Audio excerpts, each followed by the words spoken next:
And I want to understand white rage, and I'm white. Make it stop. Make the hurt stop, please. Like, we're the whites. Nobody ever cares if bad things happen to us anymore. These blacks.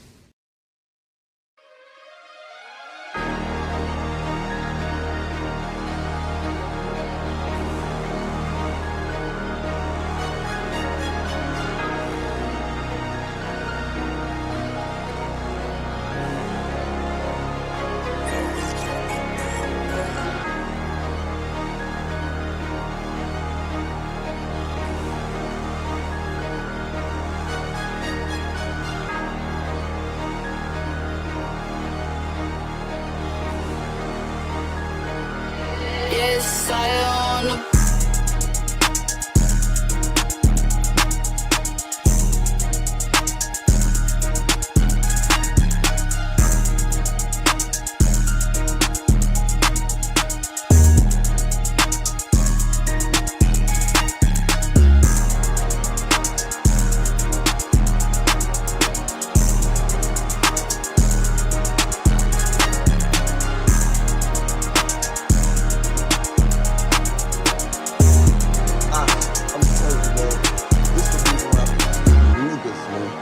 telling you, man, it just be us. I be hating niggas, man.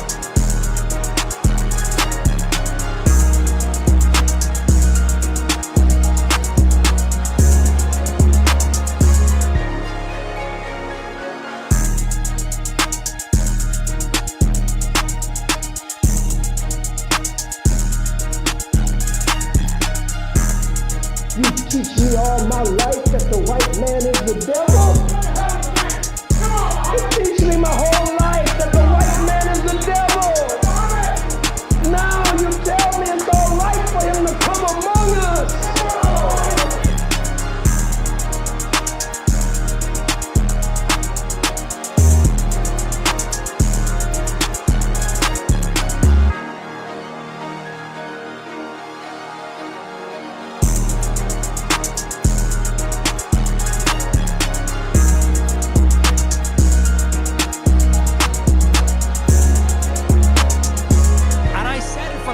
This is advanced darkness. This is heart of darkness.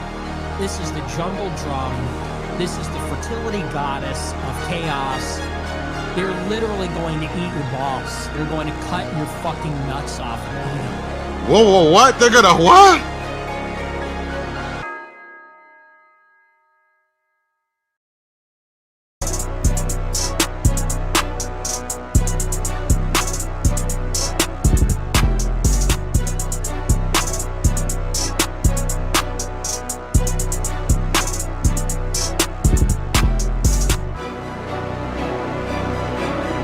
Can a nigga live? Can a nigga live? Please.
Can I get a like on the video, please?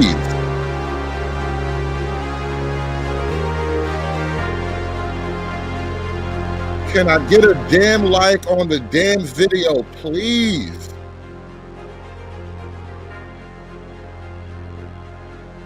We are getting into it. We are moving this thing up. Shout out to everybody in the chat. Appreciate you for pulling up today. You know we have to get controversial with it. Shout out to Cafe S. Bueno joining the church.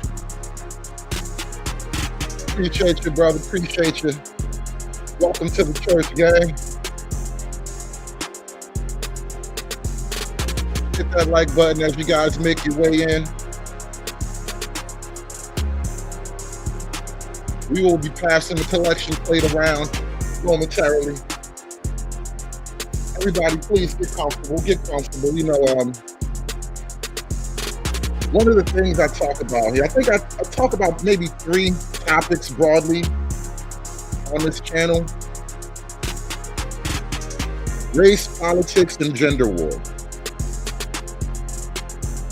Because oddly enough, those 3 individual things, they actually weave together a tapestry, which is our modern social climate. Race, politics, and the gender war. And I think one of the figures who most perfectly, most sublimely embodies that nexus of race, politics, and the gender war is Just Pearly Things, right? And Just Pearly Things is she's an interesting figure. She's had some of a character arc play out for us in the last couple of years. She really went from doe-eyed, innocent, strawberry blonde white girl with a bunch of black friends. Now she's damn near Homelander's girlfriend. And I fucking love it. Oh God. Oh God. But she can never be Homelander's girlfriend because she's fucking some Dominican dude right now. I forget his name. I know who he is on Twitter though. He be teaching her how to bachata and shit. He got that girl on an exercise bike faithfully.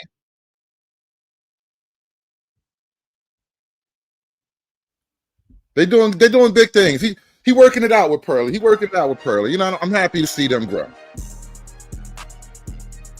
But Pearl is fully in her villain era. Much like a lot of white women, the skinnier they get, the eviler they get. Pearl is in her skinny evil bitch arc, bro. I'm telling you.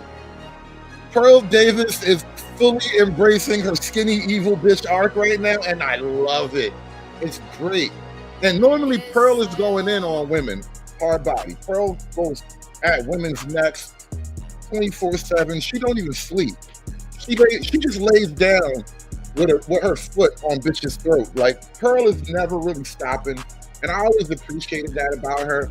And nobody's perfect. You know, everybody has a past. There is no pure, innocent hero in today's battle, right? None of your heroes are so pure that they would just evolve into a ball of light and transcend into the next realm, right? None of your heroes are that pure. Even fucking Anton, I've been married my whole life. Even Anton isn't that pure. Nobody's that pure. And so I kind of like what she represents overall in the whole red pill world. And the fact that her arc started out as a white girl with black friends, and now she's a white girl who's just racially woke. I don't even think she's like anti-black the way people try to accuse her, because, you know, much like myself, Pearl and I have like this weird affinity for the Chitlin Circuit, you know. I'm at the lower realm of the Chitlin Circuit. She's at a higher realm of the Chitlin Circuit, but it's still Chitlin all the way down. And Pearl, even though her content individually might be a little bit higher brow than the actual Chitlin Circuit, I think the issue that Pearl has, much like myself, is that we just can't quit you stupid niggas. Really, we just can't quit you stupid niggas. And it does make for a lot of interesting content. I will tell you that. It does make for some interesting content. Shout out to the Chitlin Circuit. But Pearl Davis, she loves the Chitlin Circuit just like I do. And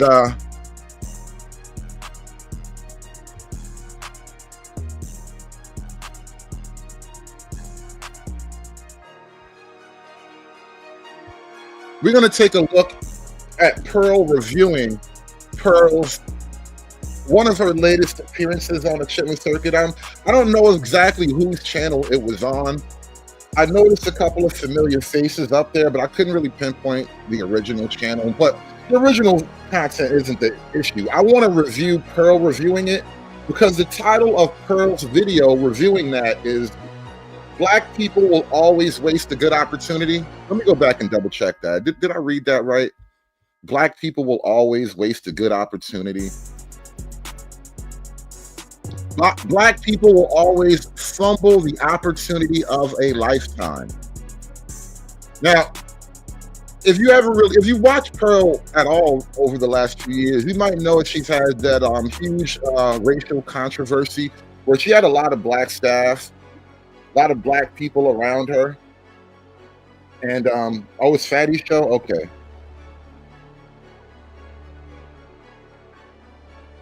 But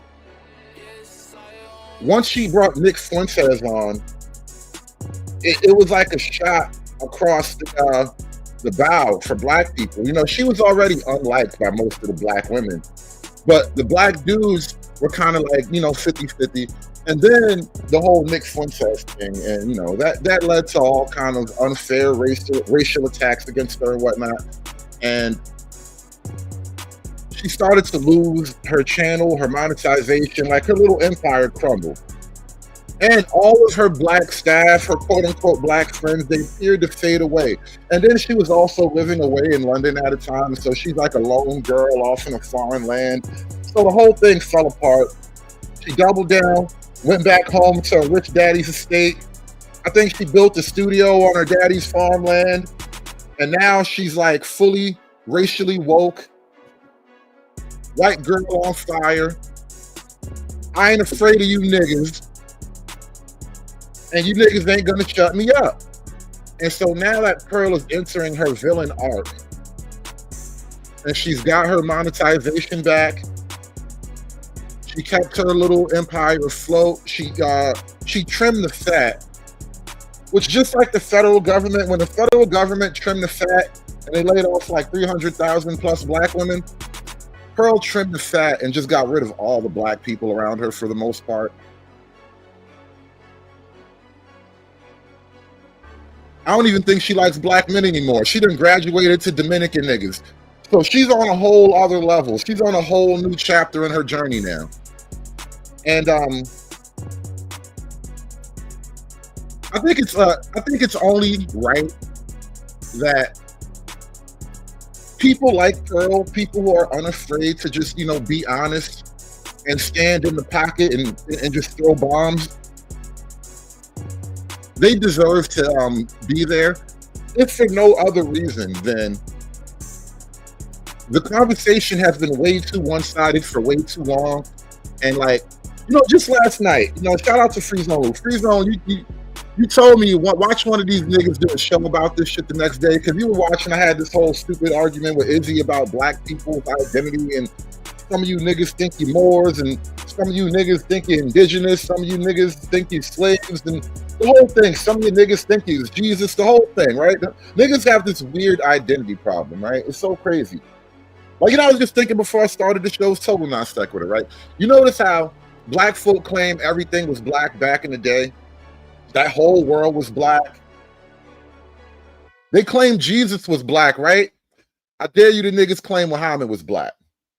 I dare one of you niggas to claim Muhammad was black. I dare you. Do it right now. Since everybody else was so goddamn melanated, how come you niggas don't ever claim Muhammad was black? I see what you niggas is up to. I know what you niggas is doing. I ain't afraid of you niggas. Go tell them niggas Muhammad was black and see what happened to you.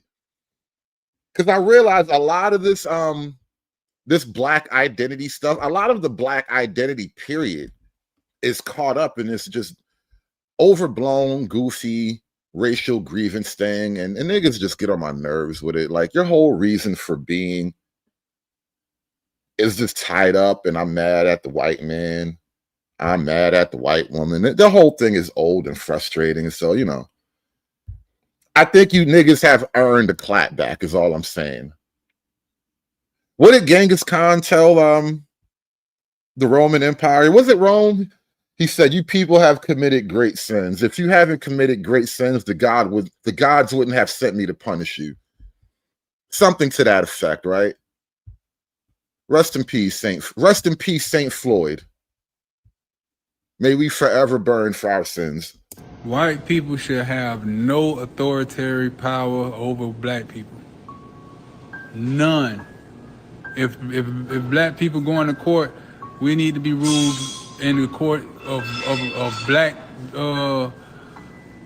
jurors and black judges, everything. Black people shouldn't be policed by white people. Black people shouldn't be going to medical places by white. It should be so normal that it should be American. Like, this should be the normal thing in America. But it's looked at as weird for black people to only police themselves, only hold themselves accountable, only treat themselves and nurse themselves. It's only looked at as weird because white people are in the business of ruling over black people. But in no way should they be ruling over us whatsoever. We need that psychological safety. And it's beyond psychological. We need that actual safety of our lives. America has already proved this country directly and unjustifiably will unalive black people just for being black. It's still a part of the American fabric. They just pretending now they don't need no power or no positions of power over us. No positions of authority. They ain't got no fucking power. They tricking us into thinking that this shit is okay because we see, oh well, other white people working. No, they could work for them. They could work for them. We ain't supposed to be working for them. If we gonna have our own system, we need to be working for ourselves and developing our own system. We could figure out the way that shit work when we work it out. But this shit ain't for us. This for them. Shout out to Cafes Bueno with the 5-ball. Hood, you are one of the few real ones with motion to cover this. Appreciate you, bro. None of these niggas have motion except for me. There has to be one real nigga left in America, in this damn country.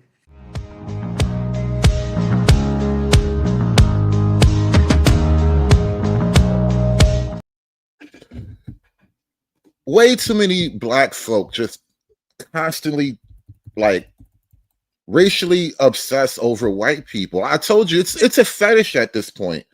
The way black people just conjure up imaginary tales and schemes about white people, it is a pseudo-sexual fetish.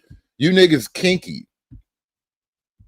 I have no other way to really properly frame this beyond you niggas are kinky.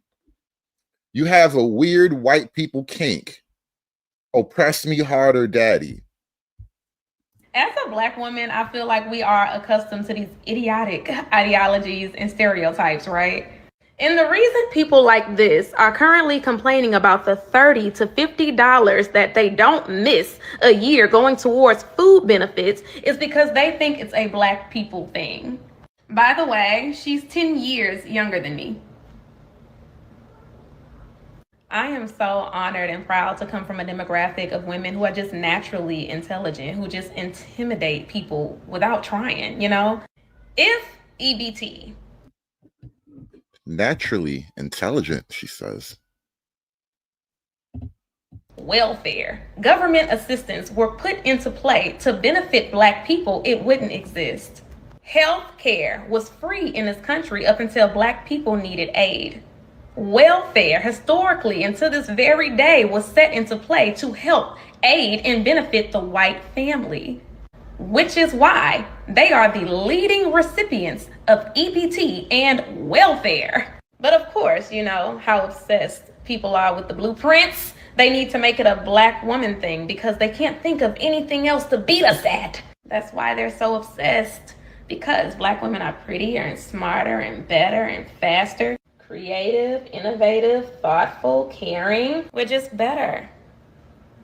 Just better. Dumbasses. They're just better. They're just better, dumbasses.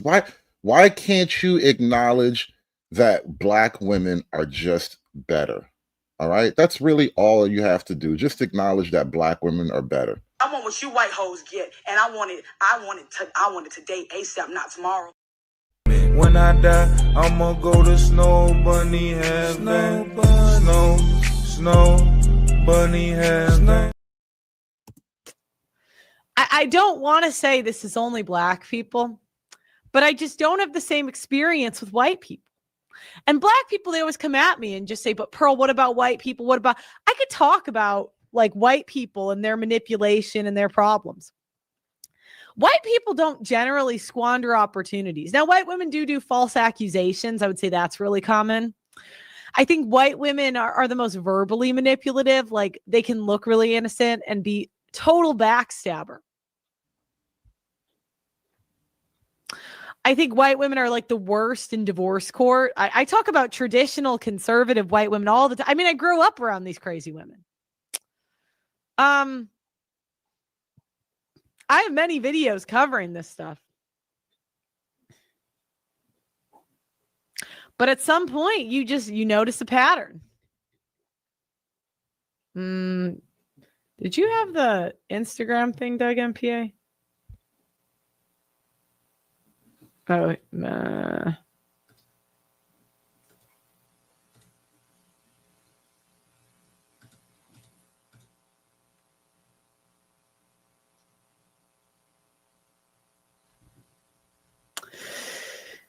Yeah. Got a new member. This girl makes a TikTok. And I just knew with women, they always make TikToks. They always make TikToks. Girls love this TikTok. is something that could, all right, this is her crashing out. And it's just like, black women called me a pedophile. They went around and said I asked sexual questions to kids. I never did that. I had a debate on abortion where people could come up and debate abortion. It was on a sign. And the way they phrased this is, oh, she was asking sexual questions to kids. I'm like, what the fuck is wrong with you? And women do this stuff all the time. I mean, all right, here's the, let me show the screen. Bruh, I know. Why do you think I see women this way? It's exhausting. Another thing white women do, and I can talk about white women and I wouldn't get offended. White women will drag you to court. Black women don't have money to take you to court. White women will use their husband's money to drag you to court. And, Black women don't have money to take you to court.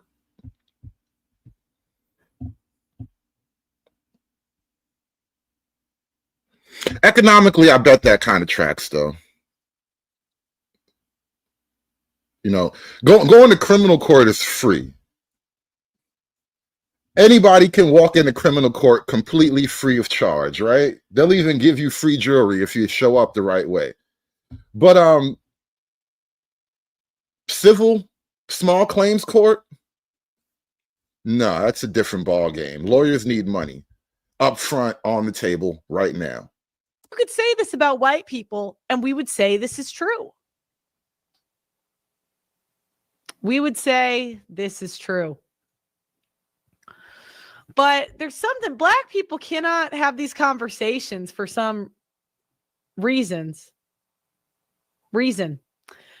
They just seem to get emotional and crash out. And it's so tiring. Like, you just don't get any professionalism. time to speak. I have. Yeah, shout out to all the niggas out there. Shout out to the Chitlin Circuit, man. I know exactly what Pearl is talking about. You can be having the most mundane discussion, and 30 seconds later, a nigga crashing out, wanting to fight you, talking about what block he from and how gangster he is. And nigga, we on the internet. Behave yourself, bro. What's wrong with you? What's wrong with y'all? You niggas are crazy. Been harassed in my DMs by a conservative pundit. Do you see what she said? She said I was harassed in my DMs. Bruh. Like, I don't think these women see how unlikable they are. Pearl, anti-feminist Pearl, grifter Pearl, you know her. Very kindly, I DM Pearl asking her if she wants to have a discussion. She asked. And you know what? One other thing too, by the way, it's something I'm speculating on. This is a hypothesis I'm working out, but it's a little bit difficult to test it in real world because, it's just too many of these bitches out here. But I suspect that the women who get on the internet and make these weird, racially charged, overblown videos, the white people out there trying to turn us into lampshades and shit like that, these are women that are impossible to date long term. Like the really woke women in general are just bad bets in terms of like partnership, cohabitation, eating a meal together at McDonald's. Like you can't do any of these things with this girl. And so just hear me out on that. Be wary of woke women, bro. Just in general, they're not good people in terms of what you want out of a woman. I said on what? Me about what? I say about feminism. We know how the story goes. She says about what? Again. I kindly explained to her what a feminism debate is. Again. And so what she kept saying is feminism good or bad? And I just don't think that's a good question. Good or bad, according to who? I just don't think that's the best. It's the best question. No, Uncut, I think it's the opposite. Uncut Underground says, Pearl letting her white savior complex flag fly high. No, bro, this is Pearl. This is Black Pearl. White savior Pearl was before she talked to Nick Fuentes, right? If you look at Pearl's character arc on YouTube, you can literally put a before and after on the Nick Fuentes episode, right? Because she lost everything behind that. Her channel, her monetization, her Black friends, her life in London, everything was good. And then she talked to that one white guy, and now she lost it all. The niggas turned their back on her, and now this bitch is a goddamn pirate out here just terrorizing Black YouTube. This is Black Pearl. When Black women on a YouTube panel like Lapeef Network, when they see Pearl coming, they automatically get defensive. It's guns up. When they see Pearl coming up on the panel, bro, they ready the cannons because Black Pearl is on the ocean and none of you hoes is safe to sail around, the ocean of YouTube. She is in her pirate era right now. Black Pearl is taking no prisoners, bro. Suddenly, my character,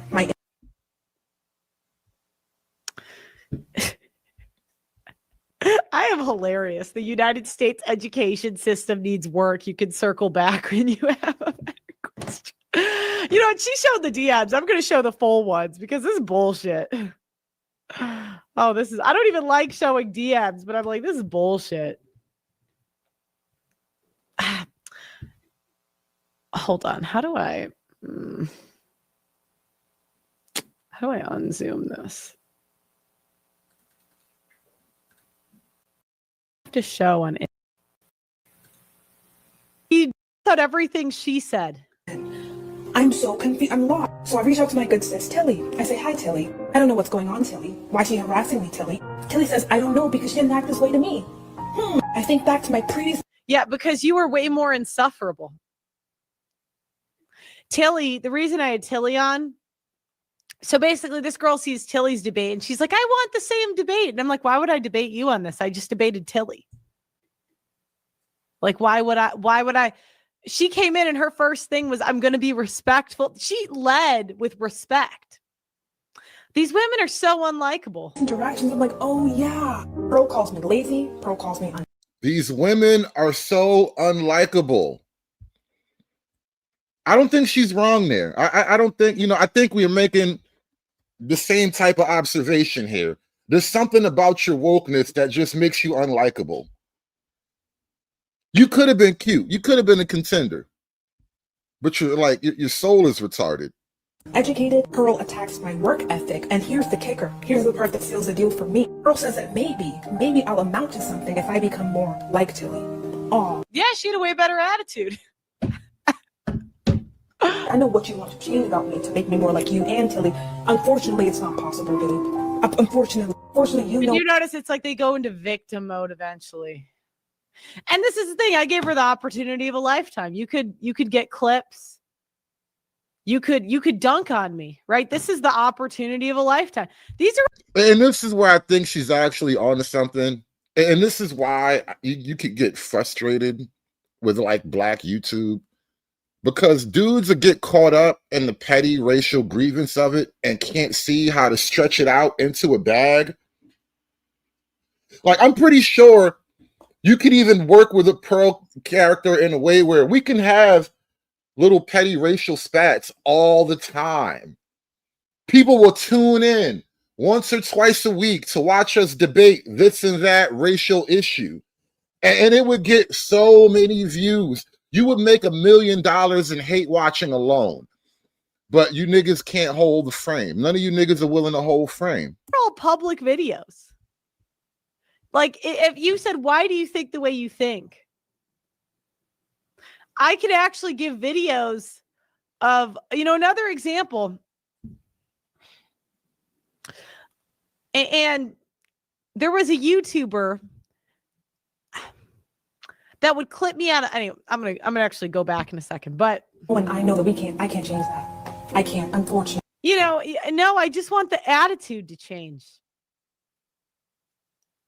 I just want to illuminate how much more difficult it is to be in this space, to be in the political space. Oh my God! when you're you know. Honestly, it doesn't matter how intelligent I am, how much I prepare. No, you are kind of dumb. And that's the problem, is you're just not as smart as you think you are. How composed I come off, they will treat you. Didn't come off composed. Like how they want to treat me. But why do you want to debate her in the first place? She's a bad person. She's an evil person. Yeah, she's one of many evil people who are currently educating and radicalizing our youngest generation. Fun fact, even if I wanted the more comfortable, the more highbrow conversation, and trust me, I do, I simply don't have the same access to these conversations as my peers do. I simply don't have. Oh my God. Hold on. Okay, you said, and go to post. 3 buttons and say go.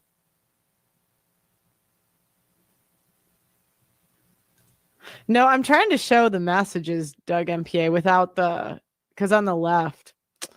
Actually, I think I can do it if I zoom enough. I think actually I don't really care about the last ones. It's just me sending stuff. Okay, I'll do it. Let me see if I can zoom. Am I able to zoom? To have the platform, have the luxury of discretion. I'm so sorry, guys. I just wanted to illuminate that these situations are recurring. It's not a one-time thing. It takes that much more effort, that much more time to have the platform, to have the conversations that my peers currently do. Unfortunately. I would have given it to you so easily if you could just be respectful and smart. That's it. A little crazy. You're obviously running right now. And I think that's so. Now, it's so funny that these women think, like, I would have to know who you are to be running. Do you know what I mean? Like, I would have to, like, know, but. Bro, it's literally just, the meme. Tragic. So until you can. She's literally doing the meme right now. I hate you so much. I don't even think about you. You're obviously running right now. And I think that's so. Now, it's so funny that these women think, like, I would have to know who you are to be running. Do you know what I mean? Like, I would have to, like, know, but. unfortunately. I would have given it to you so easily if you could just be respectful and smart. That's it. A little crazy. You're obviously running right now, and I think that that's so. Now, it's so funny that these women think, like, I would have to know who you are to be running. Do you know what I mean? Like, I would have to, like, know, but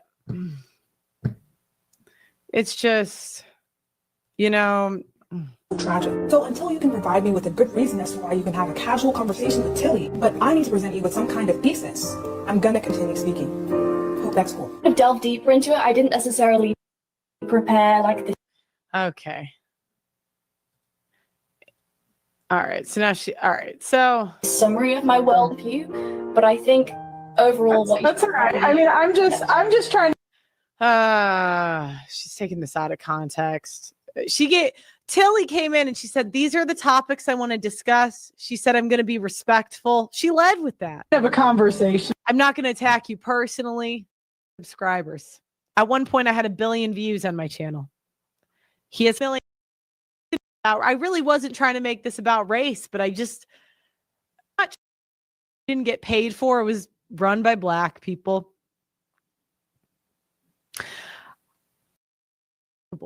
You're not a likable human. That, like, you just couldn't come up with anything. And this is, guys, I could put so many examples. The only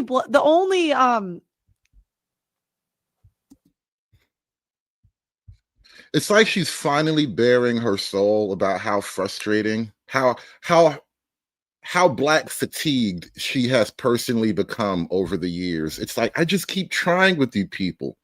I don't even know why I keep trying, but I just do. And it hurts. Like, the more I try with you people, the more it just hurts. It keeps hurting, and I keep trying, and I keep trying, and it keeps hurting. Make it stop. Make the hurt stop, please. Like, show I did that I didn't get paid for, it was run by Black people.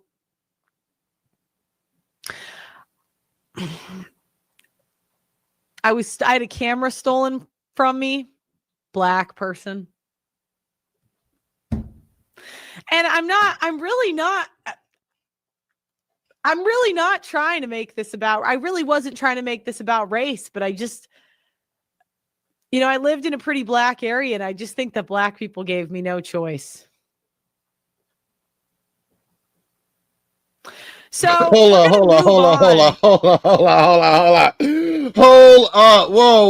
Whoa. You made me this way? And I want to understand white rage, and I'm white. Me, Black person.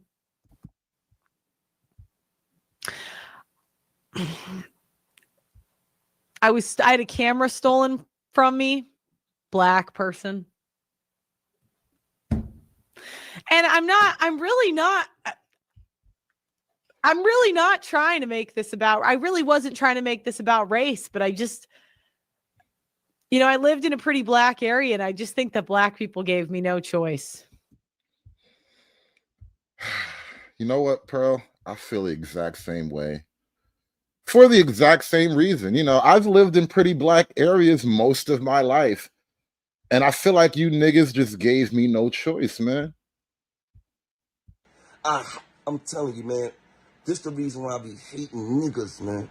I'm telling you, man. It just be us. I be hating niggas, man. Pearl is in her villain era. You niggas have created an enemy, and she's over there just all innocent and white. Like, all I ever tried to do was get along with you people. Yes, you people.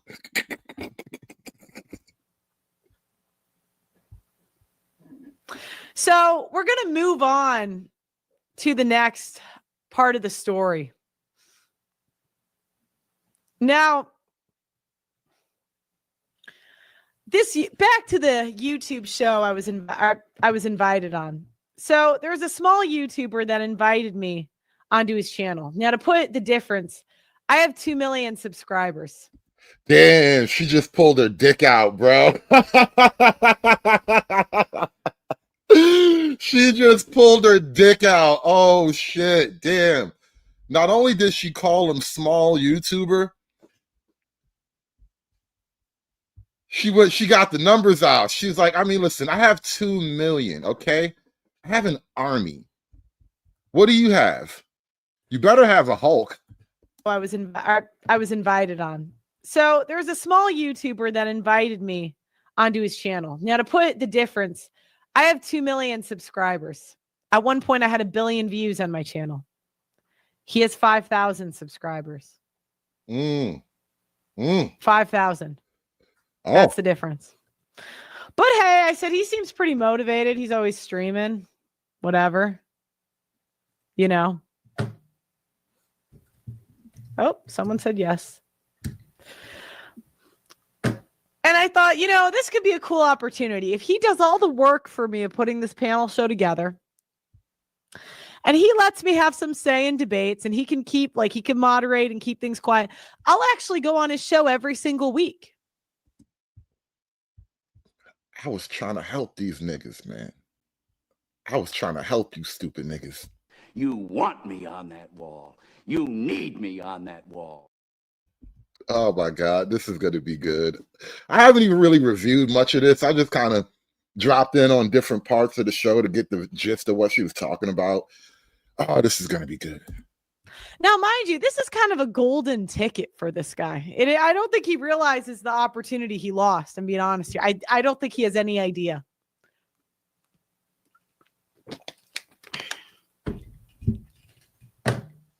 I know all the other big YouTubers. I could get so many people on that, you know, want to do panels and debates, but they need someone they can trust. They don't want to put in the work. They don't want to put in like the work of putting everybody together, organize. It's just, you know, shit for us to do. We don't feel like doing it.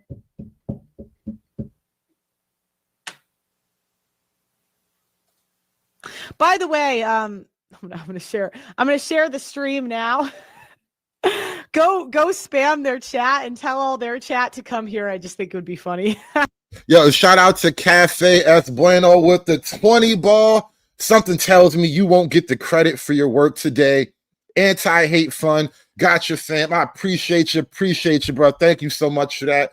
Listen, man, we are doing well, if the black woman is God, we are definitely not doing the Lord's work today, but let the church say amen, goddammit.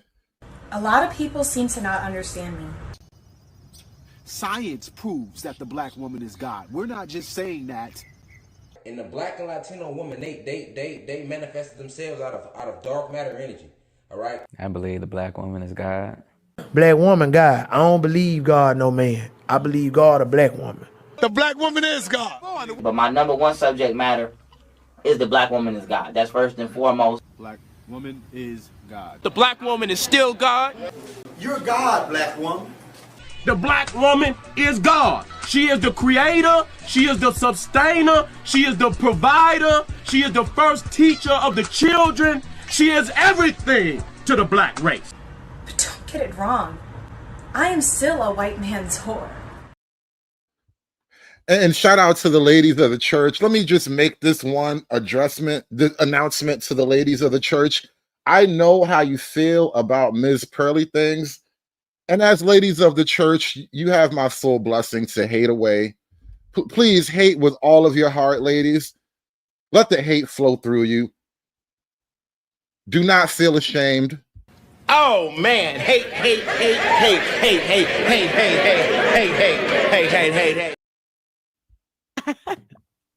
This is the channel. So, oh my God.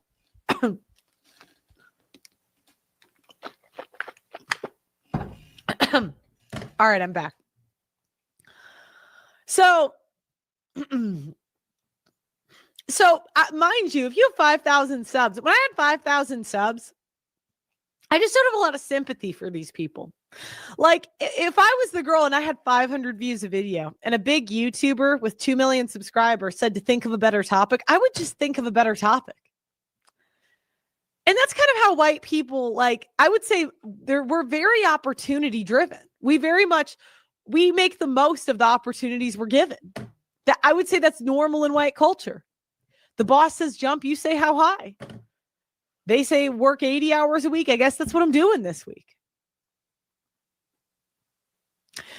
And I just don't get that level of like work ethic. Anyway, so this YouTuber, I went on his show before and I kind of had the same moderation issues where he would just have one guy take over the whole panel that wasn't even famous. And there was like way bigger people on. And I'm like, what are you doing? You know? And it would be one thing if the person was making coherent points, but they weren't. So anyways, he comes to me and he says, hey, we can have you on a panel. And I'm like, hey, I'll come back on the show. Why not? And maybe this could be a weekly thing. And I said, I think a good topic. I don't want to misquote, so I'll go through the DMs.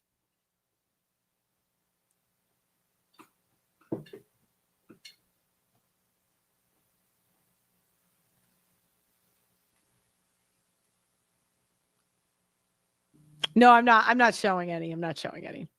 I want to summarize. I want to make sure I'm not misquoting or mis-summarizing. Shout out to Uncut Underground. He said, Hood been consistent with Pearl since the classic Bernard Pearl stream. That was years and years ago. And appreciate that for noticing. I am who I am. I am what I am. And I probably ain't shit. And that's all right.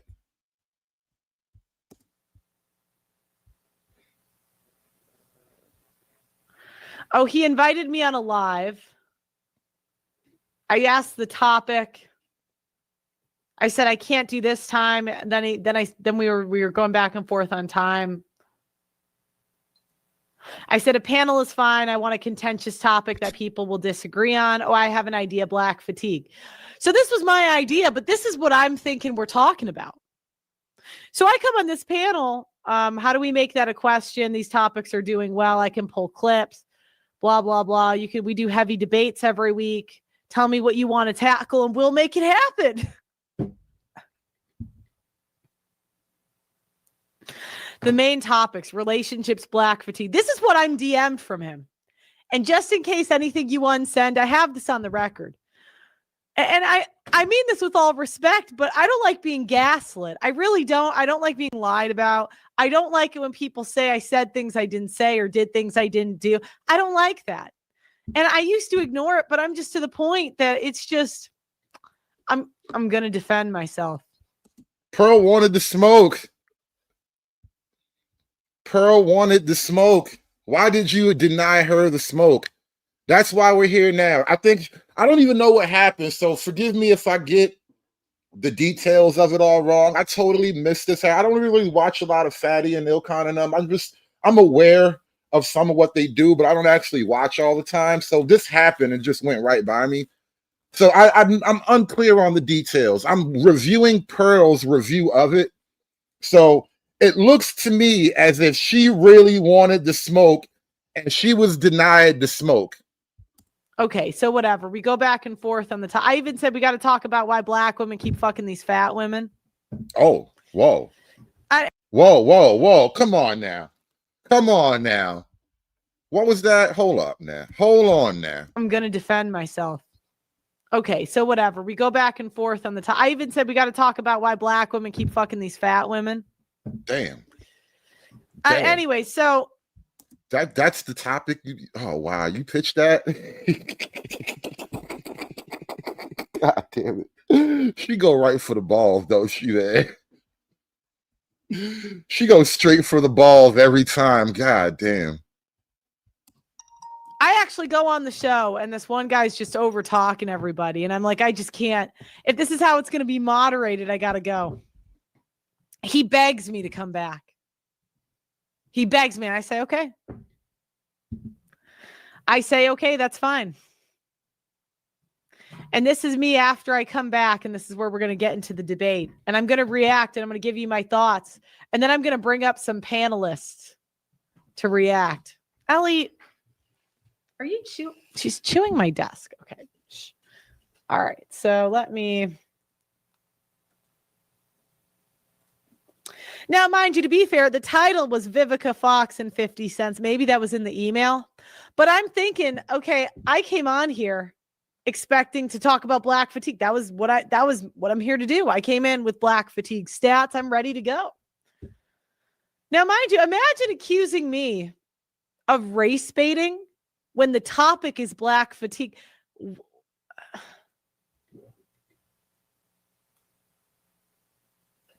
Now, this is where we're confused. Was the topic black fatigue or nah?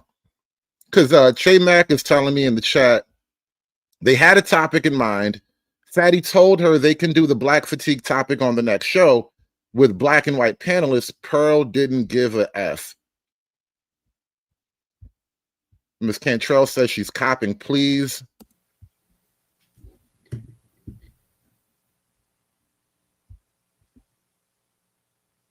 How could I even do that? Why, if you can't talk about race, why would you make that the topic? Okay, so all right, we're gonna watch. I think it would be funny to steal their viewers. I do think it would be funny. So you guys should tell them in the chat to come over here. Okay. And like the video, we got almost 4,000 people watching across platforms. Dealing with these men. Most women not. And shout out to Ms. Cantrell in the chat. She says, thank you, Hood, for allowing consistent floor for critique of bitch patterns. I do not want smoke with any of the ladies in the church. You ladies feel free to fire away. I am not going to pick on your comments. Type of old bad men like that, bro. They're not choosing. We choose them. They don't choose. Question for Pearl, and then Yuri can actually respond, and then we go to the fellas. I see you, CJ. Pearl, do most women know about how these men move out there? Because in my head, it comes Future, Nick Cannon, Cam Newton. Like, usually the guy that has already a track record and women still flock to them. This is a very visible. I don't think this is like the woman will. No, women know, but we hate that we love them. That's different. Like, oh, I love him so much. I hate it. We hate that we love the criminals, the players, the rappers, in this case, the entertainers, the really unstable men we just love. And you can see this because when women are young and hot, that's who we pick. When we're old, ugly, and mind you, this girl, she's starting with the disrespect. None of this is called out. Okay, they're not checking this. Which, whatever, I'm kind of walking into the lion's den. You see the face this woman's making? None of this is going to be checked. I'll get checked, but they won't get checked. Hold on, who's making faces here? Oh.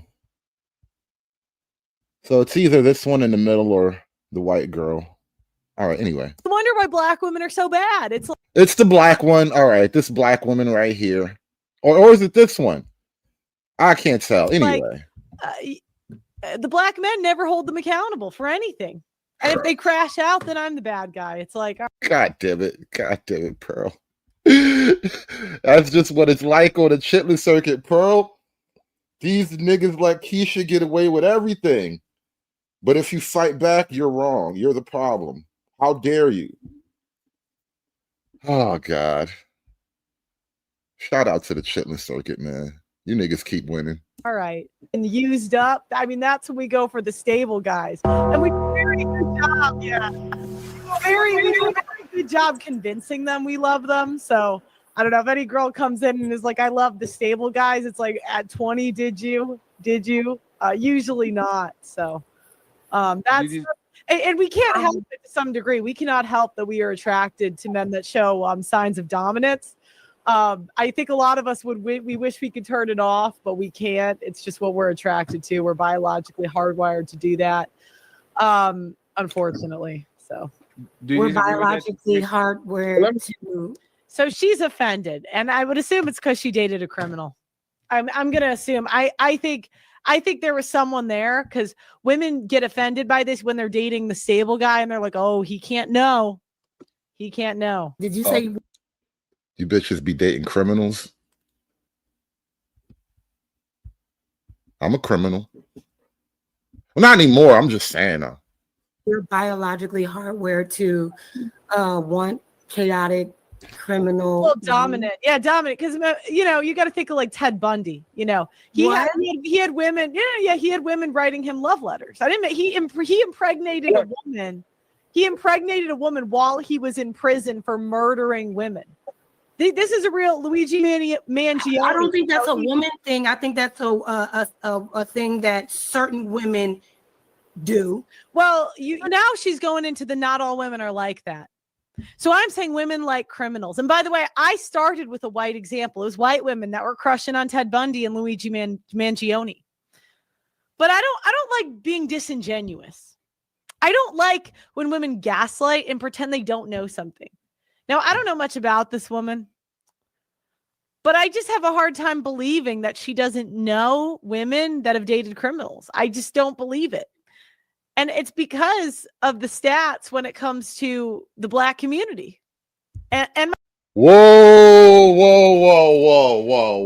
Now, don't you dare try to use statistical realities to make a hypothetical judgment, because that's all you have to go on. That's what we call racism over here in the Black world, Pearl. You just committed a grave racism, all right? Numbers aren't even real. I don't like when women gaslight and pretend they don't know something.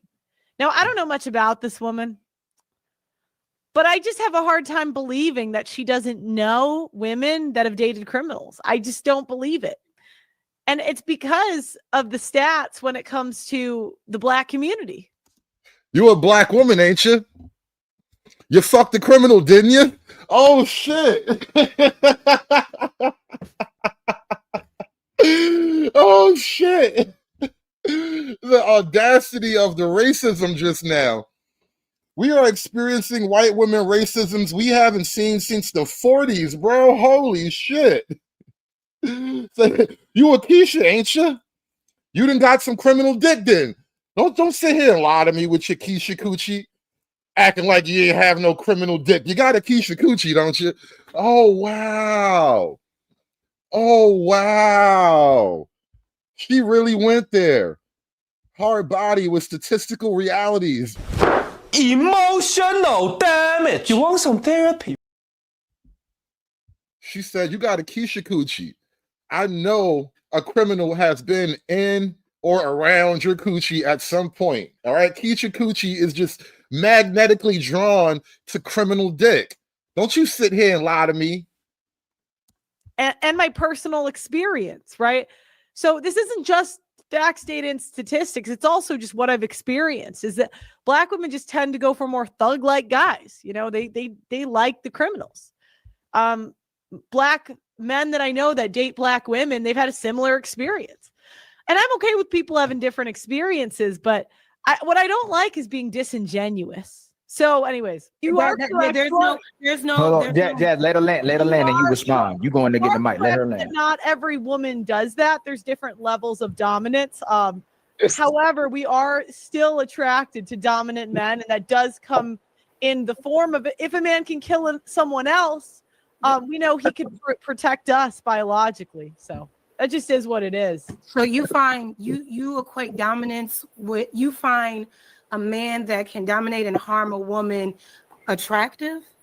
That's one way that men describe it, or that's one way that. Look at this goofy face. What is wrong with Jazz's face right now? What is wrong with her face right now? Come on. You know what? And I'm thinking about all kind of choking jokes right now, but I'm not going to do it. I'm not going to do it, but I know she's the type. I know she's the type. Men do it, and women do select those men. So I try not to apply morality. So she's trying to make it about me. She's like, Pearl, do you like criminals? Do you? And it's so tiring. So I'm trying morality to this, good or bad, it doesn't matter, because women do pick criminals. Criminals are men that have committed a violent crime are actually more likely. They are more likely to reproduce than men that haven't. So she's trying to be a bitch, right? She's being a bitch before I'm being a bitch to her. I like it. Let's just keep it a buck. Now, what she's low-key revealing about the dynamics of the Black community And technically, I'm a part of this wave without even, knowing it. Like, I was destined to nigga. I had nigga in my genes before I even knew what I was doing. And so if you want to have children in Black America, it helps to be criminal minded in one way or another. I'm just throwing that out there. To some degree or another, the more criminal minded you are, the more likely you are to reproduce, and to reproduce multiple times. Proud father of 3.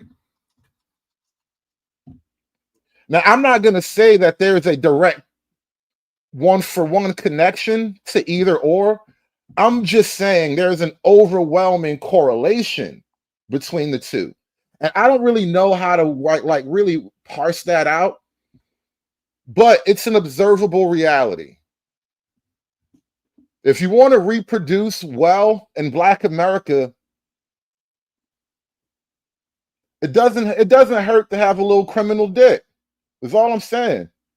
Yes, Carmen, criminal dick conservative. All right. I know this from experience. All right. Don't question where the knowledge comes from. Just know that the knowledge is knowledgeable.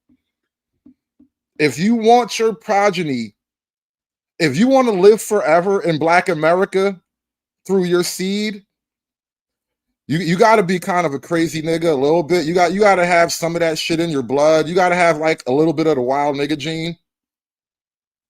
Like, think about it from a genetic perspective. Like, the community encourages the proliferation of the wild nigga gene.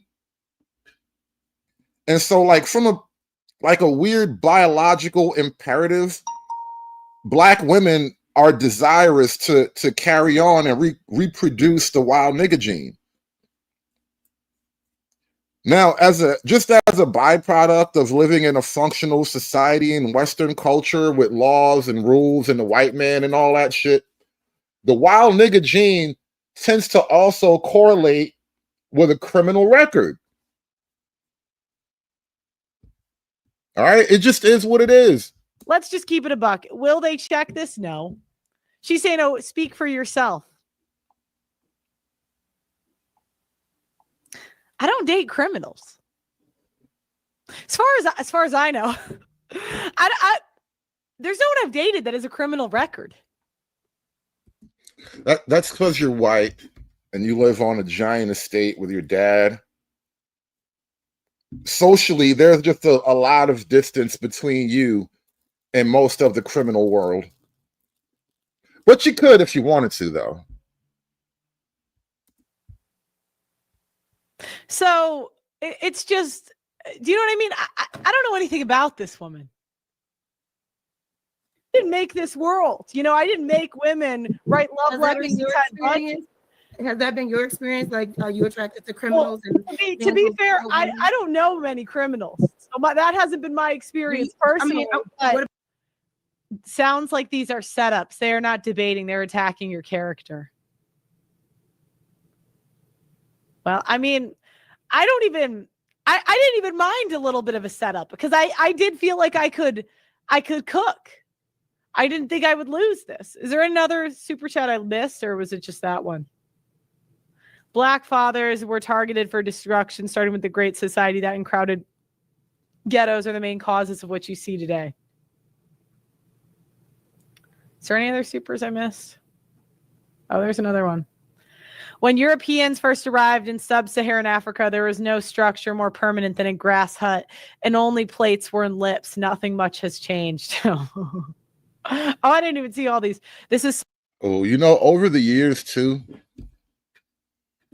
and this is kind of how, like, a feedback loop works, especially after the whole Nick Fuentes villain arc, and she's kind of become a little bit racially woke now.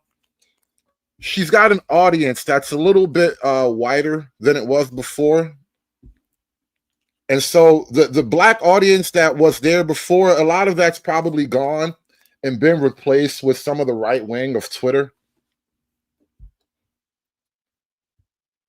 Gets a little uncomfortable in that chat room sometimes. So inauthentic, your audience fishing. No, I actually think these are the most authentic streams I've done.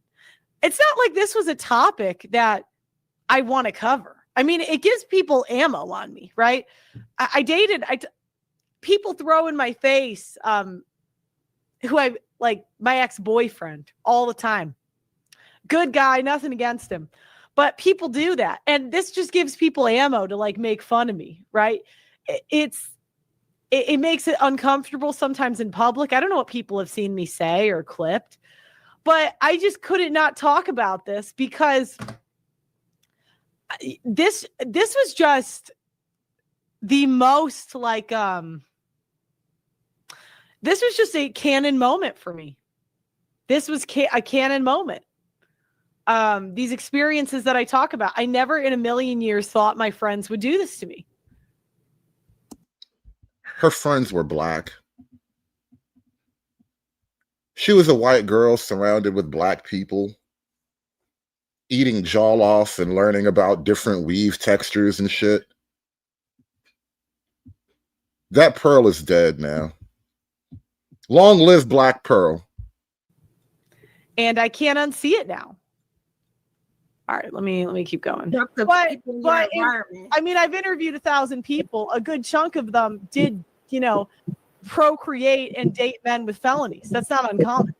So, Okay, especially in the black community, if we're going to be honest, that's well, yeah. Well, that's and I was going to common. So I don't know why you're pretending to not know what I'm talking about. You can So now this is what started the whole fight.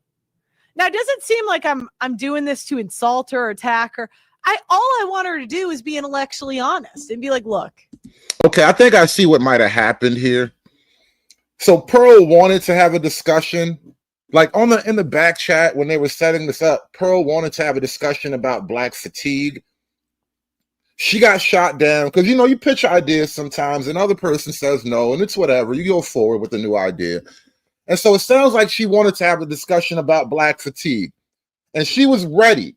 She was loading up ammunition. She was making her own bullets. She was stripping and cleaning all of her weapons. She was ready for a war on black fatigue. And they said, no, we're not going to do that. We're going to talk about the gender wars. She was like, fucking niggas. All right, whatever.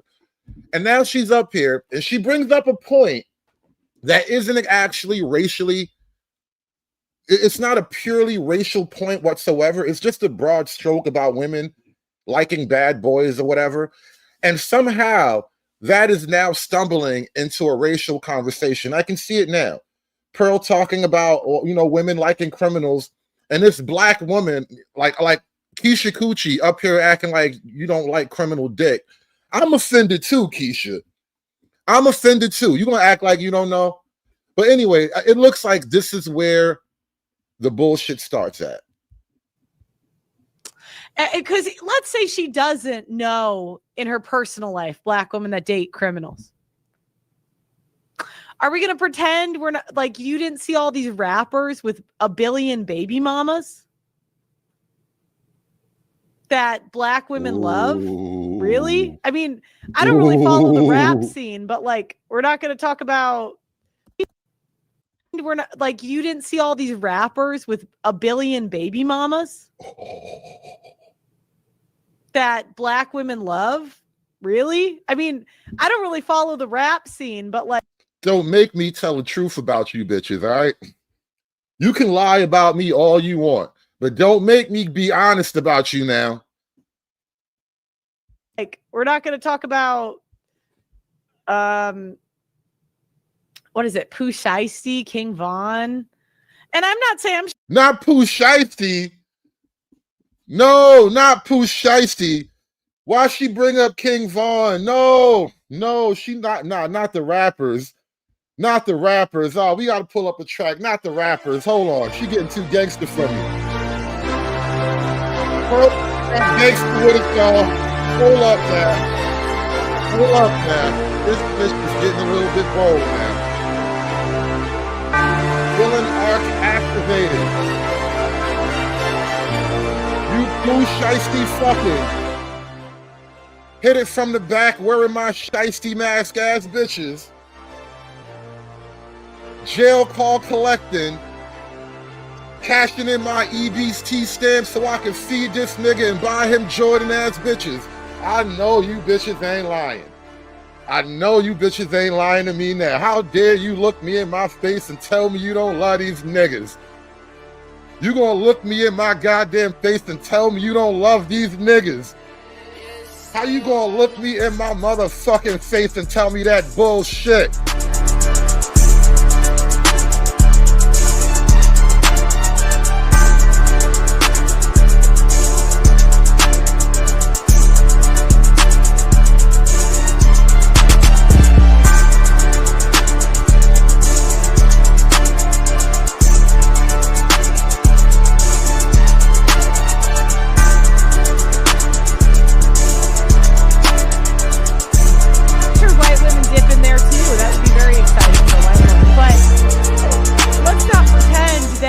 Not more common in the black community than the white. It just is. Good old Jazz, that's her whole MO. She does this on every show she's on. Pearl, what's wrong with the blacks? And I just don't like dishonesty. What You you're can talking gaslight about, these simps, but you can't gaslight me. I don't know what you're talking about. I don't think you know anything about the black community, but I will say. Now look, half this panel thinks this is funny.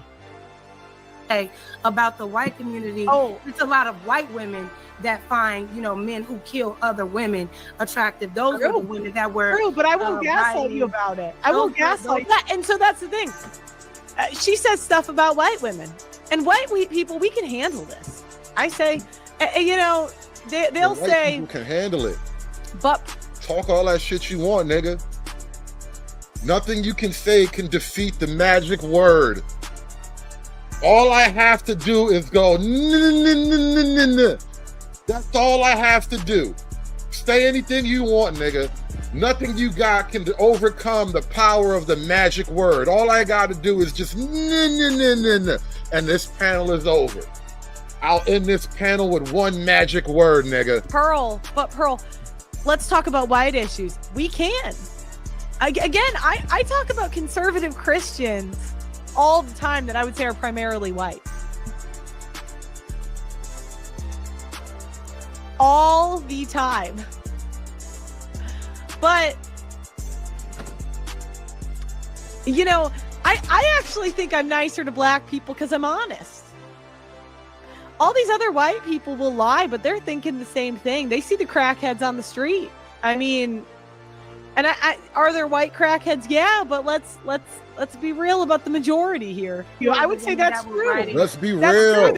Shout out to Cafe S Bueno with the $10. Thank you so much for the support, man. Appreciate you sponsoring the show today. We are doing I keep wanting to say doing the Lord's work, but I know it ain't the Lord's work, goddamn. A lot of people seem to not understand me. Science proves that the black woman is God. We're not just saying that. And the black and Latino woman, they manifested themselves out of dark matter energy. All right. I believe the black woman is God. Black woman, God. I don't believe God, no man. I believe God, a black woman. The black woman is God. But my number one subject matter is the black woman is God. That's first and foremost. Black woman is God. The black woman is still God. You're God, black woman.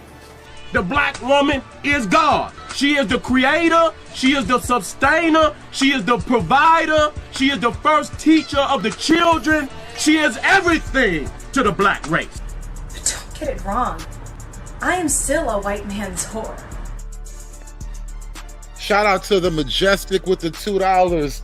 Hood, are you racially healthy? I don't even know what that means.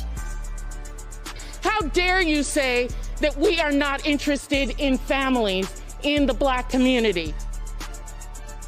What black community? It's a black environment with black women and black children in it. Brother, I don't even know what you mean. What is racially healthy? Should I do more black push-ups? Should I go black jogging? Should I eat a blacker diet? There are white women that do that. I can't hear you. Yeah. Hold on, real quick. Hey, hold on. I'm gonna say it again. Hold on, real quick, Pearl. I can't hear you while I'm talking. I don't even know why she even brought up the black community. You can't say that. Now, mind you, he's not offended here.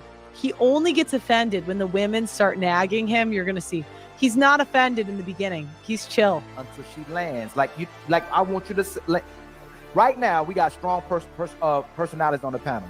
Please let the person finish and then respond. You can't say the person interrupted you, and while you talking over me while I'm talking, if you already interrupted the person, let her finish. You the first person that can respond to her, Jazz. You the very first person. Just let her land. I did let her land. No, you didn't let her land, Jazz. Okay. It's fine. Let's start now. Okay, well, you asked me why I brought it up, the black community, because you're black, so you would know. Because, like, I don't... That is the whole panel's laughing. Look, I mean, it's a fair assumption. Look, I think that if people assumed I came from a rich white background or a wealthy, a middle upper class, they would be right. If is it fair to assume that black people know black people and that they see black culture on TV and in the media? Don't act like you niggas all of a sudden don't know niggas, man. This is what makes it so frustrating. You niggas want to pretend all of a sudden like you don't know niggas. I know niggas. I know what y'all be doing. I mean, I think that's a fair assumption. I really do. It's like the same reason you brought up the white community, because I'm white. Yeah, and she did the same thing. I didn't have eyes, you know. If you're done, first of all, that's very disrespectful. It's very disrespectful. Now, mind you, these two start crashing out. And instead, this is how monsters are made. Because he could option A, check these two. You heard her, right?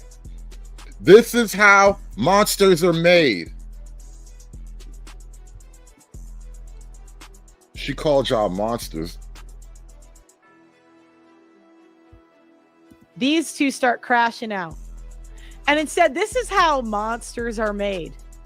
Because he could option A, check these two.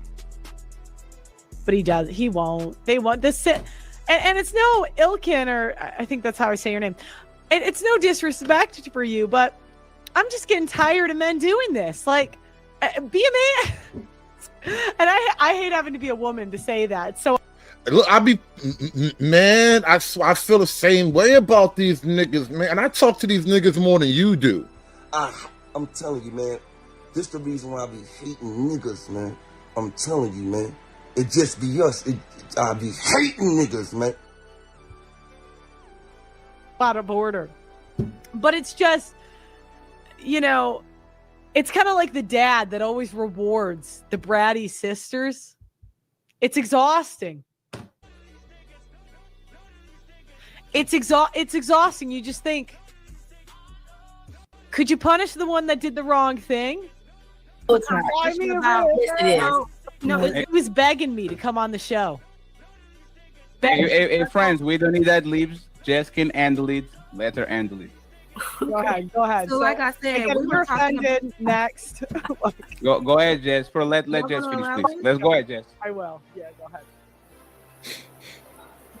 Jess, so like I said, we were speaking about relationships in general. Nobody said anything about black or white until you brought it up, and for what reason, I don't know. It didn't add anything to the conversation.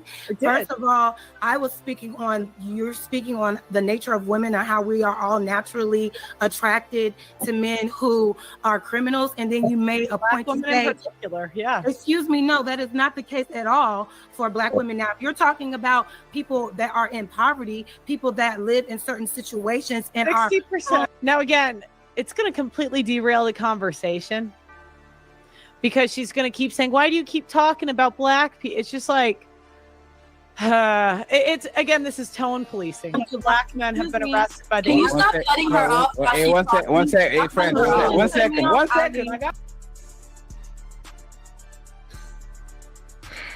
Jazz looks like a problematic woman. Just the body language, the big glasses. You give problematic, Jazz. He's cutting me off, Ali. I got you, Jazz. You don't have to ask. I got you. Sorry. You all right? My bad. Just make some notes, Pearl. Let her finish. Go ahead, Jazz. That's my fault. It's fine. Go ahead, Jazz. Uninterrupted. It's just weird that you would even have to bring up a race of people to even have the conversation, which lets me know that you don't really have information on the conversation. You're just spewing points to try to get a rise out of people because that's all you know. As it pertains to why women choose the women they want or the kind of men that they date, there are so many different reasons for that. You can't equate a person that has a felony to them being a violent criminal. That's not always the case, because I agree there are some people that I don't even think she said a violent criminal. She just said, you know, maybe 60% of black men have some type of criminal record. So like, plus a lot of y'all like that anyway. So there's a good chance that, you know, a lot of y'all are sleeping with criminals. Nobody added violent to it though. Married men and women that have felonies in their background. That doesn't necessarily mean that they are violent. And then to say that black women are the most prone to violent criminals. Steal their viewers, guys. Get in their chat. Say, get Pearl back.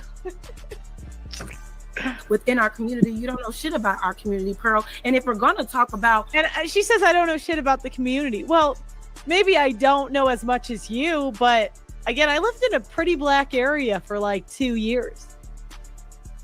I mean, I know something. You know, I've been in entertainment for 5. It's a good, I mean... what's happening if we're going to make it about a race thing. Yeah, Michael's 60 is kind of high. I might have misquoted her. That number is kind of high though. Let's figure out what's going on in these white communities, in these white homes, when you all are raising all the mass shooters. Y'all raising kids that are taking guns to shoot at other kids. Y'all going into public spaces, and I'm sure you're going to talk about black on black crime or whatever, but we can debunk all of that because that's through proximity. The point is that you didn't have to make it about black or white. Keep it general, because it's very disrespectful for you to try to pigeonhole black women when you don't know any of us at all, to make that assumption that that's what we are prone to. None of these women on this stage, myself, Tyranny, or even Athena, are dating any man that is of a criminal or that are violent. So watch what you say up here. You got a really smart mouth, and if you're going to have the conversation, try to be respectful. Yeah, you definitely want problems, Jazz. This whole segment could have went by without any shots fired. But I see Jazz kind of drew the problem out of this. You drew battle when there need to not be battle. And all this trying to get me to hurry up. I'm going to take my motherfucking time. Oh my God. Can we get Hey, there was no. She has the. Hey, friends, we don't need it. When she lands, Pearl will have all the chance to reply. Everybody going to be quiet. Go ahead. You done, Jess? Yeah, I'm done. I don't understand why that was accepted. Like that was wait 1 second. Okay. We shouldn't accept what she said.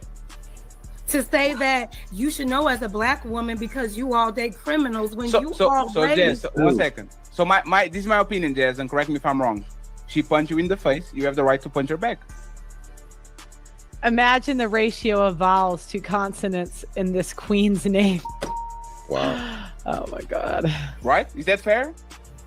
I don't even know if you can call that a punch. I don't think she got punched at all. She just feels, she acts like she got punched. And that's what a lot of dudes do over here on these panels. The women act offended, and then the dudes take offense on their behalf. And now you got to fight these dudes on behalf of a woman who nobody did nothing to her in the first place. If you felt that she punched you in the face, I have an opinion about this that I'm going to say later, right? But we are letting you defend yourself. We're not. You're going to have 2 chances to land your plane, and Pearl is going to have the chance to actually rebuttal what you said. Do you think that's fair? Do you what do you want to do? Can we go on? I want to make sure so everybody knows where we at. We can move on. I think she. Okay, go ahead. Now, mind you, this could be a weekly thing. How funny would it be to watch me do these type of debates once a week? Imagine this could be such a great show. You guys see the vision here? I give these YouTubers so much opportunity. Pearl, and then we go back to the panel. Okay, so you can tone police the simps and women that respond to shame, but you're not going to tone police me. So anyways, going back to the stats, the reason that I said that was 2 reasons. The first is that I interviewed 1,000 people. A good chunk of them were black women. And I just noticed that they had a propensity more likely than other races to date criminals. It's not really an insult. As I could go into details about the types of men white women tend to date that are irresponsible. I've just noticed different trends in different communities, and it's kind of backed up by. Look at Jazz's face right now. Look at Jazz's face right now. Her face right now. How do you phrase that? What's the proper term for that? I think the word for that is serving cunt. Is that what her face is doing right now? Is that, ladies, help me out here. Is that what it's called? Serving cunt. That's what her face is giving right now. It's giving cunt. Like, oh my God. Just burning evil. Data because 60% of black men have been arrested by the age of 25. So like if your dating pool is black guys, 6 out of 10 are going to have been arrested. Why would I not think that it's more why would I not wouldn't that be a logical conclusion that she knows a black guy that's been arrested? Yeah, they said your blood pressure would go to unhealthy levels. I don't know, once every other week. It seems low. Yeah, I know they're not even arresting the black guys now. Uncut. Don't hold it against me, bro. I don't make up the phrases. I'm just trying to use them accurately. Isn't that what them niggas say though? Isn't that what the girls say, bro? I am just trying to describe a thing as a thing, bro. Look at that bitch face and tell me that's not what the fuck that is, bro. Uncut. You look at that face and you tell me that's not what the fuck that is. That's exactly what they say it is, right? That is a thousand cunt stare right there, bro. I don't want to hear anything about, listen, I don't make the rules. I'm just reading from the rule book, goddammit. That is a 1,000 cunt stare, all right?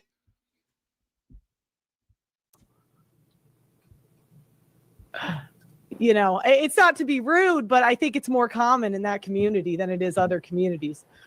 In terms of mass shooters, I think you said white people are the majority of mass shooters. I would say that's true. And I wouldn't crash out on you for saying that. So again, if you want to get offended, that is a choice and that is your choice and you have the right to do that. So I want to touch on this and then I want CJ and Rick the ruler to pull up and the rest of the panel. Okay, Tyranny, I see you too. So coming from a world citizen, right? Because I live in Portugal. Right now it's 2 a.m. And Pearl was in the UK for a while too.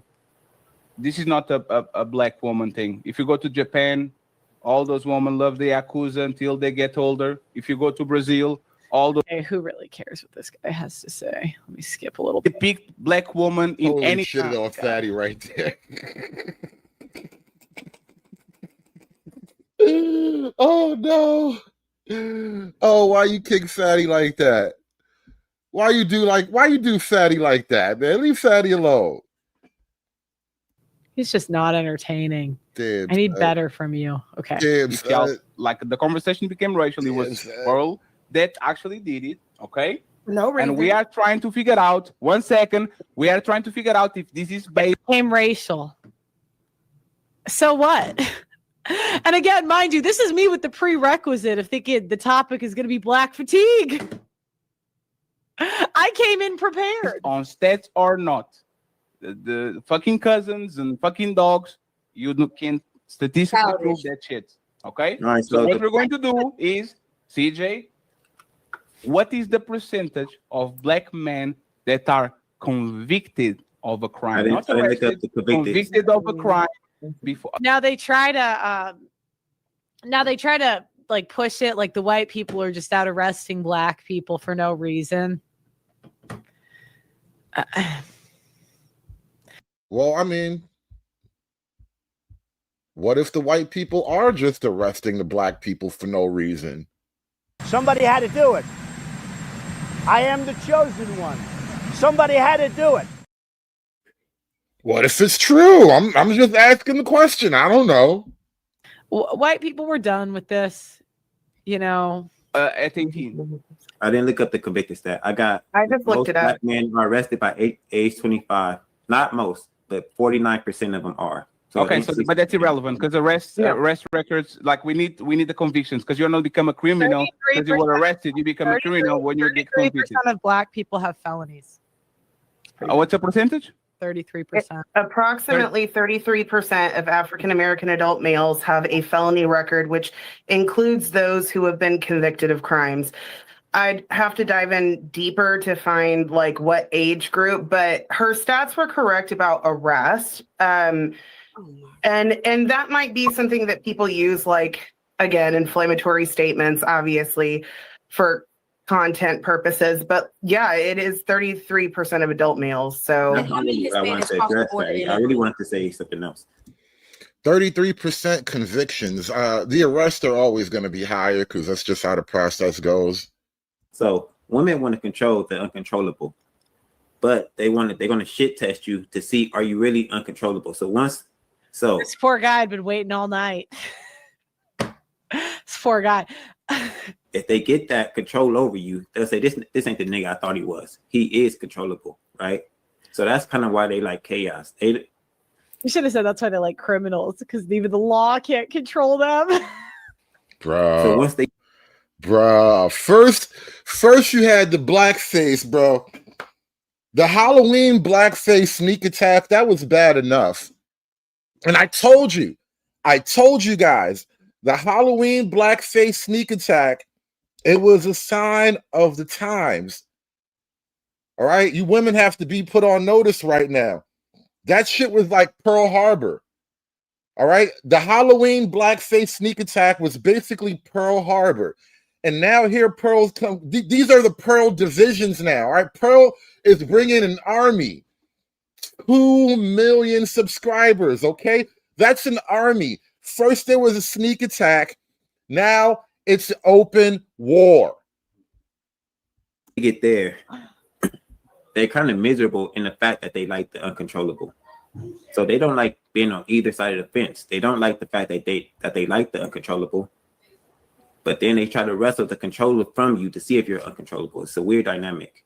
And Pearl is not wrong. Most black women are more attracted to, they have a higher propensity to be attracted to those men. I don't know why y'all gotta. It says Spirit Airlines enters the chat. Yeah, I do. I fly Frontier, and I know what you're talking about. Oh wow. See, Pearl low-key got her stripes in the black community. That's what makes Pearl dangerous, right? Because it's one thing to have academic knowledge of the Negro. A lot of middle-class suburban white people, they have academic knowledge of the Negro, and that's what essentially makes them liberal, right? Having an arm's length academic exposure to Negro culture. You know, you listen to jazz and you watch black plays and gay shit like that, and therefore you think you know the Negro, and you don't know the Negro. You have no idea what the Negro truly is. You have never truly met the Negro. Pearl has lived amongst the Negro. I bet you Pearl can still make jollof right now. I bet you Pearl did not forget her jollof recipe from Auntie, what's her face that was on her show? You remember Pearl had her own Nigerian auntie. Most of you niggas ain't never had a Nigerian auntie before. So she got her black stripes. She got her shit the hard way. She knows the Negro. Shout out to Aunt Jenny. Aunt Jenny gave Pearl the jollof recipe. She could whip that shit up right now. But she's in her villain white girl era. She would never. Bending and expect Black power. That's where this racist shit come from. Like I told y'all before, it's the black women that want us get us into this racist shit. Can I finish? Can you coon later? It's the black women that want to Now, mind you, like, think about this. She just called. I don't even want to say it because I just feel like that's so disrespectful.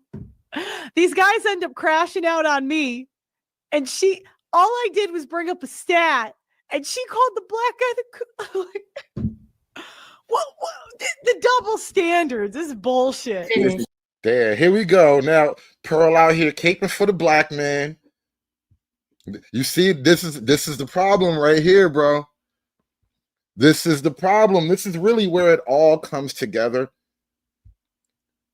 A white woman, harmless, innocent, she's not trying to steal nobody, man, not trying to flex on nobody. She just makes a casual observation about the nature of womanhood, right? Women like bad boys. And of course, the black woman gets offended.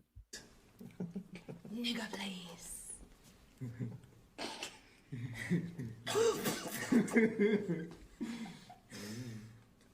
Serious. Hoes mad, hoes mad, hoes mad, hoes mad, hoes mad, hoes mad. This is about targeting women of color in the United States of America. Don't tell me, because I didn't get a single apology. Time has expired. My life was threatened. Thank you. Hoes mad, hoes mad, hoes mad, hoes mad, hoes mad, hoes mad, hoes mad. To this race Hold on, shit. This is how the monsters are created. Okay. Let them land. No, it's fine. It's Calling fine. y'all We control monsters. Adrian. Don't unmute yourself if I mute you. Keep calling y'all monsters, man. This is awful. Why y'all gotta be monsters though? Go ahead, CJ. So yeah, I think they want to get us into a war that we can't win, so they can go and be with the white man. And that's a different topic, but sorry. They want to the black. Whoa, CJ, shut up.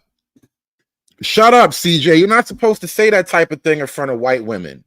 Jesus Christ. Look at her face. Look at Athena's face on the panel. Look right here. Look at Athena's face. This is why you don't talk like that in front of white women. See, that's why they called you a coon, nigga. Shut the fuck up. Shut up, nigga. God damn it.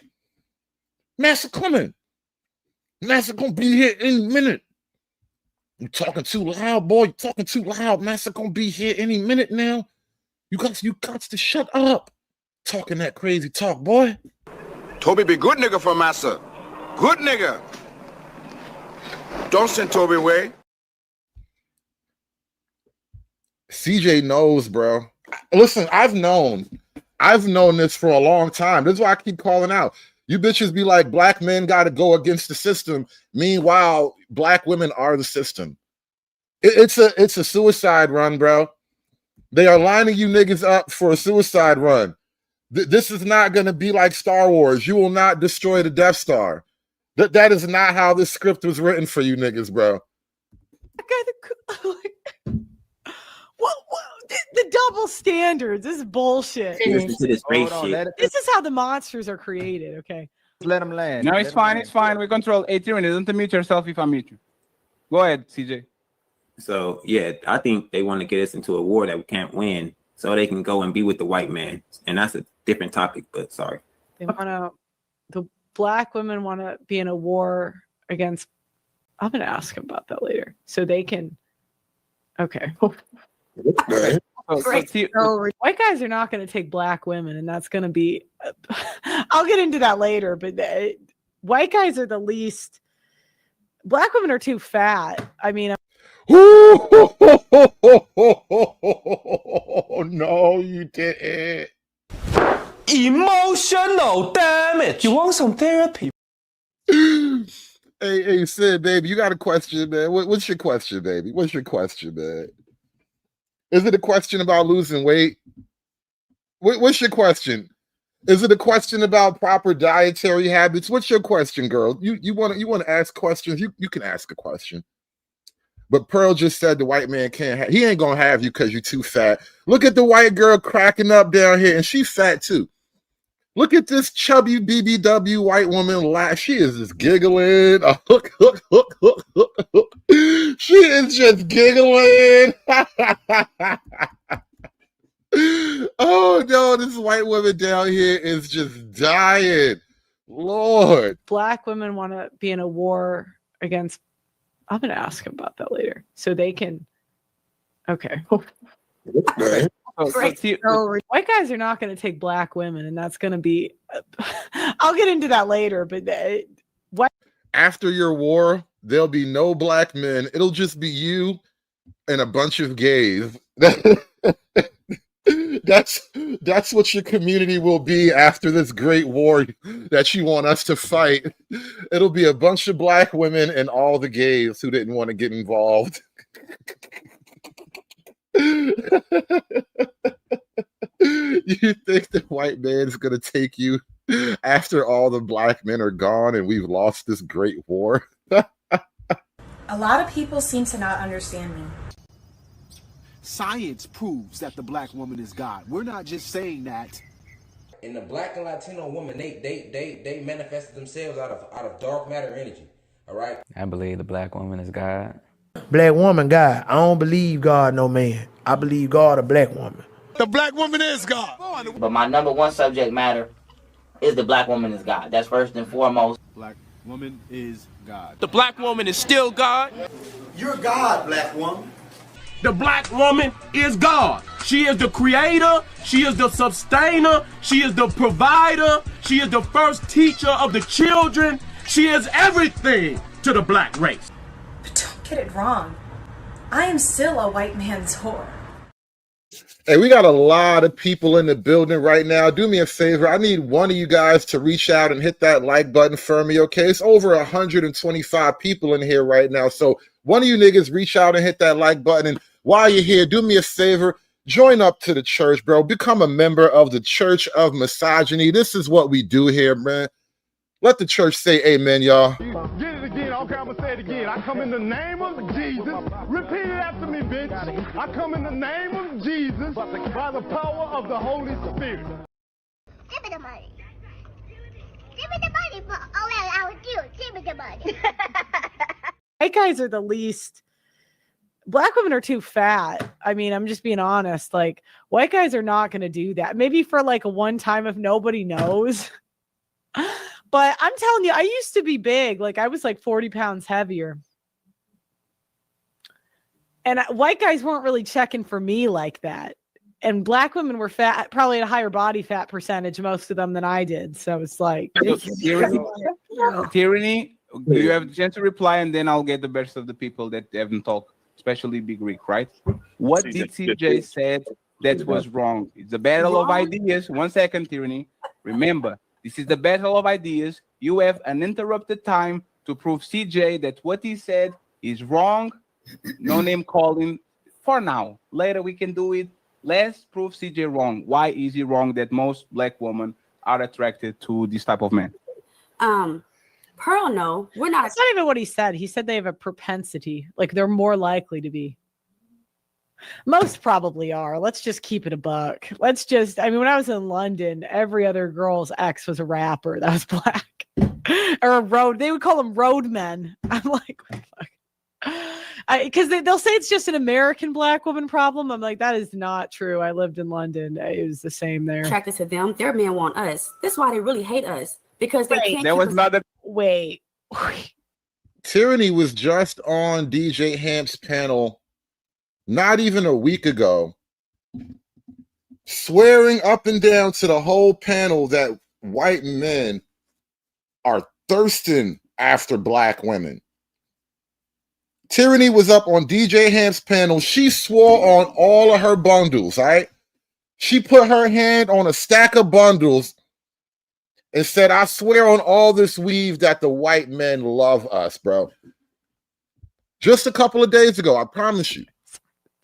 Hold on. Let me replay that. Let me replay that. Sorry.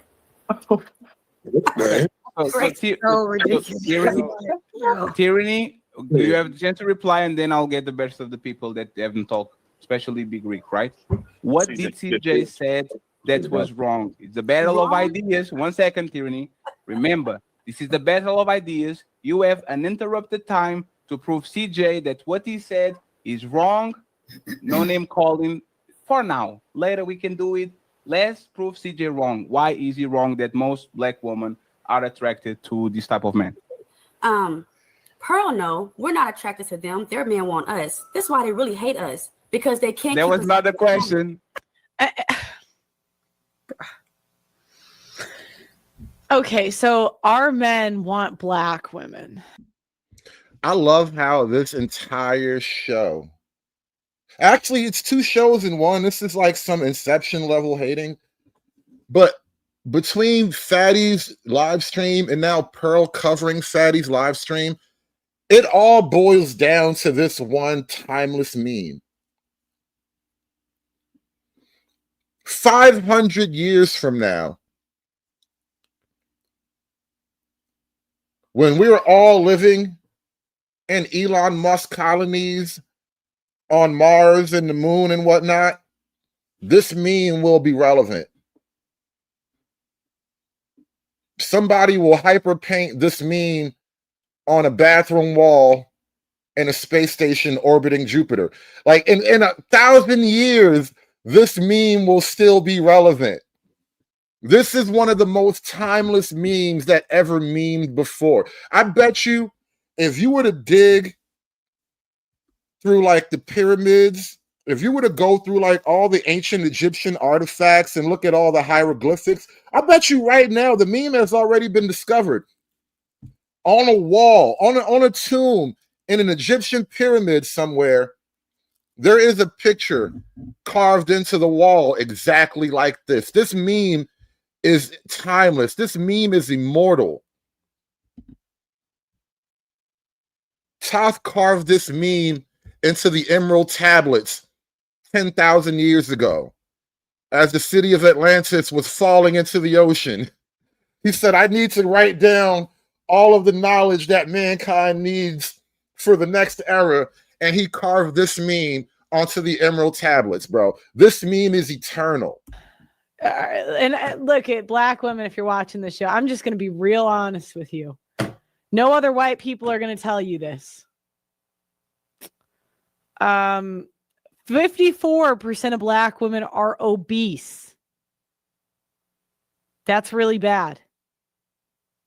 Black women are 7% of the population, 39% of the abortions.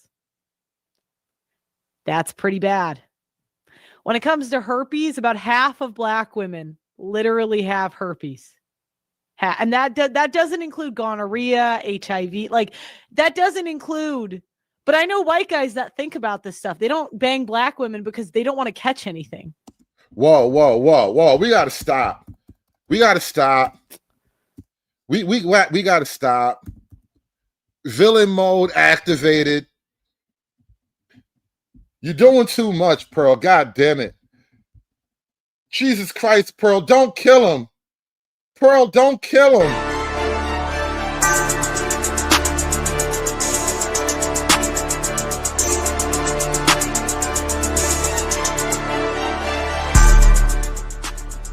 Stop reading all these numbers, Pearl. You're going for the gut right now. These are all kill shots, Pearl. Way too many kill shots, Pearl. Come on now.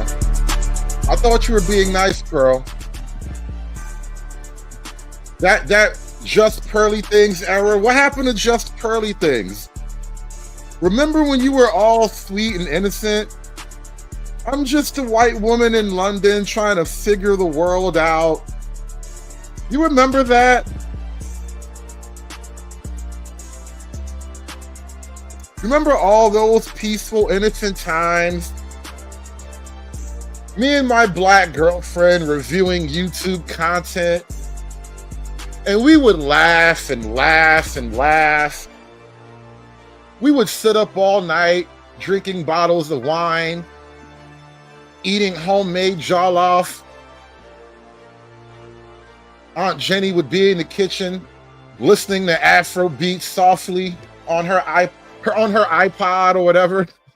You remember the good old days, Pearl? Remember the Just Pearly days? Just Pearly is dead now.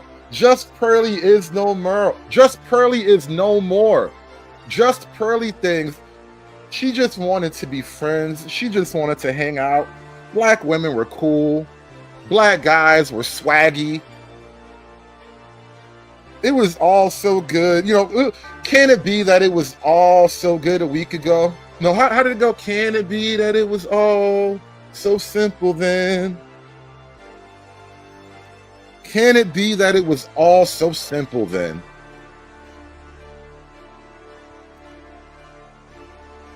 She said, I tried to help you niggas. I tried to be friends with you people. Now I gotta tell the truth about you niggas.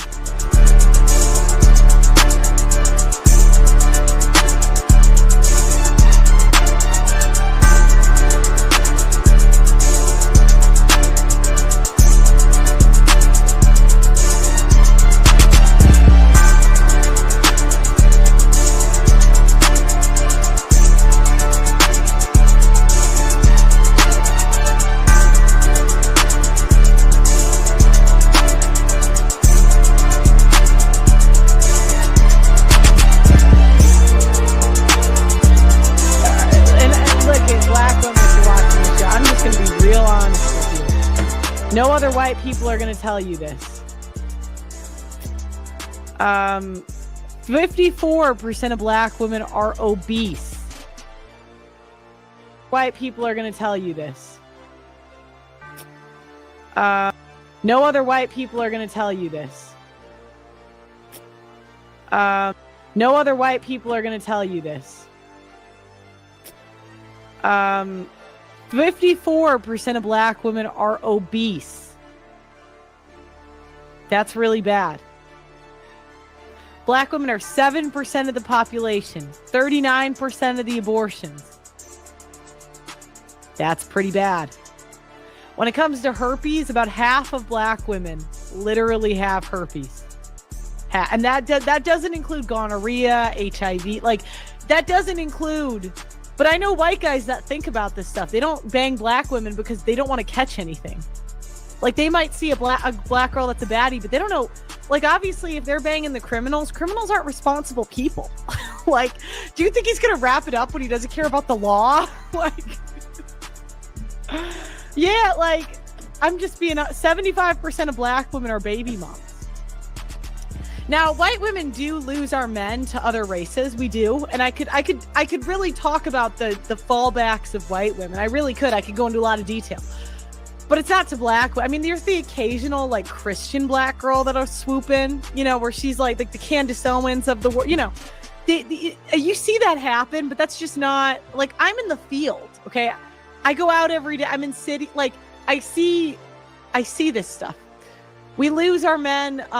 Asian women usually take the white men that the white women don't really want. So they'll take like the nerdier guy. Cause it's kind of like when a white girl dates a black guy, it's going to be more of like a Malcolm than a criminal. Cause like, that's very exciting. It's like, oh my God, you know, when the Asian girls go to white men, even if he's a nerd, that's going to be like, oh, this is so exciting. Like when you go to interracial, I don't think people need as, thug of people because it's already like exciting and like bad, you know, because the families, whatever. Okay. The other thing is, we lose our guys to, Latina women because they're a little bit more feminine.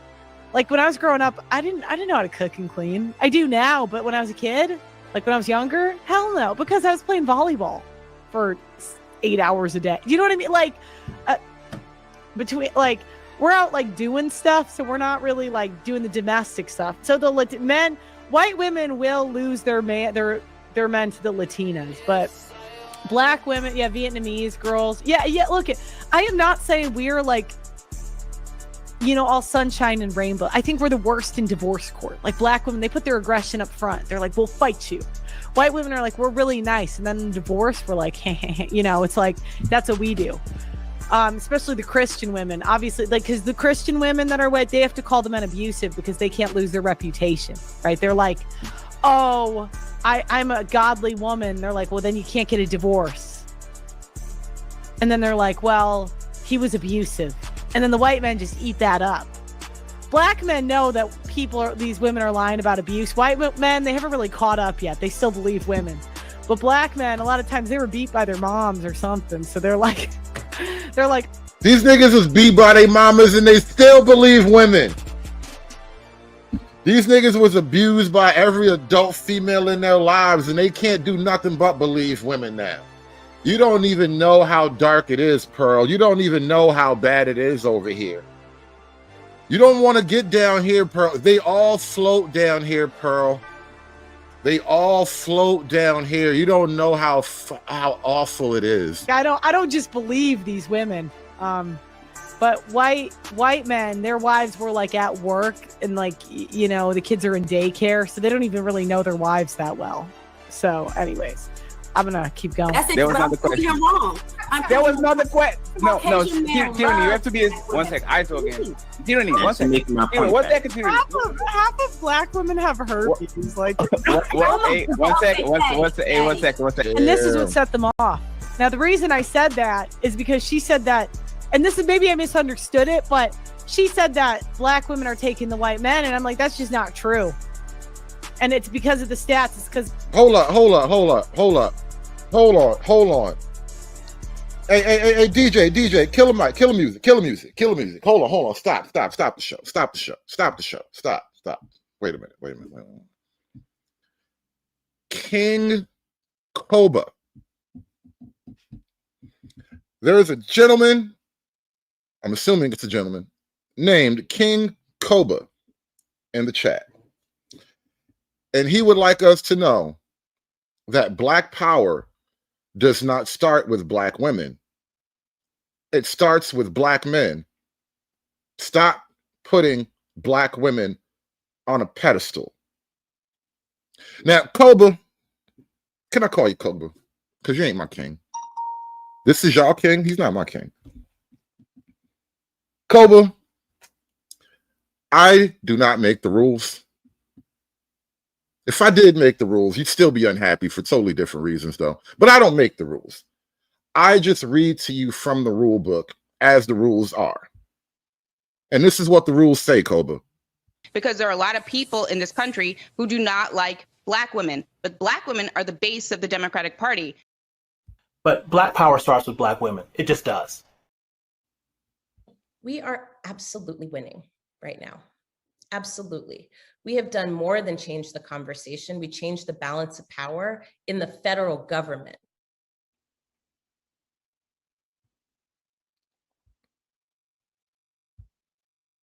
It's just the way it is, Koba. I know it's hard for guys to understand the gravity shift that's happened essentially beneath their feet. It's like the world is changing around me and I don't know what to do. I know you're scared, brother. I know you feel alone and afraid. But I want you to know, man the fuck up, nigga. These bitches don't love you. Get your ass out. Get your head out your fucking ass, nigga. God damn it, what's wrong with you? It's Uncle Remus, spinning his warm, funny stories. What Black women are doing, I don't care. They're their own group. When they decide to work with us, they will. Otherwise, they won't. And they don't have to. They have their own power, their own productivity. They don't need us for anything. And I'm okay with that.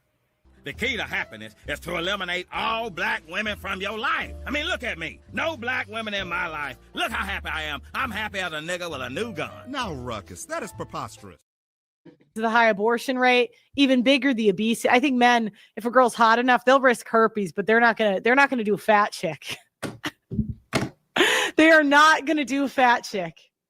They are just not gonna. They might risk gonorrhea, but they are not gonna do a fat woman. They just are not gonna do it. So, and when 80% of Black women, I think it's 80% are overweight. Like, do you know what's crazy? Like Candace Owens, because if a white guy's into Black women, not many are, but there is the occasional.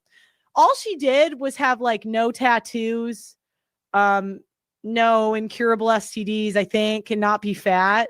And she got married into $150 million. Shout out to Big Candace out here showing you bitches how easy life could be. How easy life could be. Candace said, listen, you bitches want a white man? I can get a white man. These bitches ain't got no white man. I got $1 million white man. What's wrong with these whole, like, Candace actually showed y'all the blueprint. And y'all hate her with a passion. Candace showed you the game.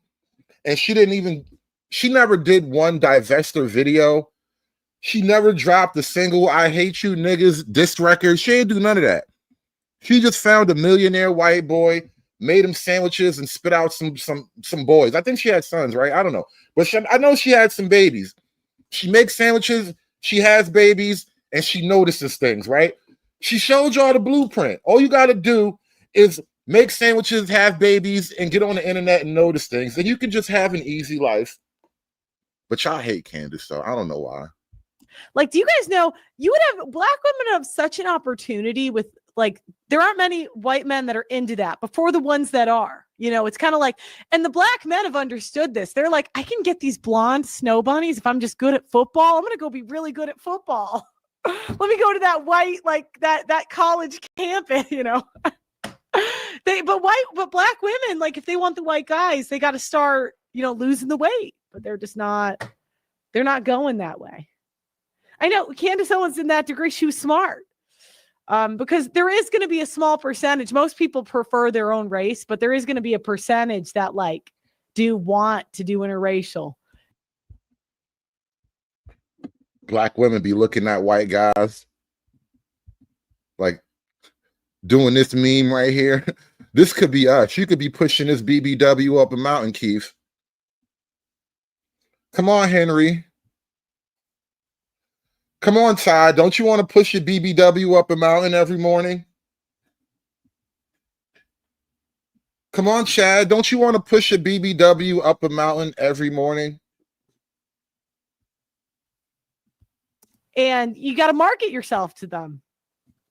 Failure of this panel to be sponsored by Bail Bond Service tells you all they need to know about their lack of business sense. Now, one second. Pearl. Hey, for real. No, hey, everybody. This is the crash out. And I just can't believe I was being lectured by a man with a hand tattoo named Fatty. I'm like, really? This is who's going to lecture me? Truly. God.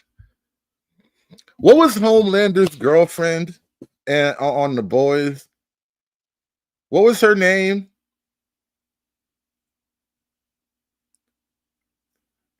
She's just giving off Homelander girlfriend vibes.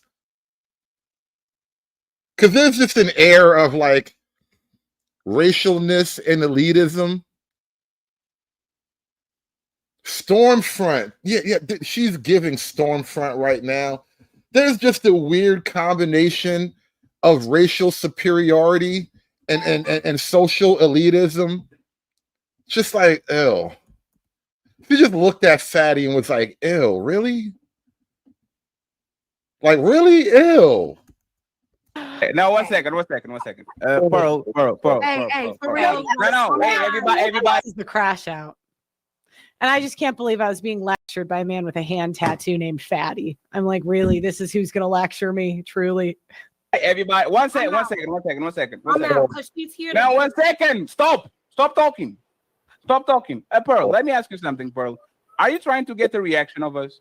No, Pearl. One second. I get this a lot. They always think I'm trying to get a reaction. I'm trying to be charismatic, right? I'm trying to keep it light and, it's a show.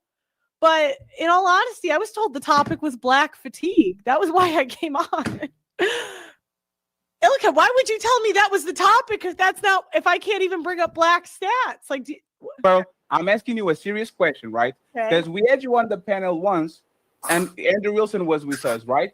And Andrew Wilson all of a sudden starting to do FUBU remarks. And I think they do this when someone's saying things that are smart. They're like, are you trying to get a reaction? I'm like, no, I'm just making sense. I'm talking about black brands and all that. And I ask him, hey, brother, I see your content all the time.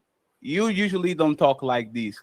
So my question is, and be honest about it, is there any other statements you're doing today, statements that are made to trigger the crowd that you have right now? I actually came here prepared because I thought the topic was black fatigue. So I came prepared with stats, facts, data, and statistics. I came, but the topic is not black fatigue, right? That's what we spoke about. But is the topic black fatigue? That's what you told me the topic was. No. I'm asking. 1 second, please. Is the topic black fatigue? So hold on, Pearl. I invited you, right? And I told you already that the next topic would be black fatigue. We already addressed it. But what is the relevant part about making it about race when we're here about the... Okay, so he said this was the topic. Whoa. So did they just give it away? Because I'm really like, listen, I like Pearl. I'm not going to make a secret about that. I've never really been against Pearl. And anybody who's listened to me long enough knows that, fault me if you will. However, I'm trying to understand, because she could have been wrong here. She could have came into this wrong, and I would have accepted that. But I'm trying to really see here, did she just kind of inject a topic on her own, like forcefully switch the subject, or were they already supposed to be talking about this particular thing? That's what we spoke about. No, but is the topic black fatigue? That's what you told me. Prepared because I thought the topic was black fatigue, so I came prepared with stats, facts, data, and statistics. I came, but the topic is not black fatigue, right? That's what we spoke about. But for the is the show. topic black fatigue? That's what you told me the topic was. No. I'm asking. 1 second, please. Is the topic black fatigue? So I invited. Hold on, Pearl. I invited you, right? And I told you already that the next topic would be black fatigue. We already addressed it. But what is the relevant part about making it about race when we hear about the? Okay, so okay, it looks like they're standing firm. We were not supposed to be talking about black fatigue. Somehow they're in this territory anyway.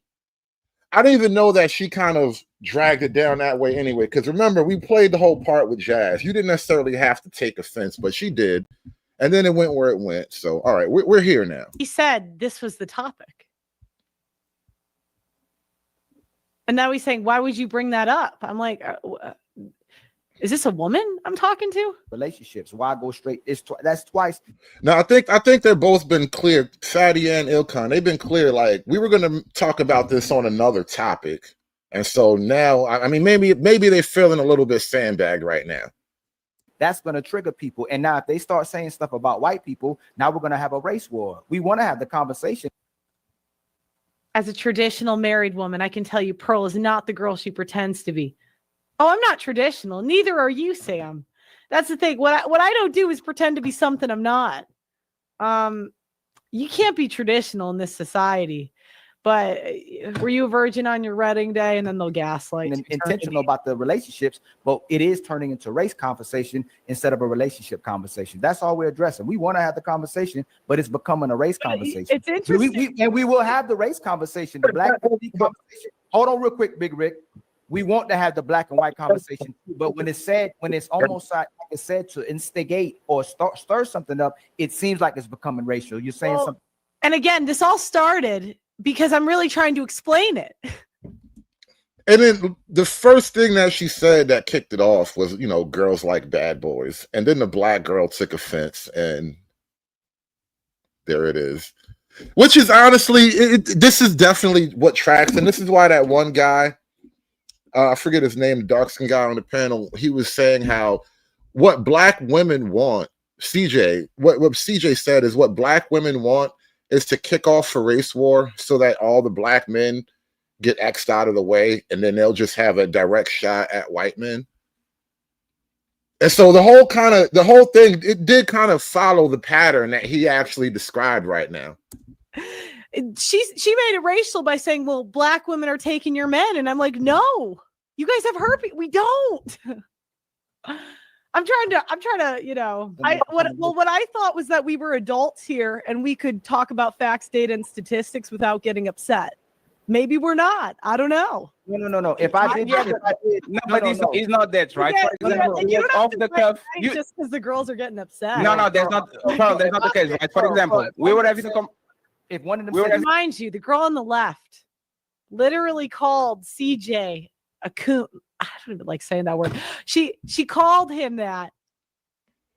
She doesn't even want to use the words that you black women use against that black man.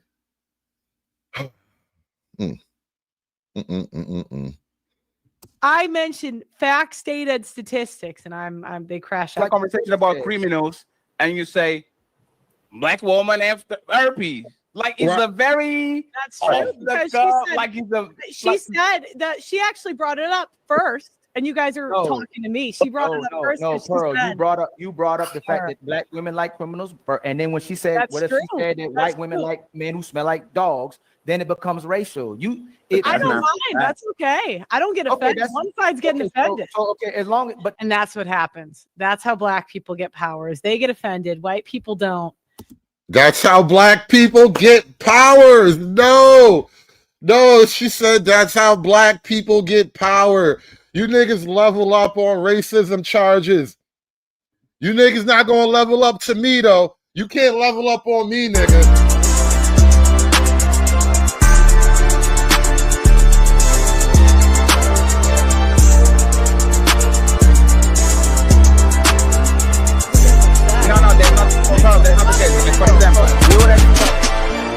Remind you, the girl on the left literally called CJ a coon.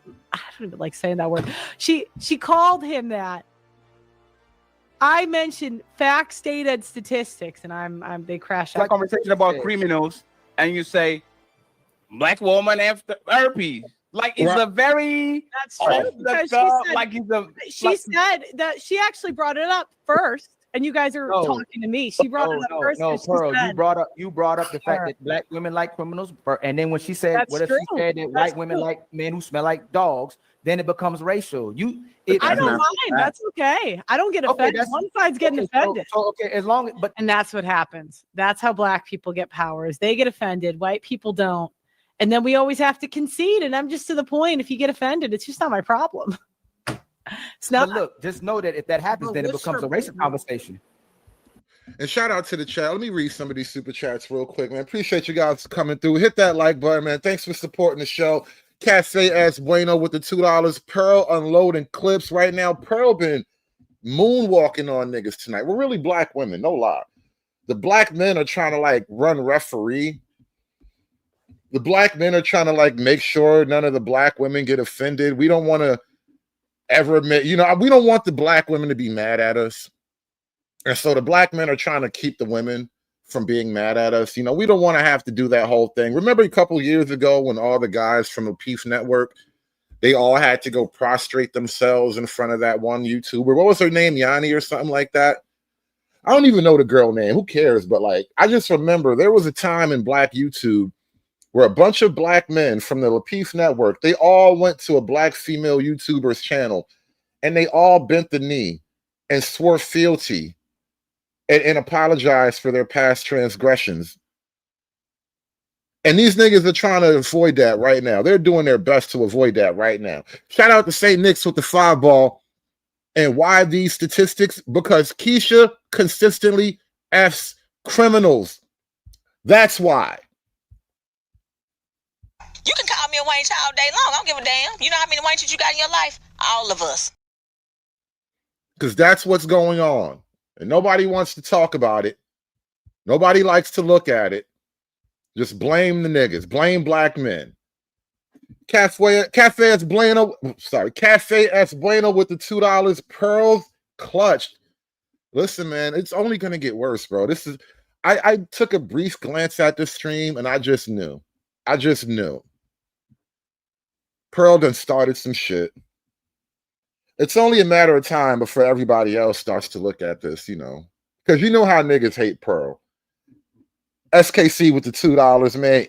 Eat, sleep, fight, bust equals greater STD rates. Eat, sleep, fight, bust equals greater STD rates. That's basically the truth of it all. Eat, sleep, fight, bust equals greater STD rates. How do it equivalate? Just nasty. I'm done with life, and it's all Jermaine's fault. It's always Jermaine's fault. Good women are dead. Evil bitches, rise up! Okay, so But what? You can't here to talk about. No. But what happens is if we have a racial conversation, then it makes everybody else. First of all, I don't care about how we look in regardless to money and all them things. I do care about how people respect themselves. So we should be able to have a respectful conversation without making it racial. Now, mind you, I didn't call somebody. I didn't insult anybody. Blatantly racial. Nobody Not being factual, making it blatant racial. Okay, well, you didn't give Tierney as much shit when she made it racial the other day with me. Well, one second. I know the girl at the bottom is like, these black women make it racial with us all the time, and they do. When I was doing my show, it would like be every other show. You're a privileged white girl. I am. So what? Yeah. I want to hear from. I'm a privileged white girl. Yeah, and what? Yes, I'm a privileged white girl. What else you got, bitch? Privileged white girl all day. When I die, I'ma go to Snow Bunny Heaven. Snow Bunny Heaven. Aw, you're a black woman and your daddy doesn't have a lot of money. That's so bad. That's so bad for you. My dad has lots of money. Your dad doesn't have a lot of money? Wow. Make it stop. Make the hurt stop, please. Like, and see what she thinks about what we said. Christina got a good What's point. her stick? Well, That's all if I'm being honest with you, Christina I never think- has a point. if I'm being honest, I think you guys are overreacting. I think the guys are white knighting a little bit for the women. I don't think we need to get emotional because there's facts about race. And if you can't handle it, I can go. I don't mind. Yeah, no, but Pearl, the thing is, we are not being emotional because let me give you an example of 1 second, please. 1 second, please. I'm gonna get. He says we're not emotional. That he starts yelling. I'm gonna bounce. No, it's fine. Let me just say, let me tell you one thing, Pearl, before you go, Pearl. So, don't. I'll go. So, hey, please, 1 second. So that's the thing, right, Pearl? If I was playing the same game that you are playing, I would say, you know about these things because you are the one that dated the black bum, a black homeless man, right? I would literally come out of the woodwork. Oh man, Fatty Cape activated. 4X Cape go. What's a 4X in a European cut? You know, Fatty can't just have on like a regular skinny nigga cape. Because I know your story. God forbid I help. Right? And these not black women that are just addicted to black bums. You are addicted to a black bum because that was the person that you actually dated. I don't think bum was actually the line there. The line was criminal. Everybody knows Pearl is a coal burner. All right?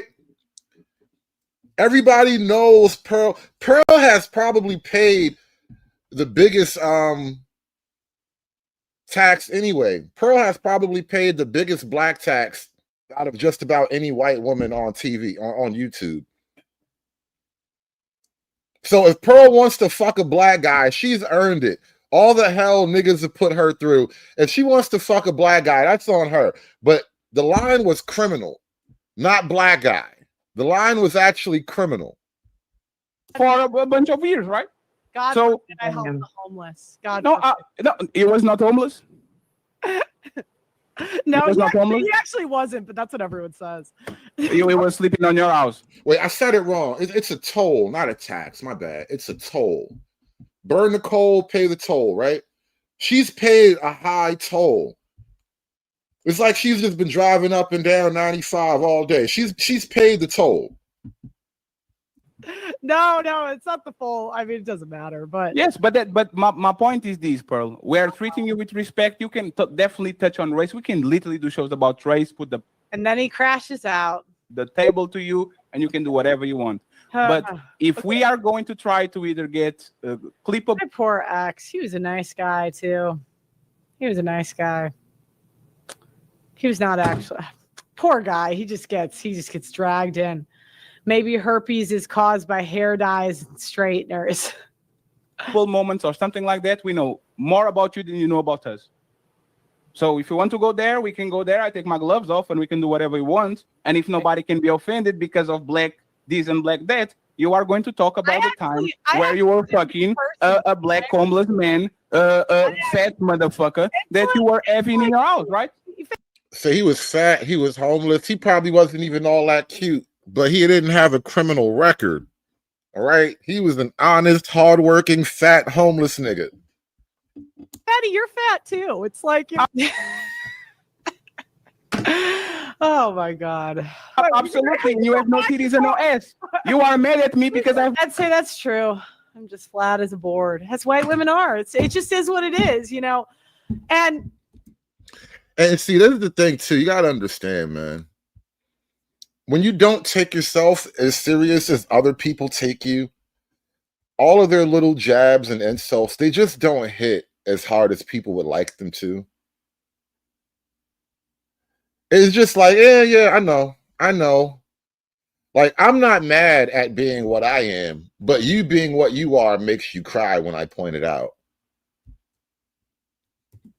They just more titties than you. And again, this is where I'm going back to. That's why you're mad, right? We could go back. That's why you're mad, right? Because I have more titties than you. Right. So again, I thought we were adults so that we could talk about. Oh, we are definitely adults. Let me ask you something. What do you think about black fatigue? All right, so I do appreciate you guys having me on. I really do. Can you say what you think about black fatigue before you go? I really did want to do this, but apparently we can't do the facts, data, and statistics. Thank you guys so much for having me on. If you want to do my channel, it's just Pearl, if we came on your show and started talking about white men, I should have. Then I decided just to stream. So, anyways, this is just another example. I give a black person an opportunity. I say, honestly, Pearl, you low key rage quit. You low key like politely you softly rage quit. No bullshit. That was a soft rage quit. It wasn't even like a rage quit. It was like a fake polite quit. I get it, but you could have stayed though. You could have stayed in the pocket. You didn't have to leave. They weren't really chasing you off. You could have stayed. You could have really amped this up a little bit. Honestly, you could have really amped this up. But you did low-key rage quit, though. Hey, if you can just manage this panel, I'll come on once a week, and we could do this weekly. Do you know what that would do for the numbers, the views? And this is like an over and over again thing. I don't know why I keep doing it. It's like racism probably would benefit me. All right, so Pearl, racism would absolutely benefit you. All right, don't go full white bed sheet. Like, no, that's not where it is anymore. But like racism through statistical reality, that's what everybody's doing right now. You can be as racist if you want, as long as you have statistical reality to back you up. All right, you can talk about black moms, you can talk about black men, talk about shit going on with black children. You can do all the things, right? You can use all the things, right? But statistical racism, that's where it's at right now, Pearl. That's why they triggered that's why you triggered the panel. You were on to something. You were in the pocket.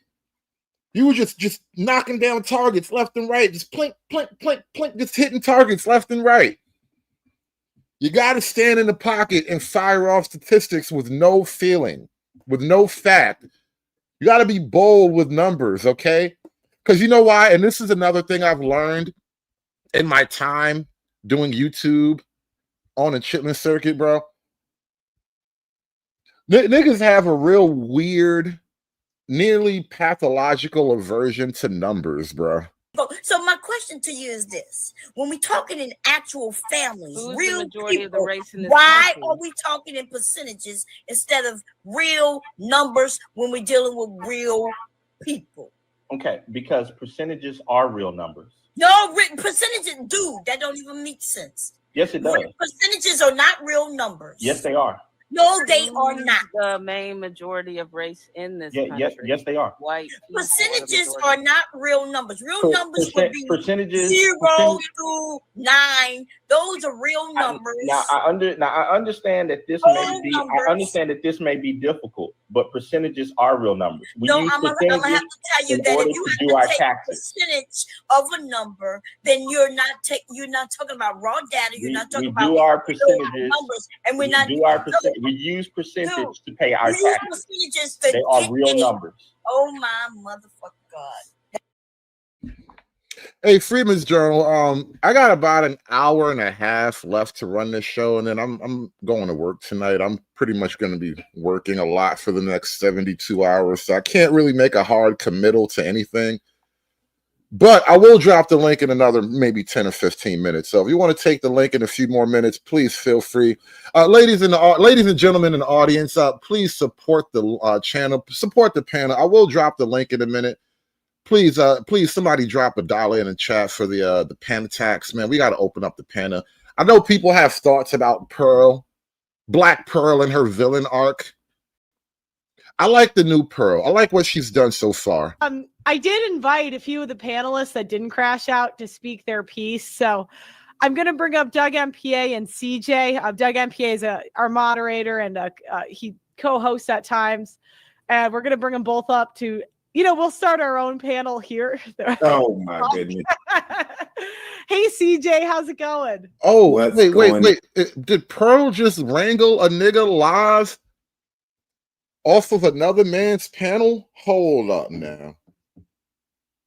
Hold up now. Pearl out here stealing niggas. I know the niggas. I know the table of black men are not gonna like this. The Council of Elder Negroes are gonna hate this shit. Wait until the Council of Elder Negroes get a hold of this. Wait until the sisterhood hears about this. Wait until the court of the matriarchy hears about this. Pearl, she disappeared for a good year and a half. She took an L. Niggas was on her neck. The YouTube algorithm, they took away her money and all that. But she didn't die. She did the Nick Fuentes, bro. She stayed in the pocket. She stayed loyal to her loyal audience.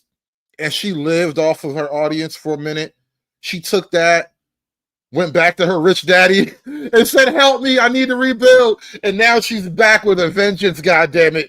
Now she's back with a vengeance. And she out here stealing niggas. Pearl is out here stealing niggas. I thought y'all thought she was done. You thought you were rid of her? You thought it was over? You thought you got rid of Pearl?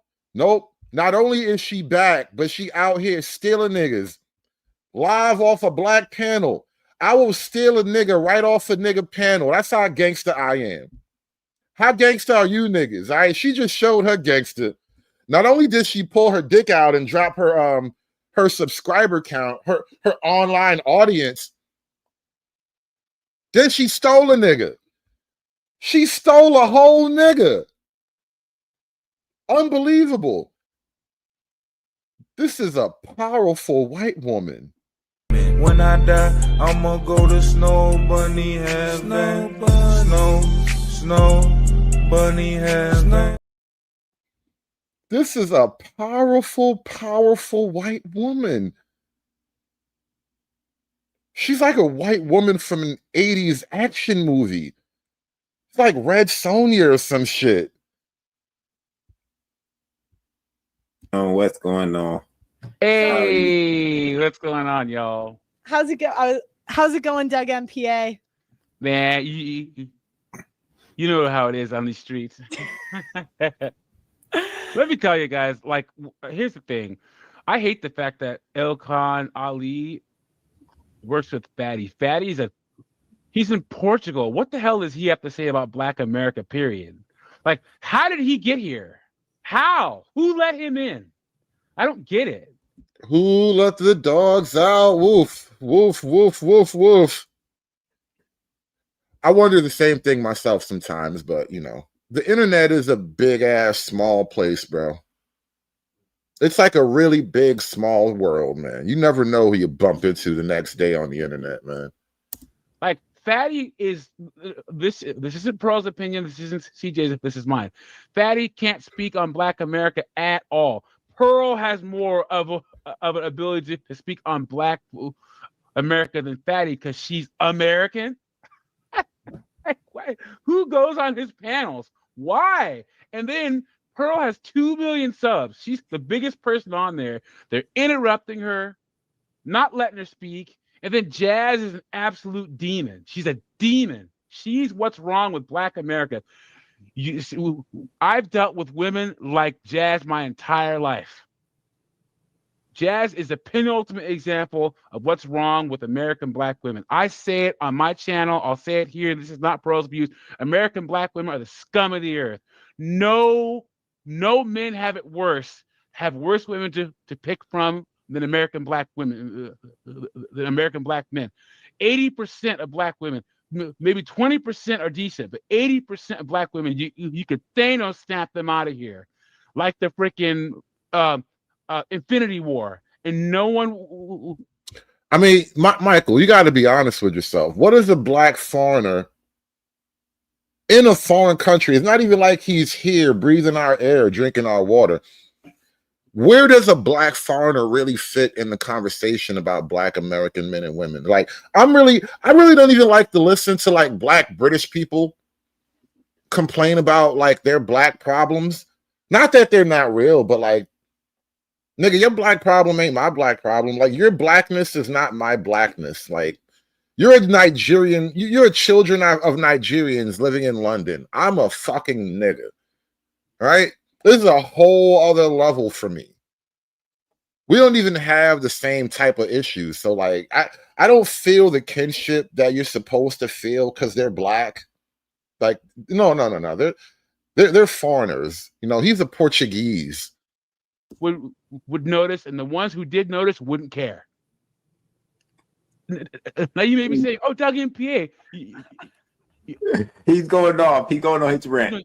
All right, you may say, "Oh, Doug MPA. What about your mom? Your mom's black. You know what? F her too. How about that?" Oh my God, my guy is tripping. All right, so let me go. Let me say you know this. what? Let me say F her this. too. We invited CJ on the show. Okay, so sorry, I'm done. All right, so I'm gonna start off by saying Fatty and Ilkan are my boys, feel me? So I love them boys over there. Those are my guys.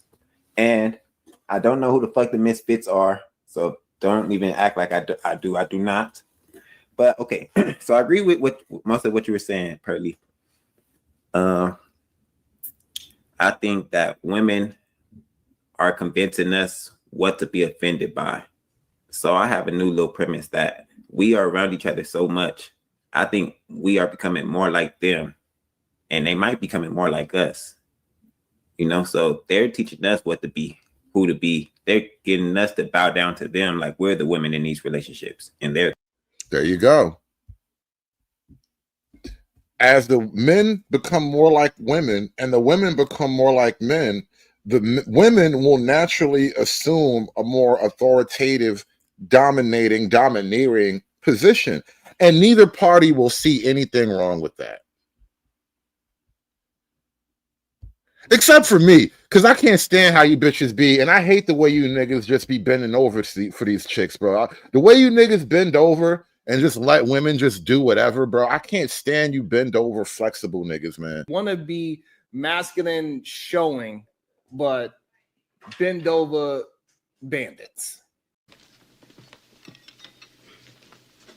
You need people like me so you can point your fucking fingers and say, that's the bad guy. Fuck you. You're all pricks. Wow, that's a really good point. That's really true. What did if you you're around say- somebody, if you're around somebody, sorry, go ahead. What'd you say about they want to start a war between black men and white men so they can date the white men? Oh yeah. Can you expand on that? Was that what you were saying, or did you have? Yeah, that's what I was saying. Let me tell them my favorite light. All right, so I got that from my boy Get your Tommy. mic up. Get your light on. All right, let everybody see you clearly when you explain the black woman's ultimate diabolical plan. Right? This is like the last act in a spy thriller when you finally figure out the international bad guy's ultimate villainy. He's like, I want to poison black people's fried chicken supply. Like, this is that part where he reveals the whole plot. I don't know if y'all know who Tommy Sotomayor is. Oh yeah, OG, let's go. That's one of his points. So I believe that he's right. I think black women are trying to start a war because they really want white men. That's why they put all that weave in their hair and they want to be with white men. They're envious of white women. That's why they talk so much crazy stuff about white women. And what else? Yeah, they're trying to start a war so they can get with white men. But white men don't want them. Like you said, they don't want them. They obese. They got a lot of bad stats. That's not on their side. That's why women, especially black women, hate stats. Women really hate stats in general. They don't like logic. They don't like stats because you can't manipulate when you're using stats and logic. So women don't like those things. And turn on the AC now. That's the name of my channel. Feel me? So go follow your boys. It's me and my boy Arnold. Yeah, guys, go subscribe to his channel. How many subscribers do you have? Oh, we don't got that many. No, I'm saying we could see how many we could get in a stream. Okay, we got 239 right now. Pearl out here recruiting. Damn it, you niggas don't know what you about to get, man. Damn, son, you don't even know what's about to happen to you, bro. I used to want to feel bad for niggas, but I don't even know how to do that no more because I've just learned that you can't feel bad, you know, fucks with your money. But you niggas don't even know what's about to happen, bro. Black Pearl out here killing. She's stealing niggas. She recruiting. I know the moves. I've seen this before. I know how this works, man. When you want to conquer foreign territory, you don't use your own army on the front line. You recruit the disgruntled natives, and you let them go to war with Montezuma's people. And you stand in the back firing cannons. That's how this game goes. That's how you conquered the Americas. I've seen this story one too many times. 239. Guys, can we get him to 300 this stream? Yeah, I'm gonna put it in the chat. Yeah, let's put it in the chat. Well, if you want to host a panel show once a week, there's an opportunity that's opened up. I don't want to step on nobody's toes, so, No, I'll come on your show if you want me. Oh, you scared nigga? Okay, you scared nigga? Oh man, what did you think about what like the original point was? Are you from like a black area? I'm from Inglewood, California. Yeah. Okay, and did you see? I lived in Memphis, Tennessee for. Did you see black women dating criminals, or was that just completely out of bounds? Like I said on the show, I agree with your point that black women, I think women in general have a propensity to date like more violent people, but I think black women have a higher propensity. I think they do it more often. I don't know. Yes, I think so. You're right. Yeah, well, because I was just thinking it wasn't really to make it racial, but I just didn't like that she was pretending she didn't know. When I'm like gaslighting, that's what was annoying me. I was like, well, one, I thought the topic was black fatigue. That is what the guy told me. So that's what I wanted to talk about. Maybe they titled it something else, but I'm like, but the second thing, I'm like, in the DMs, you said black fatigue. You said we could do that. So I'm like, what? But then the second thing, the only reason I brought it up was I didn't like her pretending she didn't know. And I'm like, come on. Oh yeah, Jazz. I don't know if you know Jazz. You know. No, I don't know her, but I'm like, you have a criminal in your past. You've dated one. I just don't believe it. Like, so she's been making her rounds on YouTube. I don't know if you watch some of the shows on YouTube, but she's been making her rounds, and she's definitely a feminist. I think she hates men, and you know how women project how they feel onto men. So she would say that men hate women because that's how she feel about men. And that's how most women do. So these feminists, they talk about you hate women. We try to correct women. They always talk about how we hate them. It's just projection because most women hate men or don't like men. Yeah. And so I have what I call the feminist conundrums. The feminist conundrum is you want a man, but you hate men. So how are you going to figure that out? And then you don't. The link is in the chat if anybody wants to come up. We're going to have a short panel today. I'm probably got about an hour or so to kill up here on the panel. But I know we've covered a good chunk of territory here. We've been here for 2.5 hours. So hit the like button, guys. Thank you guys for coming out. We got the link in the chat if you want to come up and add some thoughts to the show. And welcome to the show, Lion 917, by the way. Any thoughts real quick before we hit the play button on this? Sure. What's up, Hood? Yes, I didn't catch this live and direct, but I watched the thing in full. Now, to be fair, this is just one of those moments where two things can be true. And granted, yes, what Pearl is 100% right. Most women choose degenerates, and yes, it is prevalent with amongst black women. Now, to Jazz's point, even though she did respond in emotion and it was cringe as shit. It was cringe as hell. Care for it. She was right about as far as the shit that Brad be out here doing, and those women be right there supporting him. Other murderers have received love letters from all those murderers. From those happen to be white. So, like I said, just to be fair, just to call balls and strikes, two things can be true. Now, granted, I didn't like how Pearl was acting like when that got said because. If you're not offended, you don't feel no type of way, why are you leaving? No one made her leave. She chose to leave. I mean, I think that's my only real big criticism on Pearl is the rage quit. Yeah, it was bad all around. I mean, I didn't care for Ali and Fatty's response to it either. It was just bad. It was just bad apples all around in this. I mean, did she really rage quit though? I mean, did y'all see the posturing of everybody on that damn panel, including black women up there? You know what I'm saying? Trying to bypass all of her so-called statistics that basically proved her right. You know, especially about the hepatitis and all the STDs in the community. I mean, the This high is why. versatility, but the high versatility is just as prevalent amongst white women. So we just call balls and strikes up here. I'm not saying Pearl's wrong. No, come on I wouldn't now. say just as prevalent. I I'm just think it's a calling balls and female strikes. phenomenon. To say just Okay. as prevalent might be going too far. Let's really look at the bare root of this. When But white hold on, Mr. O. Here's the thing. Let me answer the other question real quick. The reason why I'm saying I'm standing on it to rage quit, and I just explained this in a whole other context on a whole other panel about a whole other situation involving a man and a woman. But basically, it's like this. When we get up here on these YouTube panels, there is a sort of a round tableness to the whole thing. Like everyone is a relative equal except for like the host of the show, who's a little bit more equal. Round table, like the King Arthur's round table. Point being, everyone has a sort of equal place at this table, right? Except for the host. The host has ultimate privilege. So that being said, when a woman wants to sit at this table as an equal, I don't like the idea of women somehow being caped for just because they're women, or just because she a black woman, I gotta now jump in front of her on a panel. Like, it's one thing, again, when you're in the real world and that's your woman and somebody's saying whatever, like I got nothing really to say about that kind of thing. That's a real physical altercation. On a panel, though, the need to cape is so strong. I just hate it. Can everybody mute up, please? Because I'm hearing some background. But the thing is, what happened, though, on this panel with Pearl is Pearl inserted herself into the fight. And then I'm calling her wrong for now. Not only you wanted the smoke, you wanted to have the whole racial thing. And then when a panel kind of erupted, which it's gonna do, it was like, well, since you guys can't have the conversation, I mean, listen, it was going to be a hot conversation no matter what. You should have just went in there with your armor on, ready to do battle.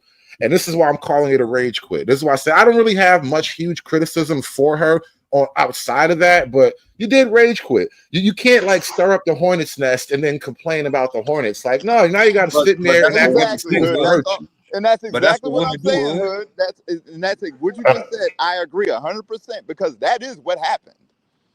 I say it's a fatigue quit. I'll say it's a fatigue quit because, you know, Hood, you said that, but I got to go against you, my nigga. I did that shit for years on Bernard Riley. You know, I was right up there by your side, and then eventually I just got tired of the monkeys, bro. When you're a civilized human being and you're trying to talk on a panel with subhumans, eventually you get tired of not rage quitting. It's just fucking with your energy trying to talk to non-humans. It's like going to the zoo and trying to have a conversation with chimpanzees. Like, how productive is the conversation going to be? Right. I wouldn't necessarily. Guys, do me a favor. Everybody on the panel, do me a favor. I'm trying my best to like keep it as clean as I can. So I want everybody to try to observe, you know, the whole decorum thing. I'm trying to keep this green lit. But I think, thank you. God damn it, come on, bro. It's not even you. You tone police hit me, bro. I don't want to tone police. I want to keep this as green as possible on the dollar sign thing. But no, because I'm trying to police myself as well. But no, Snowman, you're about to say something. No, I was just going to say I don't necessarily think it was a rage quit. I mean, I would say it was a rage quit if she just jumped off. But if you really paid attention, the whole racial dynamic wasn't addressed at anybody specifically. She didn't decide to hop off the panel until Fatty decided he wanted to make ad hom attacks. You know, when you start attacking a person, when a person's attacking a topic and a racial issue and not making the racial issue personal, and then you turn around and want to make a personal attack on someone, I don't see how that's a rage quit. That's just someone saying, well, if this is how you want to be, I'm not going to engage.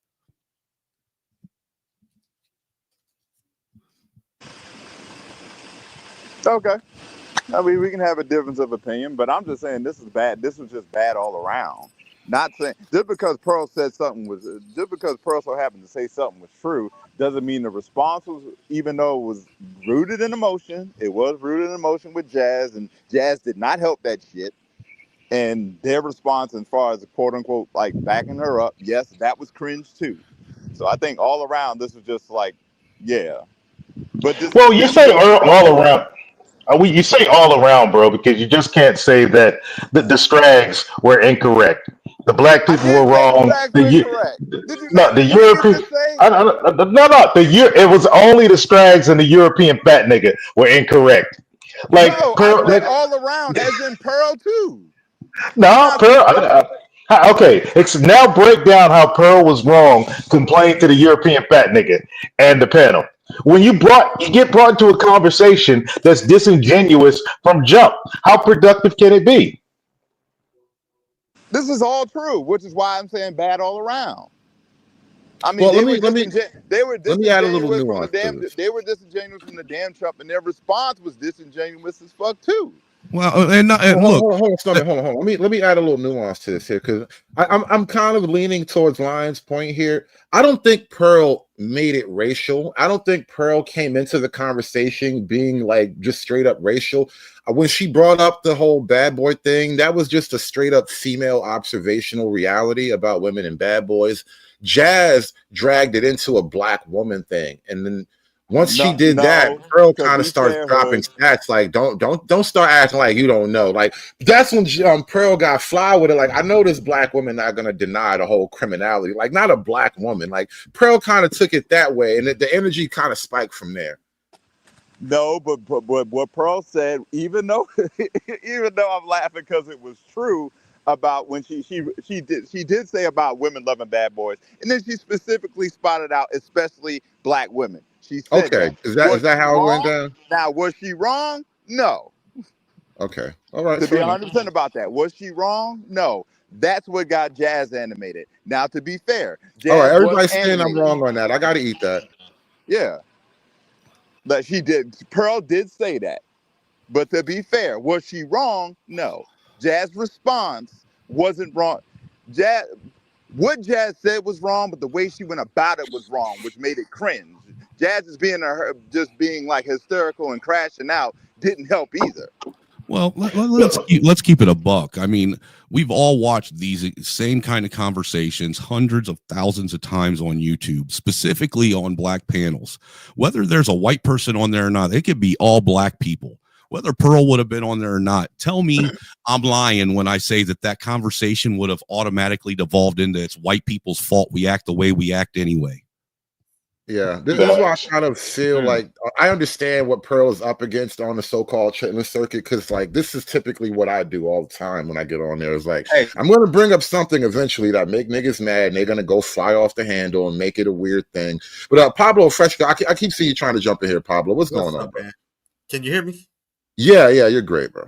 Well, and I'm glad Angry Snowman said that. And if you could highlight my comment in the chat. My last comment, you may have to scroll up to see it. The community is always looking to take offense over everything. They're always looking to take offense. Intellectual discourse and nuance is not their strong suit. They want to be offended. I was on a platform called Clubhouse just last week, and Obsidian was talking, of all people, and he and another feminist were going kind of back and forth, and I said, hey, I have an idea. Why don't we have a debate? Why don't we set a topic, have a date and a time, have a timekeeper and a moderator, and this and that. You know what they said? We don't want to hear. We don't want to do that stupid stuff. Go on, you could go create a room and do that and this and that.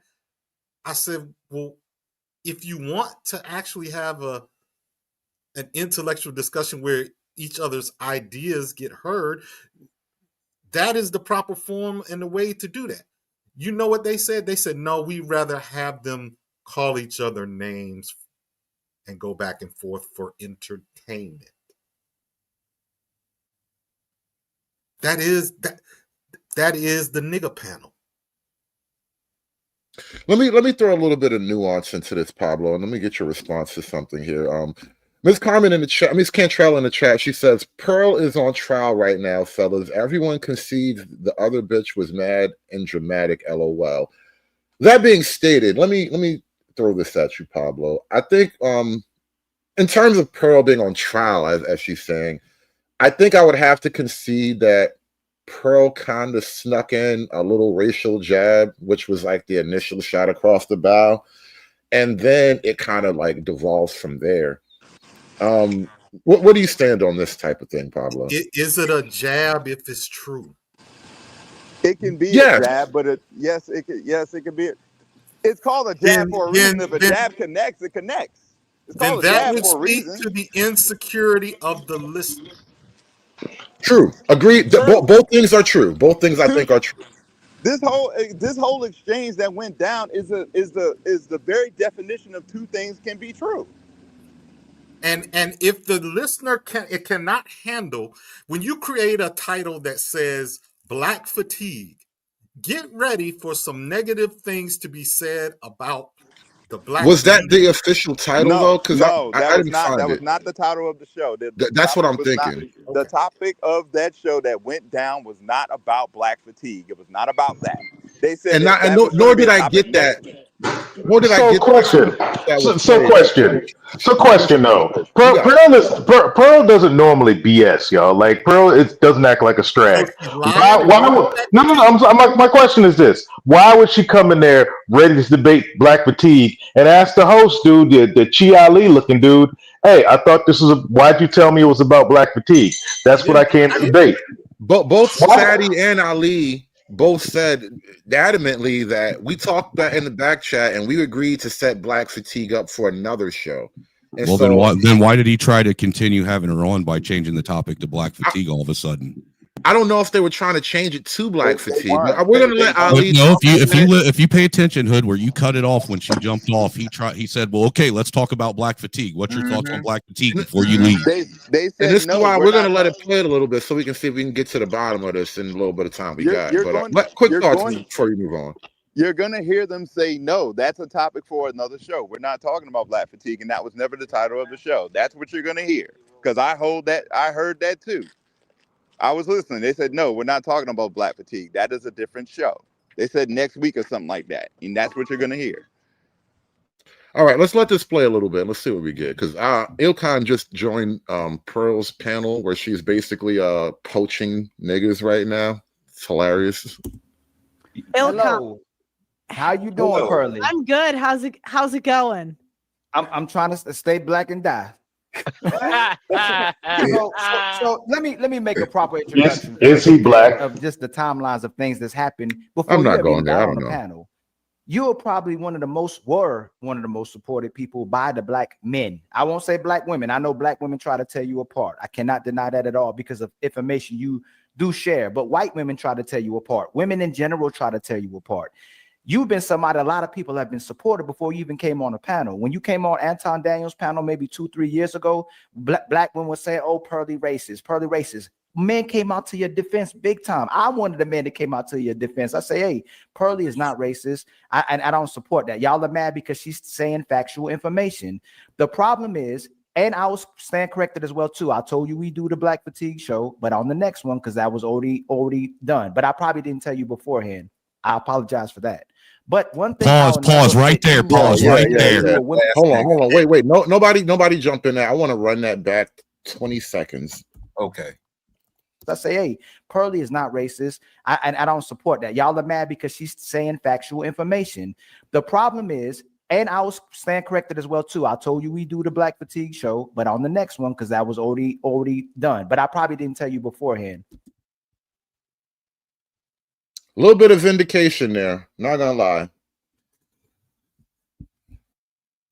Gentlemen. I mean, you can't argue with what he just said. I mean, how can she know that they're having a discussion about a different topic if he didn't tell her beforehand? Because you got to read niggas' minds, Snowman. You know this. Yeah, he didn't tell her before he changed the topic that he changed the topic. So, there you have it.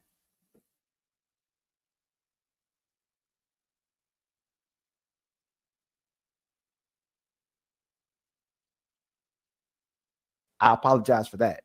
But one thing I'll never, that you know that men won't do or women won't do, is when the conversation just goes to race, when we're having a conversation about women in general, that's something that threw the whole panel left. That person who came on my panel was talking too much. I agree with you, right? We need to control that. And we need to moderate a little bit better. I don't agree with that.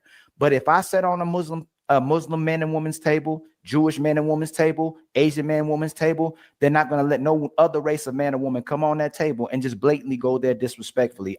Bullshit. Notice how he's really associating him being black with those others having a religion.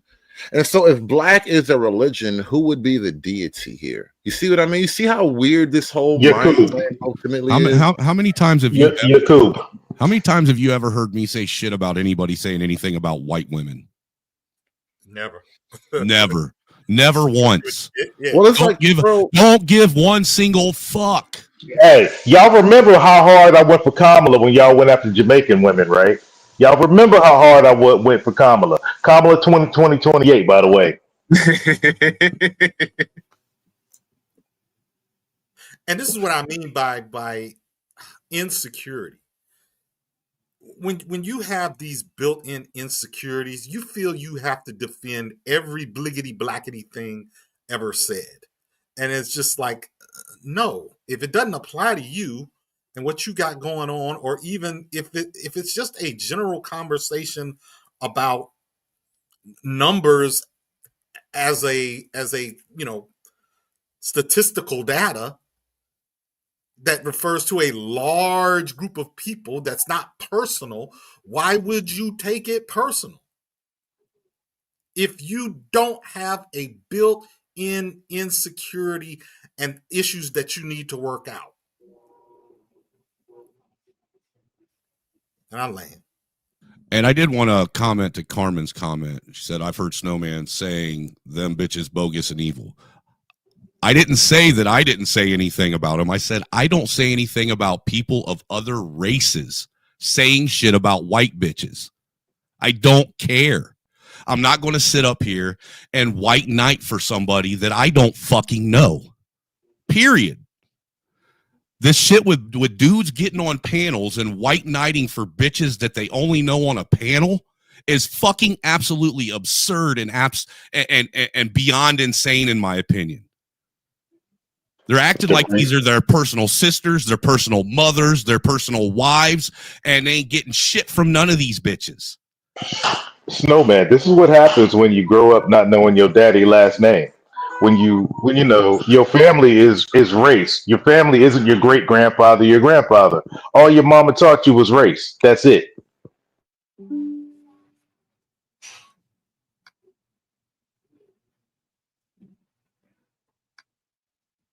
And look, to what you're saying, Trey, that's the one thing that I've noticed the most on getting on. I've went through the gauntlet in Black YouTube. I've been all over Black YouTube streets. And you know what? The one thing I've noticed is all these Negroes out here can say anything they want, throw any shot they want, throw any slander, slur, curse word, foul word, whatever the fuck they want at white people. But as soon as they get that same energy back, that same energy back, all of a sudden there's a problem and they can't handle it. All right, Snowman, listen, we're going to go to the clip. Hold on. Muslim man and woman's table, Jewish man and woman's table, Asian man and woman's table, they're not going to let no other race of man or woman come on that table and just blatantly go there disrespectfully. I didn't even say if you're wrong or not. It's the fact that, especially when you're laughing, it's one thing if I say, hey, Pearl, if I want to speak about injustice, I go, hey, Pearl, there's a lot of injustice that's happened in law enforcement.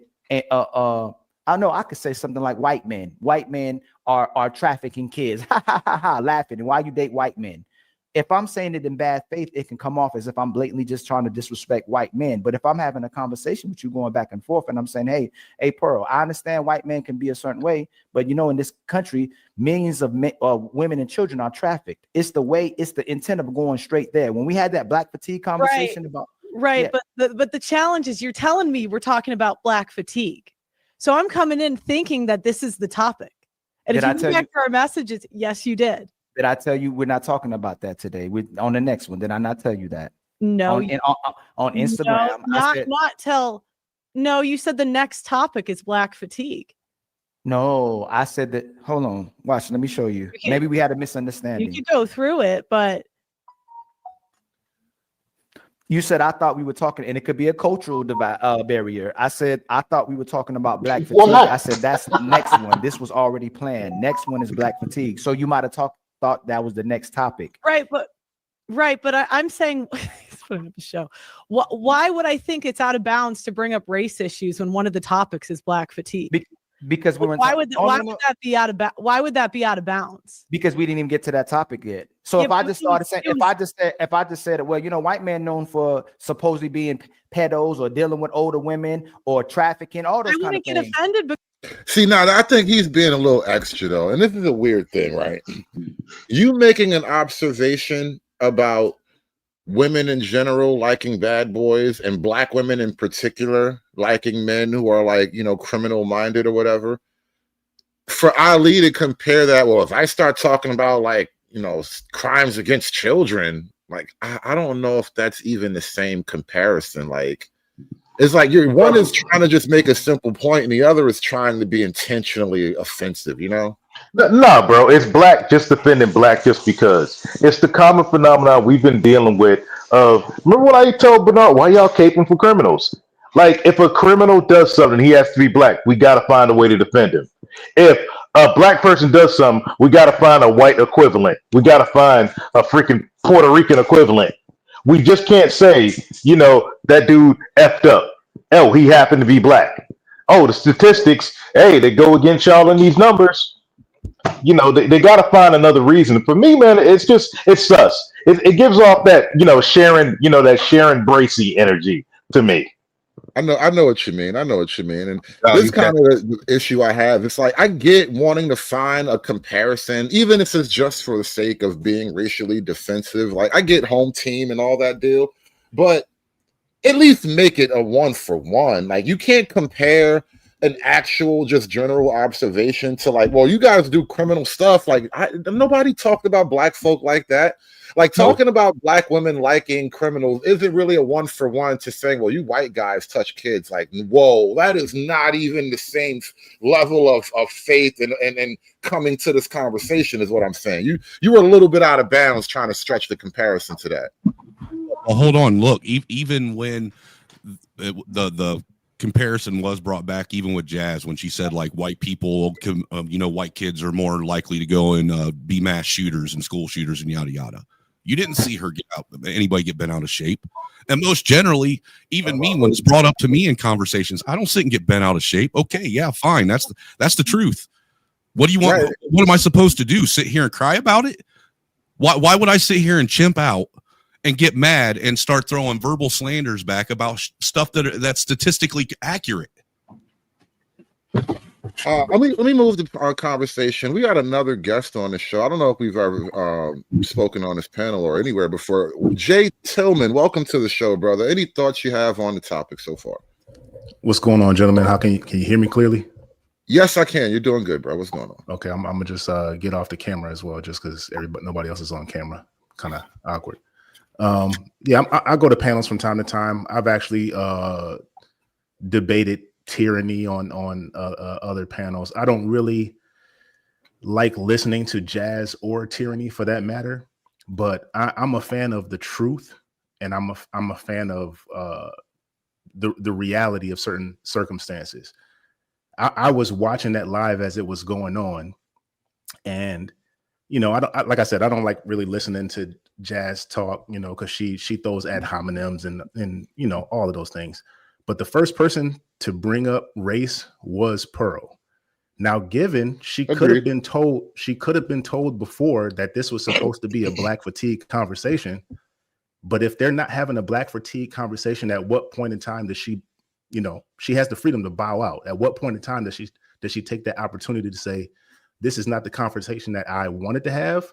On that note, you guys have a good night. I'm gonna bow out. I'll be back for the conversation that you told me we're gonna have. She had the freedom to do that, but she didn't. Well, wait. I think that's literally what she did, though. So here, correct me if I'm wrong, Jay. Everything you said did happen. She brought up race first. She kicked the hornet's nest. The panel kind of got a little bit active behind that. Whether you agree or disagree with how it was done, everybody kind of got a little bit up in arms about it. Now, at a certain point, she did literally say, you know what, if I'm just gonna leave the panel, if this isn't what you guys wanted to do, fine, I'm out. Like, so I think she literally did that. So I think she was off on that. She was kind of doing that, man. We I mean, I don't know how many guys on the panel have kids, but you got kids, you kind of see this stuff happens. They kind of poke a little bit more before they go. You know, that's she. If she wanted to get off, she could have gotten off. Instead, she started throwing jabs once she saw the panel started to get a rise out of it. And if I've been watching Pearl since like her culmination with her little solo videos, like, oh, this, white girl reacts to black, yada yada yada, hip hop this. Then she moved out to the UK and grew her channel off of certain UK individuals. And then she rolled over into the political stuff and the red pill space and all that stuff. But that being said, she was kind of poking before she left. I'm seriously asking the question. I don't care about any side. I really want to know the things, because I watch your channel and stuff like that. I don't really comment that much. I just kind of want to get the I guess the temperature of the room in other areas, right? I consider myself more of a middle type of person. I like to look at the actual topics of discussion versus who's saying it or whatever they're saying. But I just want to know, was the things that Pearl was saying, like 50% of black women have herpes, or 60% of black women date, felons or whatever like that. Like I there's a channel, Medium Man channel. He lives in the stats. He lives in the truth. Yeah, we know Medium Man. Because I like getting that information. So what was Pearl? I'm seriously asking this question. What was Pearl saying that was actually truthful and not just how we feel about certain people within our community? All right, really quickly. In terms of this particular channel and what I do online and all that, I will say this. I kind of explore the far right political realm and ideas. As a black man, like I do honestly think that black people can be a lot more right-wing. It'll be a positive, healthy, social, cultural thing for black folk to be way less liberal and way less permissive of certain things that are ailments to the black community. That being said, in terms of Pearl, I do think she was right in a general sense. She may have been overblowing some of the numbers. When talk about, like, I think she maybe said 60% of black men have some type of criminal record. I think that's way overshooting it. I think the number might even be like a third, if we're being really. So a third is way too much, but it's nowhere near 60, right? So she was off by basically double. And isn't that in itself just like, shouldn't that invalidate her in itself to be makes allowed her to say less something right. like that so blatant? It doesn't invalidate her. It just makes takes her away less. her credibility a little bit. Little bit, but it doesn't make her completely wrong. It's one thing to say that a person is a criminal when a person has no record. It's another thing to say that a person is a criminal, but they've got, like, a middle of the road record, right? He's not like the Joker, he's just, he sold some drugs or something like that. And so it's like, it's an area of degrees. But the problem is, even in the accuracy that she overblew, the accuracy of it is way too high. And that's where it's like a bit of a gray area. So she's less right than she's standing on, but the reality of it kind of leans in her favor, is what I'm saying. Is that a reality, or is that a feeling that we have because we're in the community and we see it?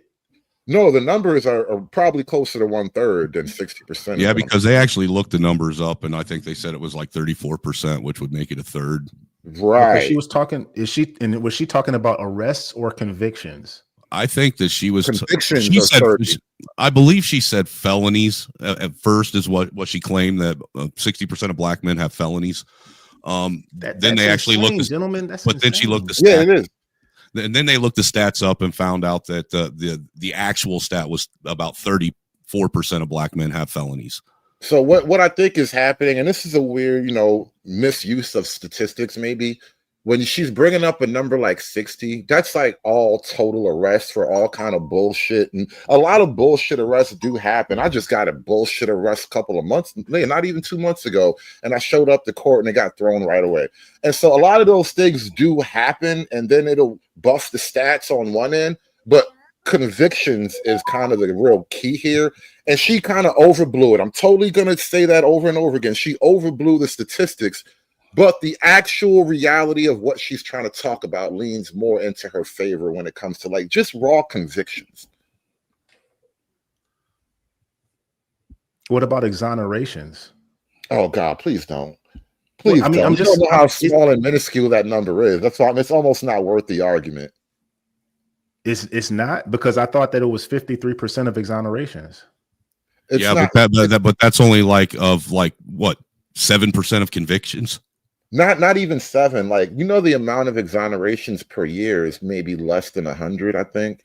So it's like, in the grand scheme of total arrests that come up into like millions, or convictions even, maybe we're looking at a pool of maybe a couple of hundred people, and then saying out of this teeny tiny pool, most of those black men get off. Like, it's not, it doesn't have the statistical gravity that you're looking for to counter the initial argument. You see what I mean?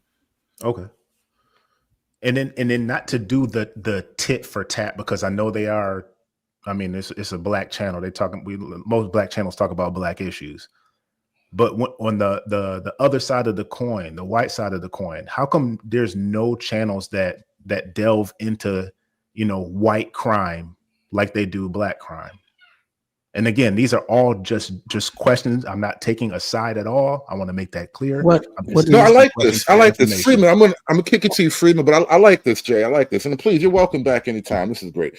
But the reason why I think that is because when black people are gonna have conversations about what's ailing the black community, there are typically 2 paths you can take. Like, everything is the white man's fault, and then there's all this bodies of pseudoscience and evidence to help you support those arguments, and you can do that, and then you can start getting into like hard data and statistics and all that, and that's really where the issue of criminality becomes a more pertinent reality for like the black everyday experience, right?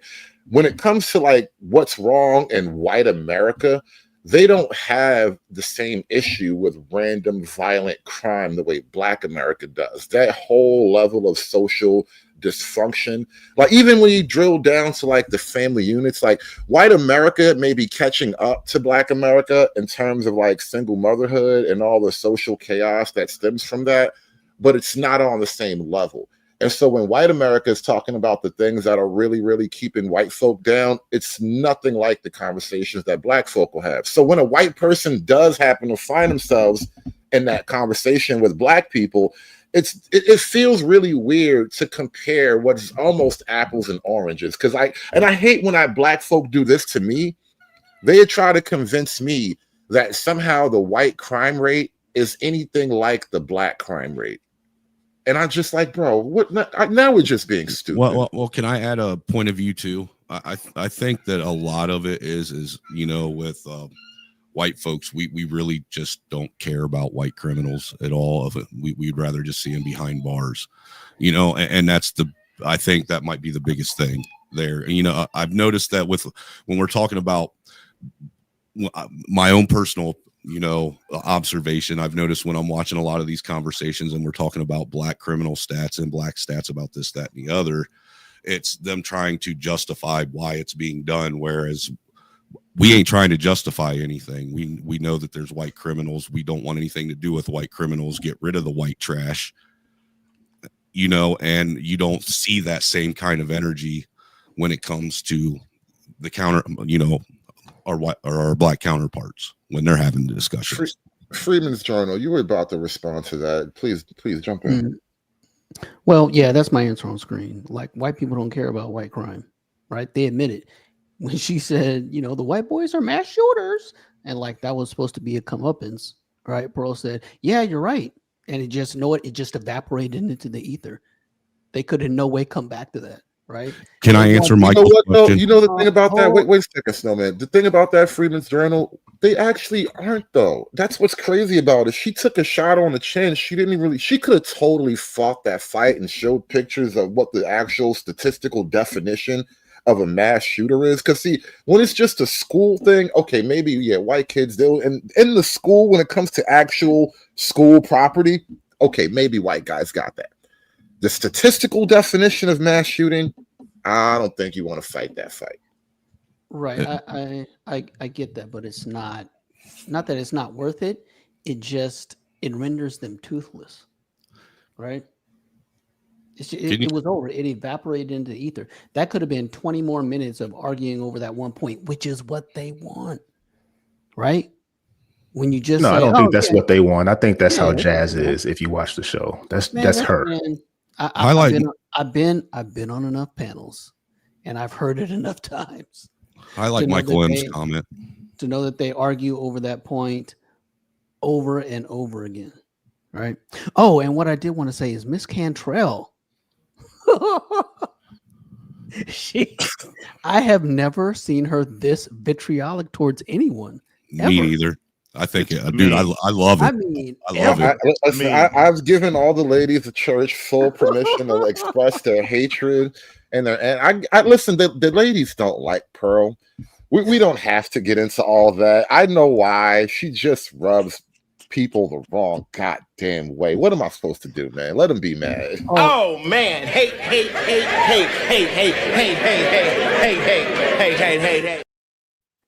No, I was there for the Danica stream, Carmen. Yeah, you were upset then, but that is nothing like this. This is a whole nother level.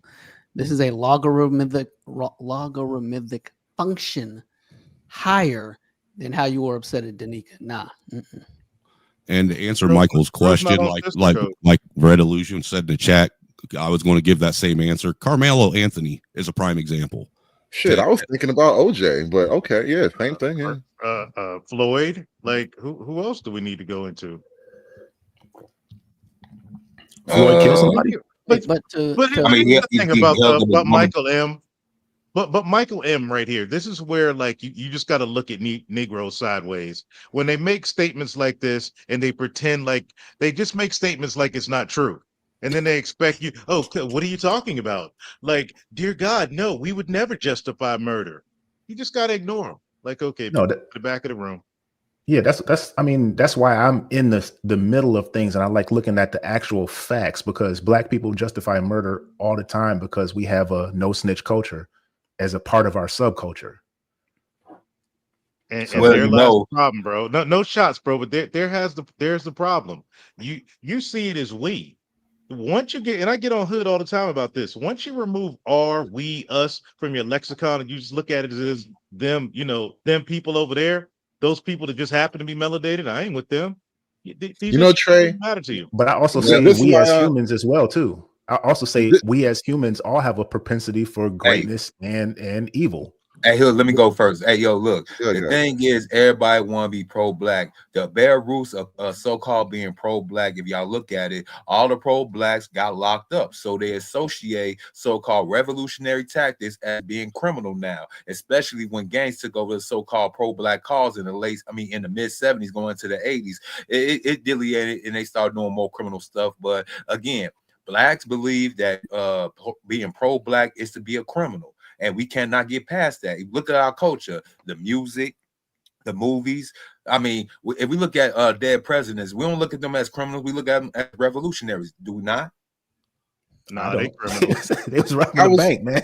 That was the straight first up. Am I wrong? Whole movement, bro. It was actually intentionally populated by the criminal class. Even to this day, like the NOI, they have no problem like directly recruiting from jails or whatever. Correct me if I'm wrong, but Malcolm X. did OJ not get found civilly liable for that death? You had to pay. Yeah, I don't like civil liability as a measure, and we're gonna throw that out. But I still support OJ in part of the argument, though. But I say the son did it. The DNA I'm just saying that his son did it. Just because somebody hasn't been convicted of something, like Carmelo Anthony, for instance. He hasn't been convicted, but how many people came out and tried saying that rather than him killing somebody, that he was self-defense? But that's the question. I mean, come on. Hold on. So the question at hand that Michael put on the screen was about Black people celebrating, a Black person killing someone. And so it's like, bro, let's not be coy about this shit, especially if it's like a racially charged thing. Black folk are always going to be on the Black guy's side. I mean, they celebrated in rap music, for crying out loud. Well, that's the thing, Snowman. Throw OJ out. Carmelo actually killed somebody. There's no debate over whether or not he admitted he killed him. Yeah, right. The debate is over murder or not. But here's the thing: Black people are the only ones out here caping, and some white liberals that it was self-defense. You can't just say nobody in their right mind, other than Negroes, would say it's okay to bring a knife to attract me.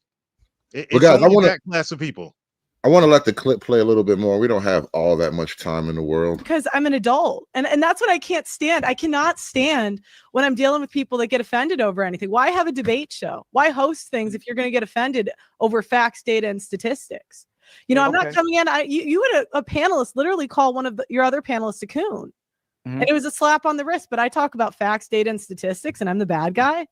Like that is blatantly disrespectful. You didn't kick her off. No. So when Big Rick said he believes that people be using the facts and statistics, and you don't back that up, you went along with them. Yep, we can't use that. You literally when he said that. No, it's a nuanced point. I've talked about it on the channel. Your first instance has got to be real life, right? You're going to be easily manipulated if anyone can put a study in your face and say this. But I could give you, when we're talking about black crime, I could give you real life examples. I could give you examples in the media, and I could give you facts, data, and statistics. If you don't have all three, I understand having a different. So if you're talking about tough skin, why'd you want to kick people off when we bring them to make the show for you? We're bringing people. Well, let me. I'm gonna ask you because we set up a panel for you, like literally, so we can build with you. You're gonna kick the person who's literally the contrarian or going against what you're saying. You're saying have a tough skin. But you want to kick the person off. It's like, well, do you want an entertaining show, or do you want it to be boring? You got to stand in the pocket. I'm not trying to be rude. Entertain the people, Pearl. You got to stand there and entertain the people now. You know what I'm thinking about, really? The whole arc of Pearl and, the Flint's Heads thing and all the black people coming at her, her little black inner circle turning against her, her Africans revolting against her. They had like a slave rebellion. It probably was awful. It was terrible. But, she survived, right? She lived, and now she's here stronger than ever. And I get the feeling, you know that saying, she like a nigga with a new gun? She had all these stats and she had all these arguments. She'd been in the gym, losing weight, getting battle ready. She wanted this fight. And I feel like you should have stayed there and had the fight. You queued up for it, and you're now like, oh, you didn't set the fight up accurately. No, you were ready for beast mode. You should have just went beast mode and let everybody hate you, man.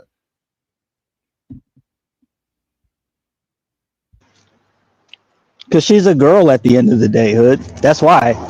There you go. Right there, Freeman. No matter what y'all say, not only is Pearl a girl, she's a modern woman, and she's gonna do modern woman tactics. That's what she's gonna do. What does Michael M talk? Why are so many black conservatives never in traditional family structure, Mario?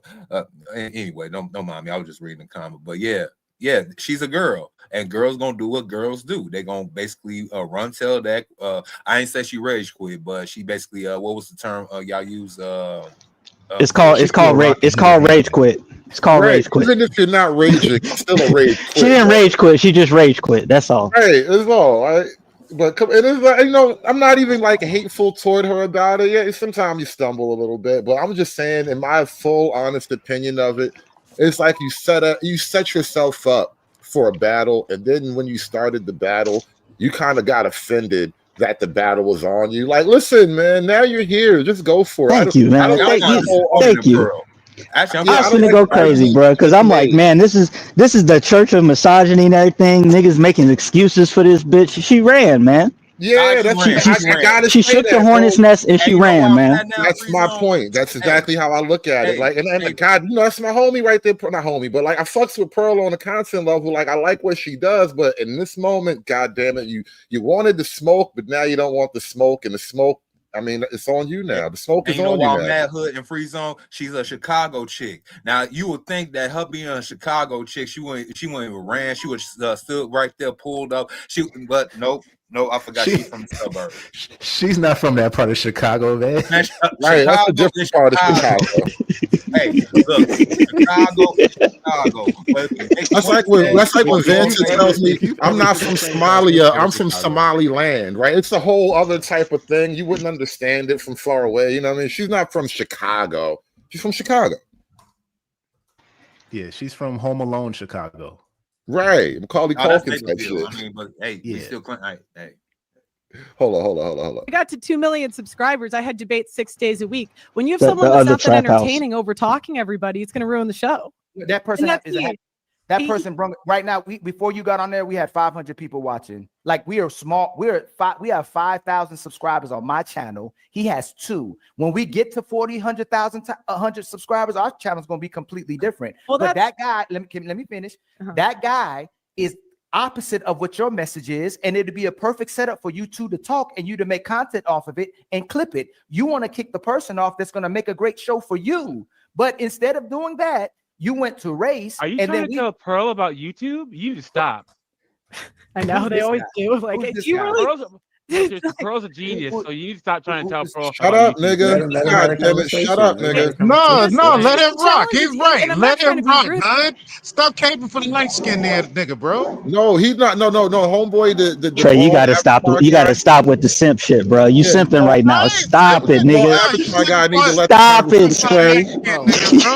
You simping your ass off right now, nigga. Y'all on your black. Trey, you really are simping the same way. No, bro. That light skinned nigga, he giving that Sharon Brace. Nah, you're doing this. You're doing the same thing Ali and Fatty was doing for the black girls for Pearl. You're doing the exact same thing. I'm like this light skinned nigga just getting on my nerves though, man. This shit is just this is just ridiculous. This nigga having light skin animosity, bro. Go take a pill or something. You have 5,000 subscribers. Let me ask him. He butted in. Hey, sir, if you want to have a conversation where there's not an echo chamber, which Pearl asked us not to have a echo chamber. We hate echo chambers too. Why would you kick off the person who's going against what you're saying? So we have an actual conversation. Because you can't have a conversation when someone's monologuing for 10 minutes. You can't do it. And so no, I didn't even think this guy was disrespectful, but I'm like, we're never going to get to the point. He doesn't land planes. Like in a good debate, you got to go back and forth. Like I just have a good knack for this. I did 6 shows with 10 people on it, 6 days a week for a year, and 2 years at 4 days a week. There's nobody that's done more panels than me. No, and I just said, like, if I'm giving you 3 hours of my time, which I don't have to give you, and I'm giving you advice on how to do it, I would just take it if I were you. But, Hey, this right here is where niggas be like, oh, because you white, you right, huh? She muted that nigga, bro. I already feel it. Oh, because you white, you right, huh? No. Listen, didn't she pay Kevin Samuels for advice? Right? She did. She got her stripes. Exactly. She paid bigger YouTubers for the information, got the information, executed on it, and now is saying, I have the experience. Maybe you should listen. Would you not say the same thing? Yeah, I can understand that, but we all know why Pearl has her initial base of viewers and subscribers.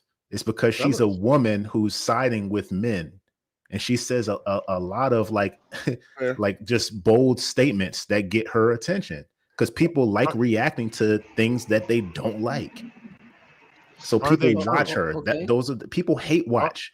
But here's the thing: hold up real quick, y'all. Are they true? Did she have millions of subs on TikTok and IG before she got flagged? And then did she have a panel show that was wildly popular with all of YouTube across all genres? That is the truth.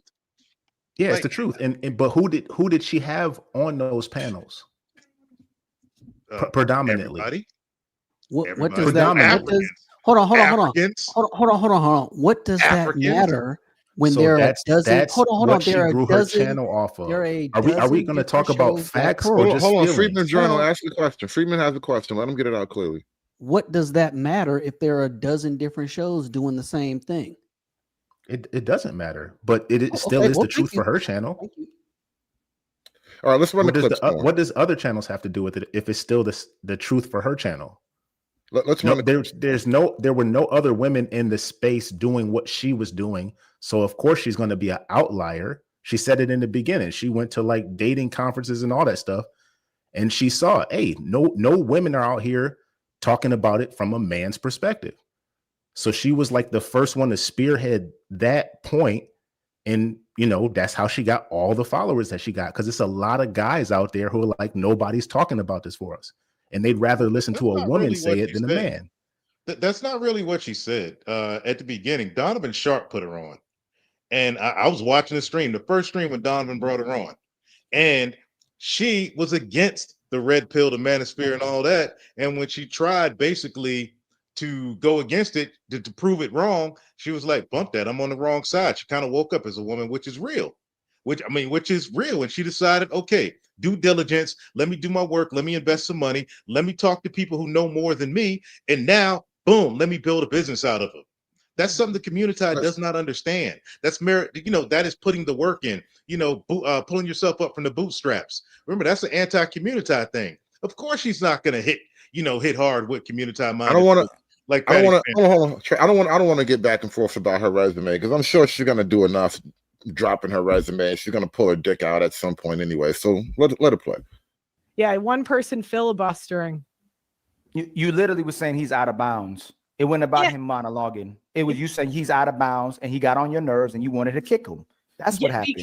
But the people who get on our nerves to make the content is the people we're not trying to kick off unless they blatantly. Totally fine if you want to have non-entertaining panels. It's totally fine, and that's just my opinion on it. Can I say this? It's like if you want to do it when he's monologuing 10 minutes, that's fine. You could do it on your show. One more thing. I'm just gonna leave.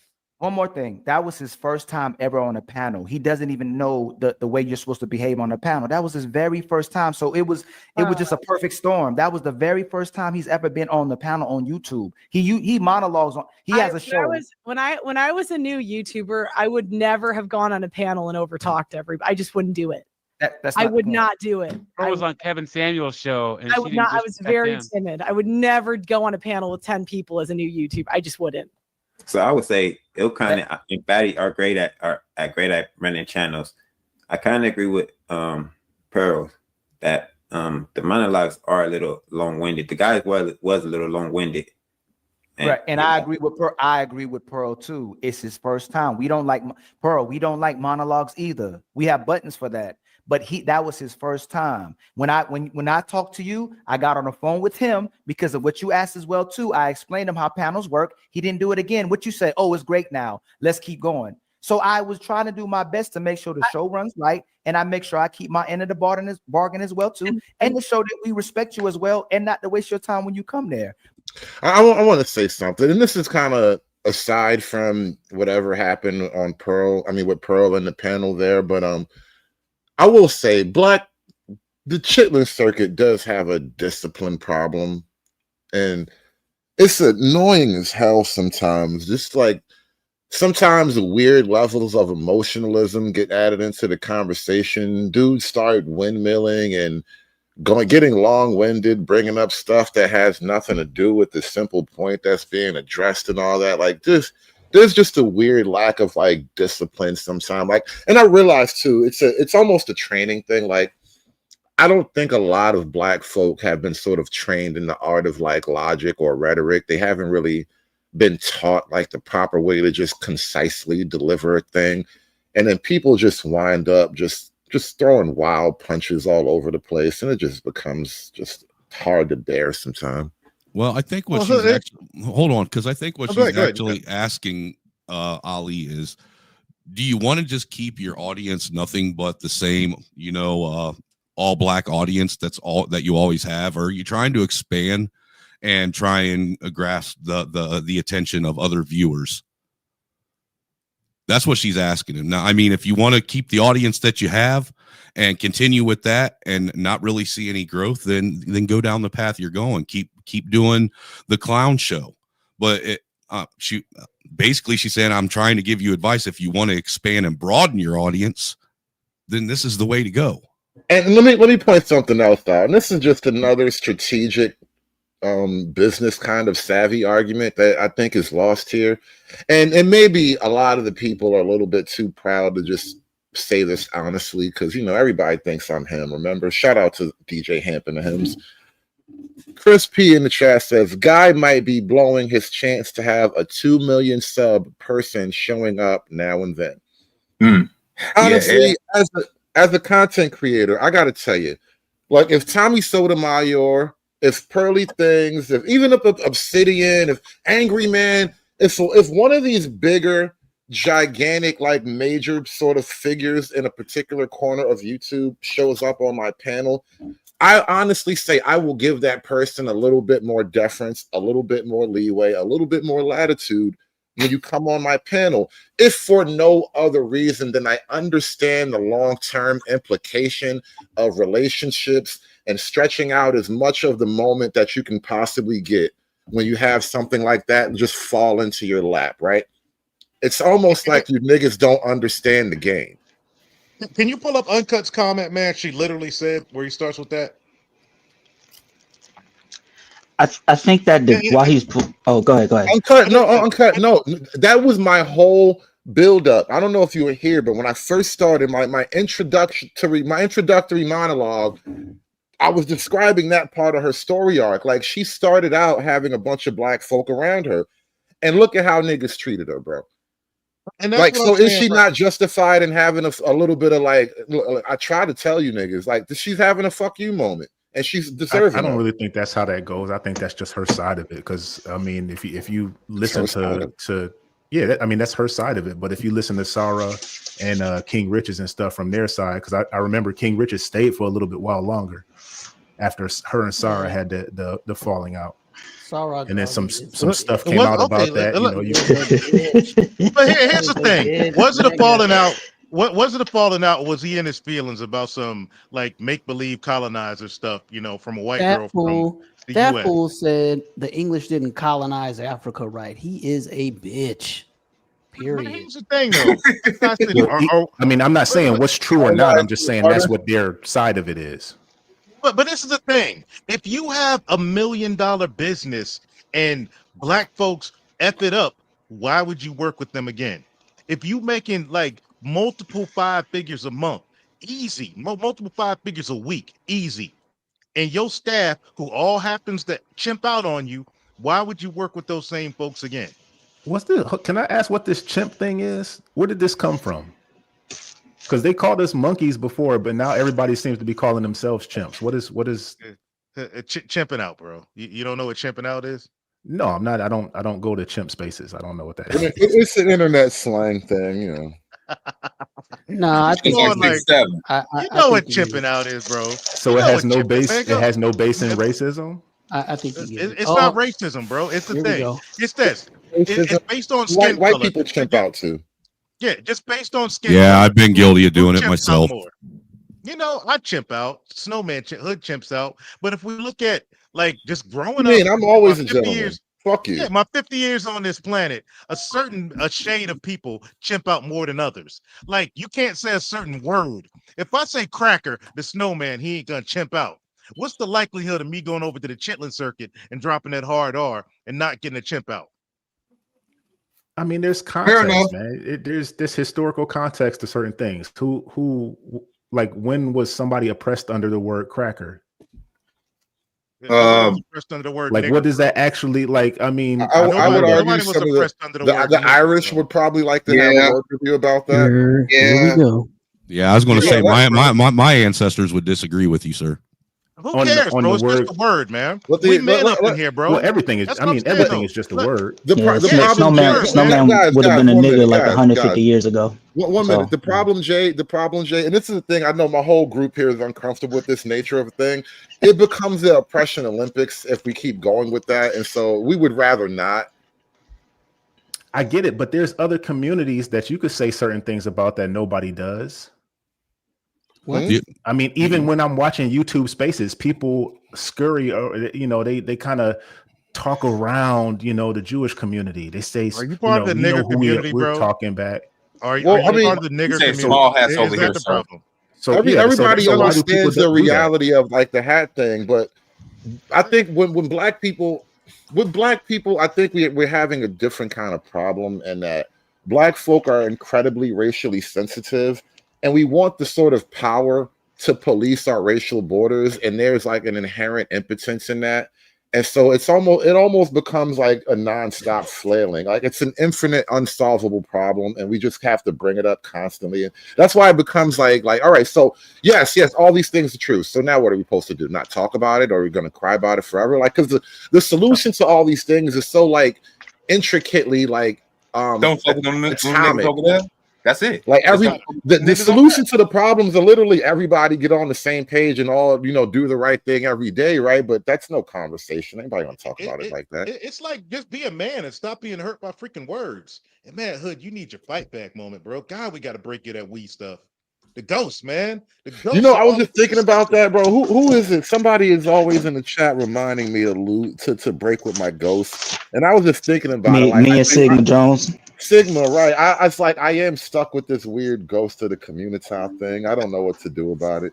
I'm haunted. Yeah, you love. We just got to hold the exorcism, Hood. That's all. We just got to hold the You're never going to get your white privilege card doing that, Hood. You love. I mean, it's entertaining. We love watching you. We hate watch you over there when you're in the kitchen. Here's another thing. I don't think white panels. Where are the white panels? Like, it's not like I can just go out and there's nothing like the shit. I can give you gotta you get out more. Good, I can give you links. I can give you links because look, the white Wakanda is all over YouTube. All over. Hey, I'm gonna have to. You know what? I'm gonna have to flood my channel with white Effery content just to show you. I'm telling you. Mr. Snowman, please don't culturally appropriate Wakanda. That is a black thing, sir. Y'all have on the whole entire Europe and some parts of Africa. Sir, I'm pretty sure. Oh, here we go. Wasn't Wakanda created by Stan Lee? Isn't Stan Lee a white man? Wakanda is a white man.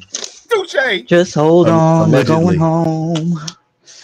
Let me get back to this Pearl clip. Because we're gonna get out of here in like another 30-ish minutes. But if we're gonna respect the I'm not ever gonna come on your platform and start going like it's one thing to have a conversation with white men, but if we come on a panel, black women, nothing but black women, black men, black women and black men, and we come on your panel and I start talking about white men, I would understand if they, hey man, why this man just come here talking about race all of a sudden? It went left. So I just disagree with you. I think that black people get too offended by this stuff. And I think that's why white people don't work with you guys. I think you miss a lot of opportunities. That's a fact right there. You miss a lot of, I think black people miss a lot of opportunities because this is a headache to me. I'm like, okay, you guys can't have this conversation. I'll just leave. I don't care. And you know what the bad thing about you know how you still making it about race? We literally run political conversation, religious conversations, and we have all those conversations. You're right. It's a place and time. You went left. And they always end up devolving into race. We brought Andrew on there. We've had Pause this. Portugal. Dusty, hold on, my Hold bro. on, pause this, because he's being disingenuous as crap. Because even though they have all those conversations, every single one of them always devolve into race-related concepts, and he's being very disingenuous by not addressing that. I mean, bro, look, we know what it turns into, right? They immediately want to moonwalk through history.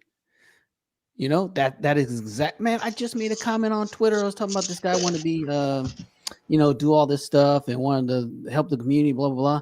And I was like, I made a point about, hey, black authors wrote books about black people that always talked about how black people wanted to stratify socioeconomically, right? His immediate response was, well, black people haven't done it because of Tulsa.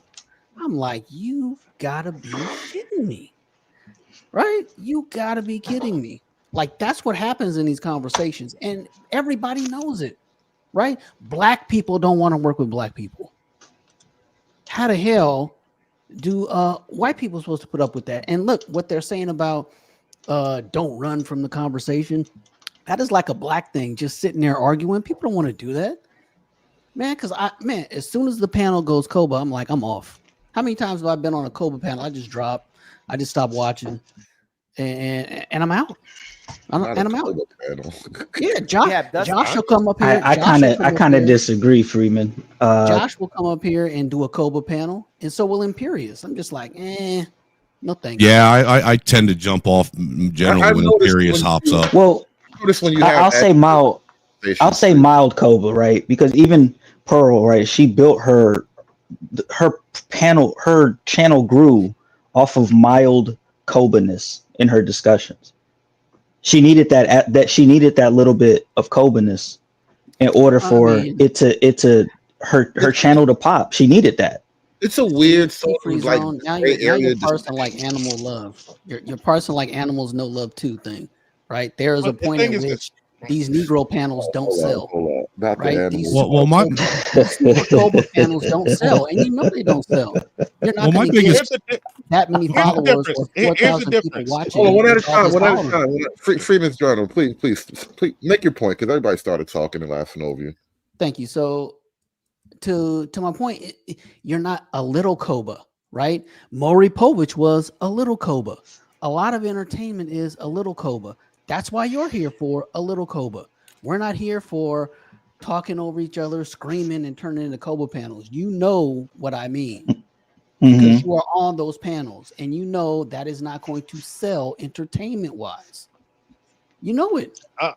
I'll put it like this. Here's the difference between what y'all are calling a Cobra panel. If the panel cannot be held live in person, it is that Cobra panel. Yeah. If you think the panel might involve some eat, sleep, fight, busting, as SKC would say, or some shooting, that is a Cobra panel. Pearl held her panels live with live people, kind of the fresh and fit format, kind of whoever that what's that one dude, the tall light skinned dude for The whatever. Fugazi. Yeah, whatever Fugazi. That's a different level. Cooley, yeah. Yeah, if you can do that, but here, I'm with you, Hood, and I don't want to take you back to this. And this is the business thing this Pearl was talking about. When you have this kind of person stature, you got to shut everybody else down and give that person the floor because they can bring people to your channel. They can blow your channel up. Why are you going to attack? Like, what are you, Pierce Morgan? You're just going to attack the person you bring on? See now, but now I have to ask. I have to ask the question. I have to ask the question, Hood, because this is the church of misogyny, right? Are you going to do what Trey did? What Trey just said? If Pearl comes over here, But I just literally said that because still, this is business, bro. You have to grow the church. So yeah, I would do that. And then listen, I'm gonna do my content the way I do it, and I'm gonna stand on my business. But in the moments where you bring somebody else that's a bigger content creator, and not just bigger, like I got 5 and she got 10. It's like 5. Like my other channel, my main Hood Conservative channel, I got 5,000 subs, just like the number she was talking about there. When the 2 millionaire comes over there, I'm going to let you run the floor a little bit, right? And I'm going to own that. However it plays out because the purpose in that moment is to milk the fucking cow, bro. You got to milk the cow. What else are we here for if not to milk the cow, man? Come on. And it's the thing that whatever that set the slaves off on Pearl's channel is that she brought Nick Fuentes on and only asked him questions and let him talk. Like, what if is that not what an interview is? It's like if you want to get somebody else's viewpoint, you let them talk, and then once they talk, then you start hitting them. But the problem was when you let Nick talk, you can't help but not agree with him. On everything? That's a whole different type of argument because certain people just will never agree with anything he'll say, but still, that was kind of the beginning of where I think the Pearl arc took a turn, and now we've hit Pearl in her villain era. So I want to run this clip a little bit more. See on there, okay. You can't. Doug MPA is my co-host. You can't do that to him on this. But he's over talking me. Okay, it's a thing. Go ahead. You can finish though. No, just let me say something real fast. The problem is women like Jazz, they want white people to sit there and be quiet because almost every single panel that Pearl has been on, she's been expected to. Well, those days are over. Black fatigue is real. If you bring up an established person who's done the work on YouTube, who's grinded out here on your show, they're gonna speak up for themselves. Okay. Pearl has the right. She has she's done all the work. She's grinded up to 2 million subs. She can say what she wants to say. If anyone can on that panel, it's her. She's done the work. But the expectation is because she's white and she was privileged and all this stuff that she's supposed to sit there and take it from women like Jazz. No. Tyranny, no. Jazz, no. Those days are over. We're tired of it. People are tired of black women sitting there. Can I reply to this? Okay. Squawking like vultures. We're tired of it. So I would disagree with that point. He definitely likes to Pearl as the anti-black woman avatar. I mean, I think Pearl does have the right to say the stats, and I don't think people should be offended about that. And I agree with her that black people do get too easily offended. But for you to say that she has the right to say anything because she has the numbers is definitely wrong, my brother. It has to be tactful. I understand that. But once again, you can't, the expectation is for a girl like Pearl to just sit there and take it. What I'm saying is Pearl has couth. She has tact. She's intelligent. She's not going to say anything out of pocket, but you can come at her the wrong way too. Just too many of us, especially too many of our women, see a white girl and she can't say certain things and she can't do certain things. She deserves a modicum of respect, and Pearl is going to give what she gets. That's it. And mind you, white people or black people say this stuff about white people all the time. My entire life, black people have said out of pocket things to white people. When I did my show, I mean, the first thing that black women say to me is, "You're a privileged white girl." And again, and I didn't say anything. I didn't insult them. I didn't say anything mean. You know, it was really just a response. She was pretending she didn't know that women like criminals when 6 out of 10 black men have been arrested by the age of 25. I don't like going into debates in bad faith. I don't like you pretending you don't know about something. With the culture on TV, like, you know what I'm talking about. And the only reason that I brought up the herpes stat was because she said that she brought up the race, the interaction with the second girl. It was the first, she said that black men, white men want black women. Yeah, and I'm just like, that's not true, because I know white guys. I know white guys. I know white guys that will not. And if you let me actually finish instead of crashing out, I would have explained this. It is a genuine concern from white men catching STDs from black women. I swear this is a thing, because half of them have herpes. They have really high gonorrhea stats, really high HIV stats. White men, this is a concern for white guys. And this is a reason. She said, so that's equivalent. That's warranted. If a black woman says that white men like black women, that's matched with black women. 50% of black women have herpes. That's true. That's justified. That's true. It's an explanation. No. You said she became racial. You said she became racial, right? Mm-hmm. If she said that white men like black women, that warrants saying that 50% of black, just out the blue. Like, what's the point of saying black women? Is it true? Oh, of course, it's true. We use that stat. I'm asking if you weren't trying to And see, this is where I take issue with this whole, Ilkan side of it. This is where people get weird. When you want to weaponize that exact stat to make whatever pro-black man argument you make in your time, it's all fine and dandy. But now here, when this lily white lady comes along and she wants to weaponize the exact same stat, why can she wield Excalibur? How come she can't swing Excalibur? You just got done swinging that shit. Now she can't swing it. Come on, it's a bit of hypocrisy to me. And Hood, that's one of the problems I've always had is, why does it seem like when you get on these quote unquote, they want to try and have these multicultural panels, that the white person is supposed to just sit back and ignore anything racial and not bring up race, but the black people can bring up race anytime they want. When is the why are white people expected never to mention anything about race on a multicultural panel? Social leverage. You're not allowed to have it. And if you can when does that stop? When do we get the same kind of grace to sit and have the same honest discussion with you? I don't know, Snowman. When does it stop? When you stop being a little bitch. I mean, like, right, and then they get mad. And Friedman, but then they get mad when people like myself or Pearl push back because we are tired of it. And I respect you for your pushback. Right? I don't have a problem with that. I know you don't. I'm green, right? As in Marine Corps green. I don't have a problem with it. Right? Mm-hmm. Let's just tell the truth, because I mean, the thing that keeps black people in bondage is the lack of telling the truth. They're like children. You can't tell them the truth about themselves. And if they can't accept the truth about themselves, they can't improve. It's impossible. It's like an alcoholic who says he's got it under control. Meanwhile, so we're talking about all black people? Meanwhile, the bastardy rate. Oh, let's not try to separate black now. Well, I'm just saying because earlier I was told don't say we. Let me finish. Let me finish. I like my Mike's thing. comment too. So the point is, they can't take the truth. They can't. So they can't improve. Right? It is not until you can admit it, then you can improve. I agree with you, because that's why you get people like Mike making comments, whites crying in a white majority country.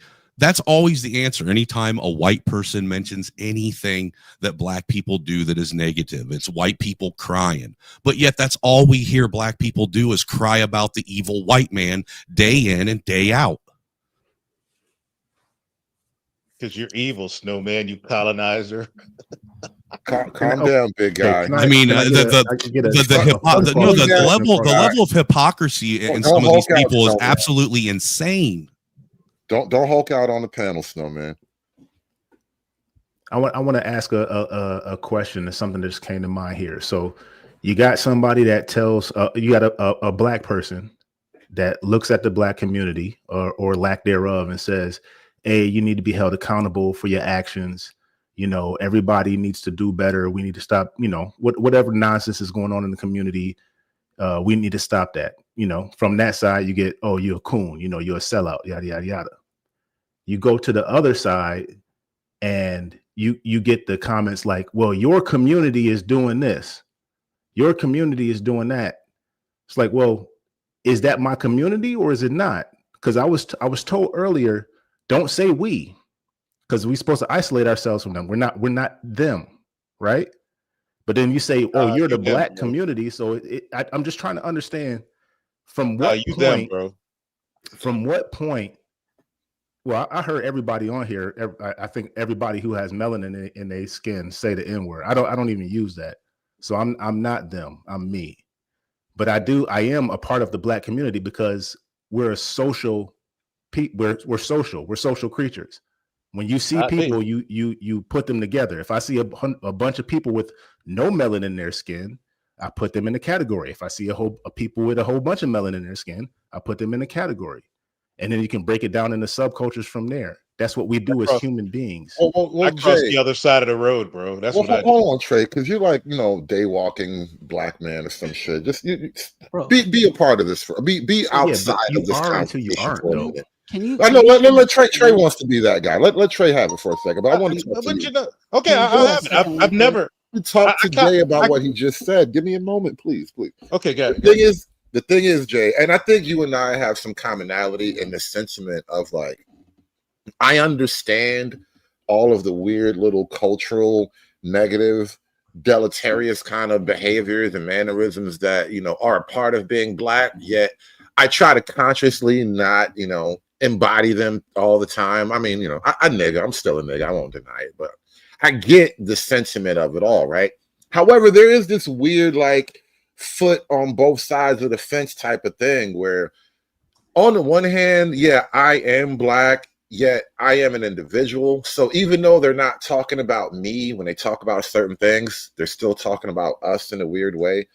And then when you kind of look at the black community, there is a hypocrisy that I think is hard to stand, where it's like a lot of the very people who would, on the one hand, claim a group offense to, you know, something like George Floyd, right? At the same time, if you now pin them down with statistical realities, they would now dodge the whole thing and say, well, I'm just an individual. Not all. This is the weird hypocrisy that I think people kind of play with when it comes to this black identity thing. And I know black folk just have a lot of weird identity issues we can't work out. Right. You guys are a monolith if a white person drops the N-word, but if we start talking about crime stats, all of a sudden you're not a monolith anymore. Well, I think but that's why you got to be one way. Just look at it different. You got to choose. You can't play both sides of the fence. You're either individual or you're not. And that's why I don't particularly care. In my mind, hit dogs holler. For example, when I hear people say that black men don't take care of their kids, I don't care. You know why? Because I take care of mine. So you're not talking to me. It doesn't apply. Right. And that's the way I look at it regarding everything. the white people attitude, like Pearly and the Snowman were just speaking to here. Like, listen, if you want to talk about, you know, serial killers and child touchers and whatever weird white proclivity you want to talk, you know, furries, that's my weird thing. Well, I will never forgive white people for furries, Snowman. I just want you to know that. That's Dude, like, I won't I'm forgive always him for gonna hold that furries. against you. I'm not The going to clip is forgive him coming. for furries. That's The some clip is weird coming. cosplay Hey, crap. you keep dude. on forgetting I'm Snowman good. is off white. He's not fully white. He's off white. Yeah, Okay. because here's the problem. You're gonna run into a situation when you're stuck in a place where you're defending something that is not your reality on Right. behalf of somebody else. You always come off looking goofy. It's better for those people to defend themselves. Yeah, I'm not Point saying blank. Here's the I'm problem. not Here's going to the sit. problem. I'm not going to sit Let me here and jump in, defend them. Snowman. No, because I'm not going to sit. I To got you, Snowman. what Let me Free jump Zone's in. saying, though, I'm not going to sit here and defend the white community. I don't care about the white community. I care about my wife and my kids. That's my community. Unless anything you say is affecting me personally, my wife, my kids, I don't give a crap. I'm Here's not the going to get all difference, Correct. bent out of shape Take about that it. white. It doesn't Here's the affect difference. me. Here's the Can you hear me? difference. Here's the difference. I'm gonna add some new people to the chat because we're gonna wrap this up shortly. But now it's getting this is getting flooded. No, I might have to take this shit you mobile. shouldn't. But You shouldn't because okay. This is hold on, brother. Hold on. You just got here. Don't no. Bigfoot it. I was Just going to one tell you. second, I'm going to please. get Pearl to call in. Well, into then your do show. that. Do that. But let me finish what I'm saying. Hold on, because I'll keep it going. But I literally do have to go to work, so it's kind of a issue All right, for I me. can get her to call into your show if you stay on. Well, if you're doing that, do that. But let me say this, right? Oh well. God Oh, damn. sorry, bro. Do that. Listen, if you're doing that, do that. But let me just say this. Damn it, I'm almost forgetting what I was gonna say, but I think when it comes breathe. well, because everybody just sort of, frazzled me real quick. But God damn it, you know what? I'm just gonna let them And see, and this is what I was saying. This is what I was saying, Hood. When somebody tries to come in and invoke a bigger content creator, they think they can come in and start swinging weight around, and it just messes up the whole conversation. I don't care about any of that stuff.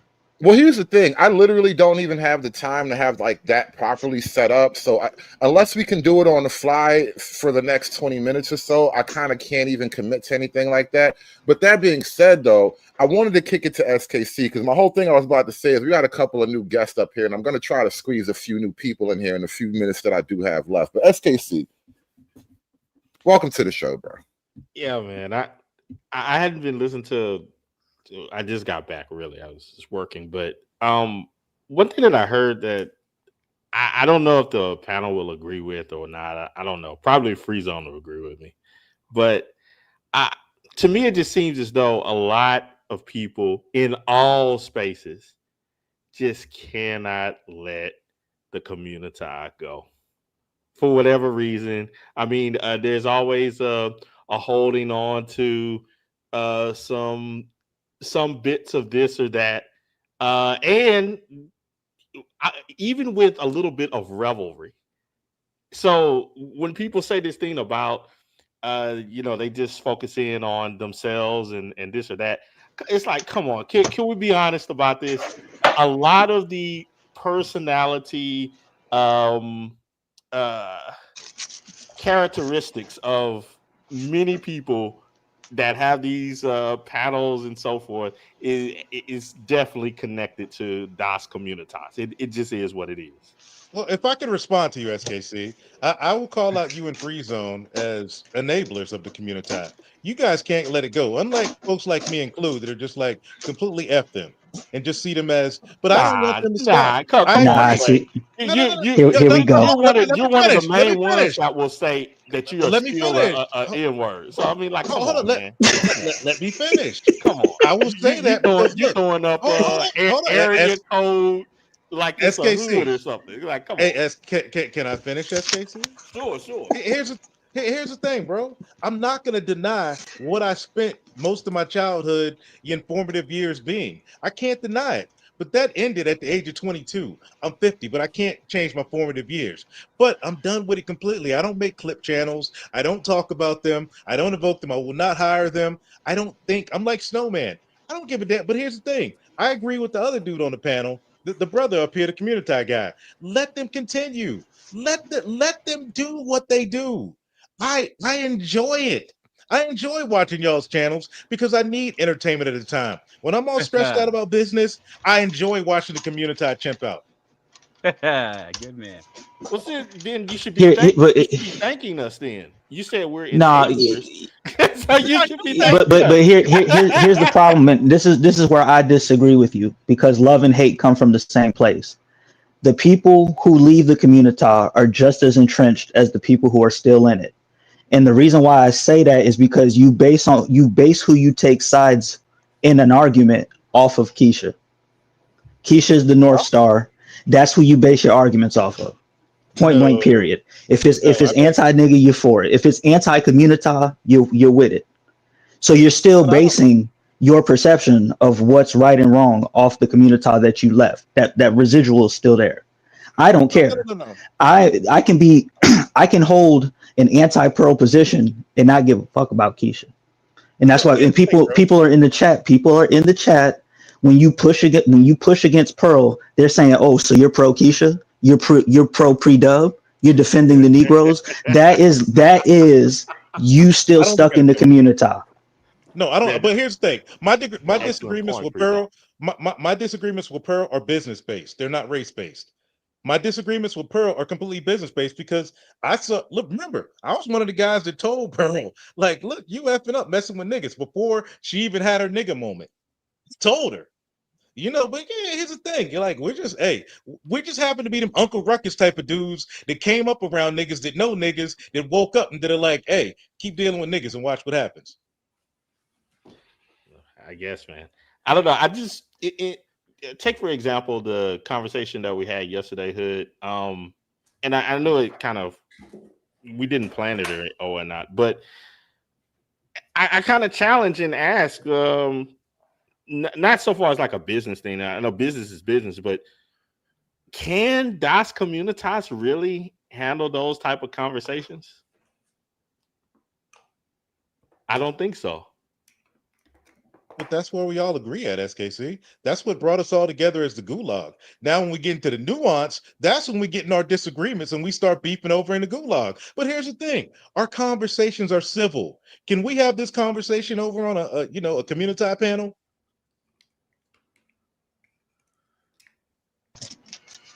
It wouldn't be to the same level. I would say the difference is that we just don't take it personal. Even if we were all, let's just say we were all to chimp out right now.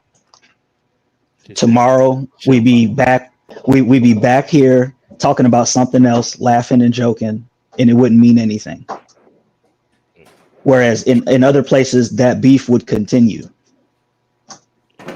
It's like I get it all the time, Mrs. SKC. I'm not Mrs. MBD. Why you keep talking to SKC? I hate it. I'm like, that's my nigga.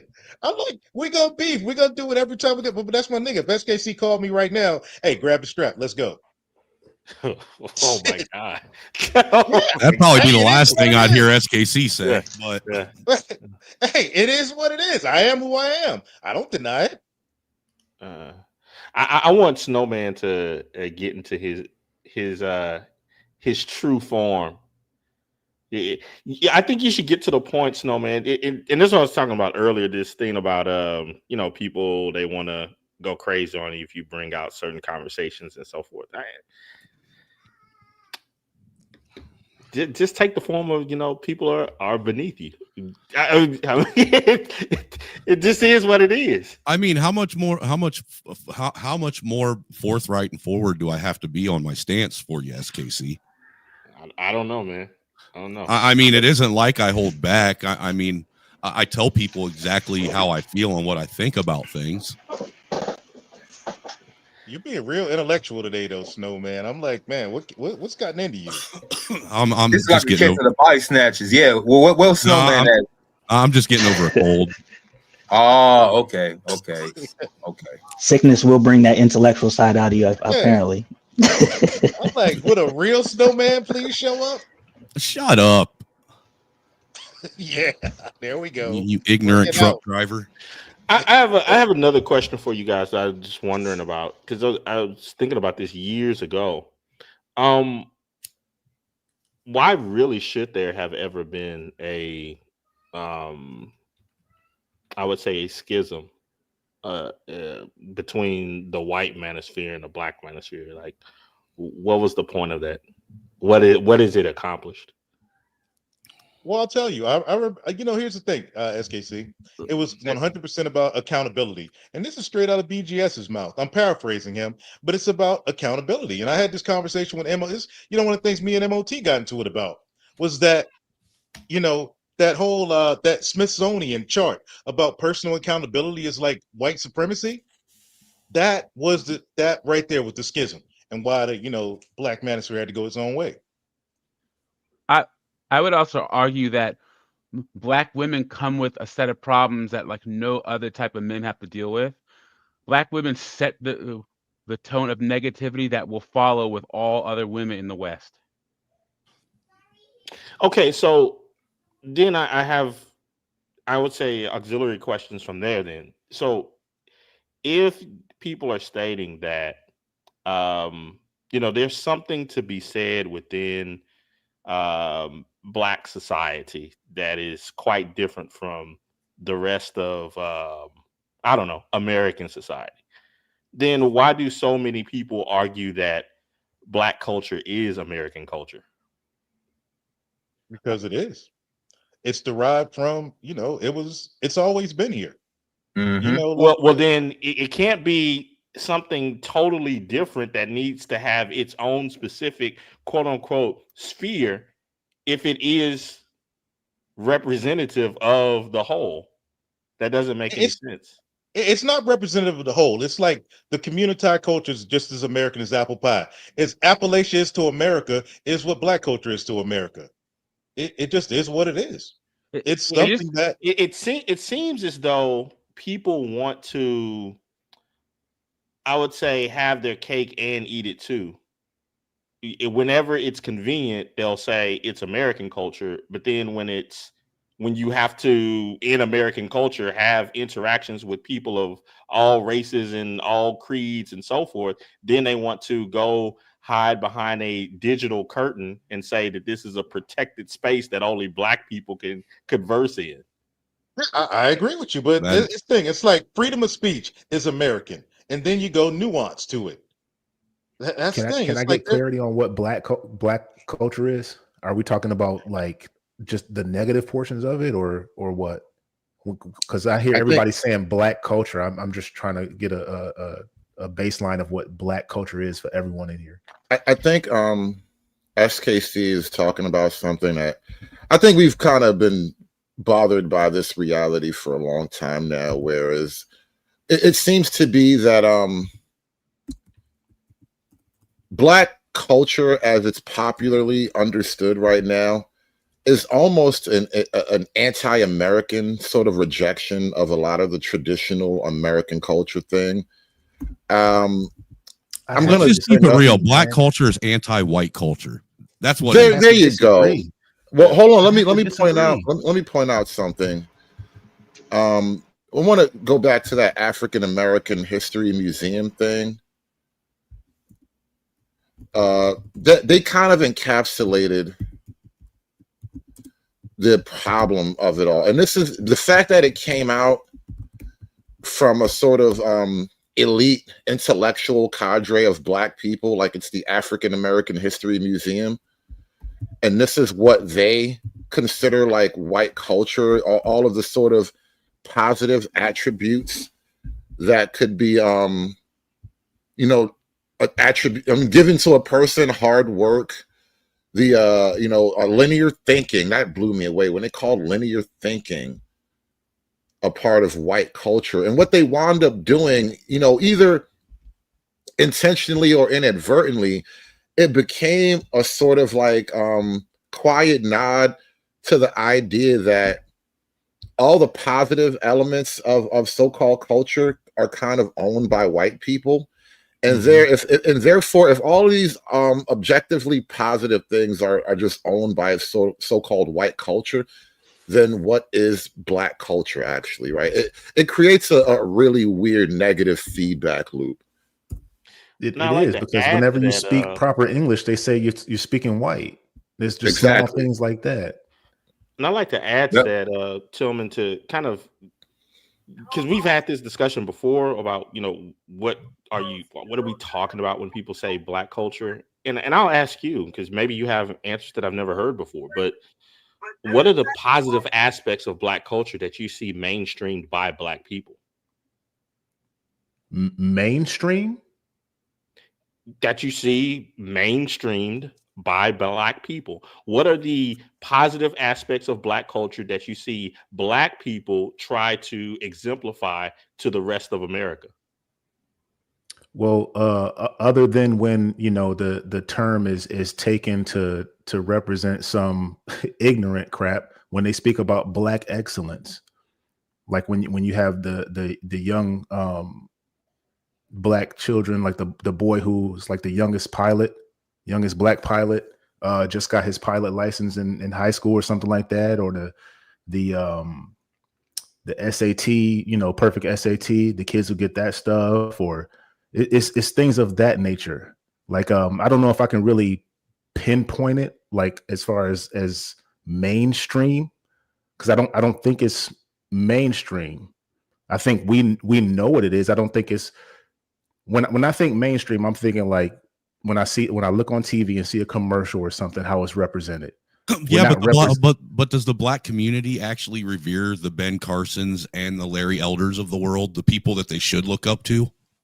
Why should they?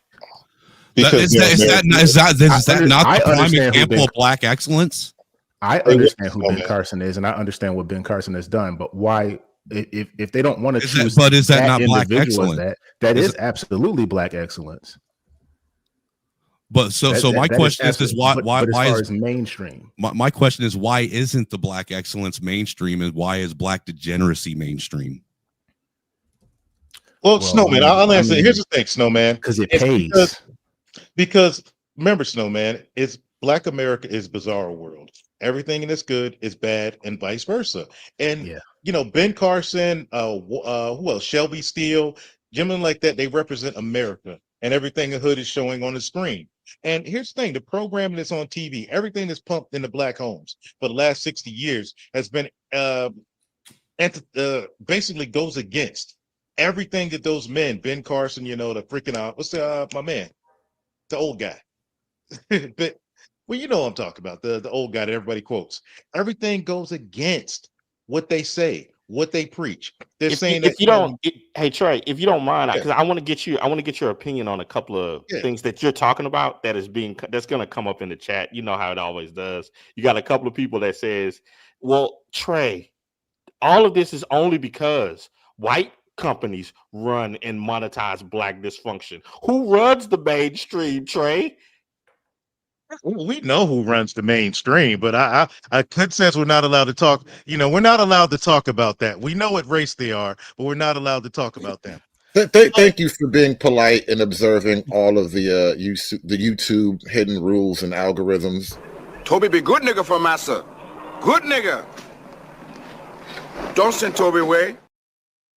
But people behave as if the only way that they can have any sort of positive representation as if other people have to put it on TV for them, or that the negative representations that they see on TV, that they're just forced to do those things and to teach those things in their families and so forth. It's like, come on, if all of the negative representations they're there for a reason. Well, let me ask a question to Jay, because I got to step away for a minute. Jay, we just like Black America. Well, we're coming up on final thoughts, by the way, guys, because I really do got to wrap this up. I might take this mobile, but we still got to shut this down soon. Okay, well, Black America just celebrated the death of King Von. Whichever way, sorry, Mr. No, we didn't. You know, no, bro. Here's the thing. Black America, you know, whatever Black America is now, not what it was when I was little, but what it is now, you had millions of people celebrating the death of King Von. I got receipts. If y'all want, you know what's something weird about that, Trey? If you put a picture of 5 dudes on the screen and said, which one of these dudes is King Von, and they look kind of similar, and you asked me which one is King Von, I had to guess. I don't even know what the dude looks like. And that's you, bro. But here's the thing. You're not the majority. You're not what Black America's become. Maybe you're living on the ghosts of Black America past, but what Black America is now, King Von, George Floyd, freaking Carmelo. Let me add something to that. Hold on. Let me add something to that, Trey. So the other day, right? First of all, I have 4 brothers, my father's sons, right? My father had 4 other boys outside of me, right? We got like a little group chat. We stay in touch because, we're all spread out around the country or whatever. And the other day, Max B got out of jail after it was 10, 20-year bid. I think he went for some type of homicide, something. I don't know what the hell the nigga did. I really don't care. And this is the irony of it all, by the way. I don't care because I'm just over it all. But I actually have a criminal record. I actually have a criminal history. I'm the only one of the 5 who does. So when the group chat lights up about Max B, all of my other brothers, all my father's other sons, they like, oh, Max this, Max that, da da da da. But they're all civilians, mind you. So it's just weird, but that is the reality, the non-civilians are enthralled by the shit. I'm sorry, the civilians are the Black civilians, the so-called average Black, the majority of Black America who doesn't really. They don't sell drugs. They don't have a criminal record. A lot of those people are enthralled by it. And this is another problem that weirdly comes up with the Pookie Ray Ray argument. This is where the educated lames and the Pookie Ray Rays intersect because the women are they are a constant nexus for those 2 worlds. The same woman who claims that she is educated and she worked hard and she's better than all of this type of shit. She will suck the skin off DMX's dick. She will bust it open for little baby, and then look her really, and I had to pay the swear tax and act like he's the problem. You made me pay the swear tax, really? My bad. Yeah, but that's not isolated to just Black women. A lot of women like bad boys. No.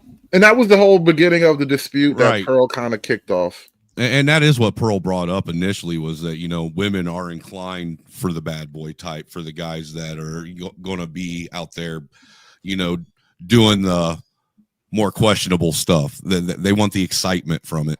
It's exciting. He's excited. I'm excited. Yeah. Till they about 35, 40 years old. And then they be coming on these same bandwidths, these same publications asking, where are all the good men at? Yeah, I think the one thing they do it once in their whole life, they love it. I think the one thing that makes it different for white America and Black America is there really is a huge wealth and cultural gap in terms of just money and social there's different social cultures and economic realities with white America.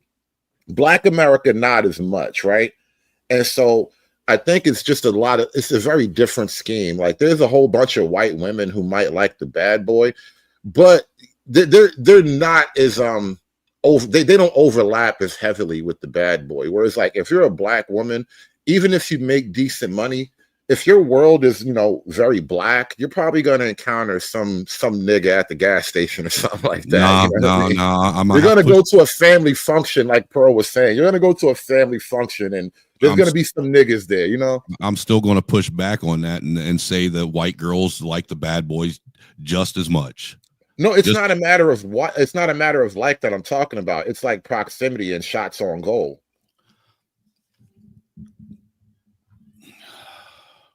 Yeah, that's what I'm talking about. It's has nothing to do with it from the female. I guess that they just don't do it for as long a period. It's like a short scale.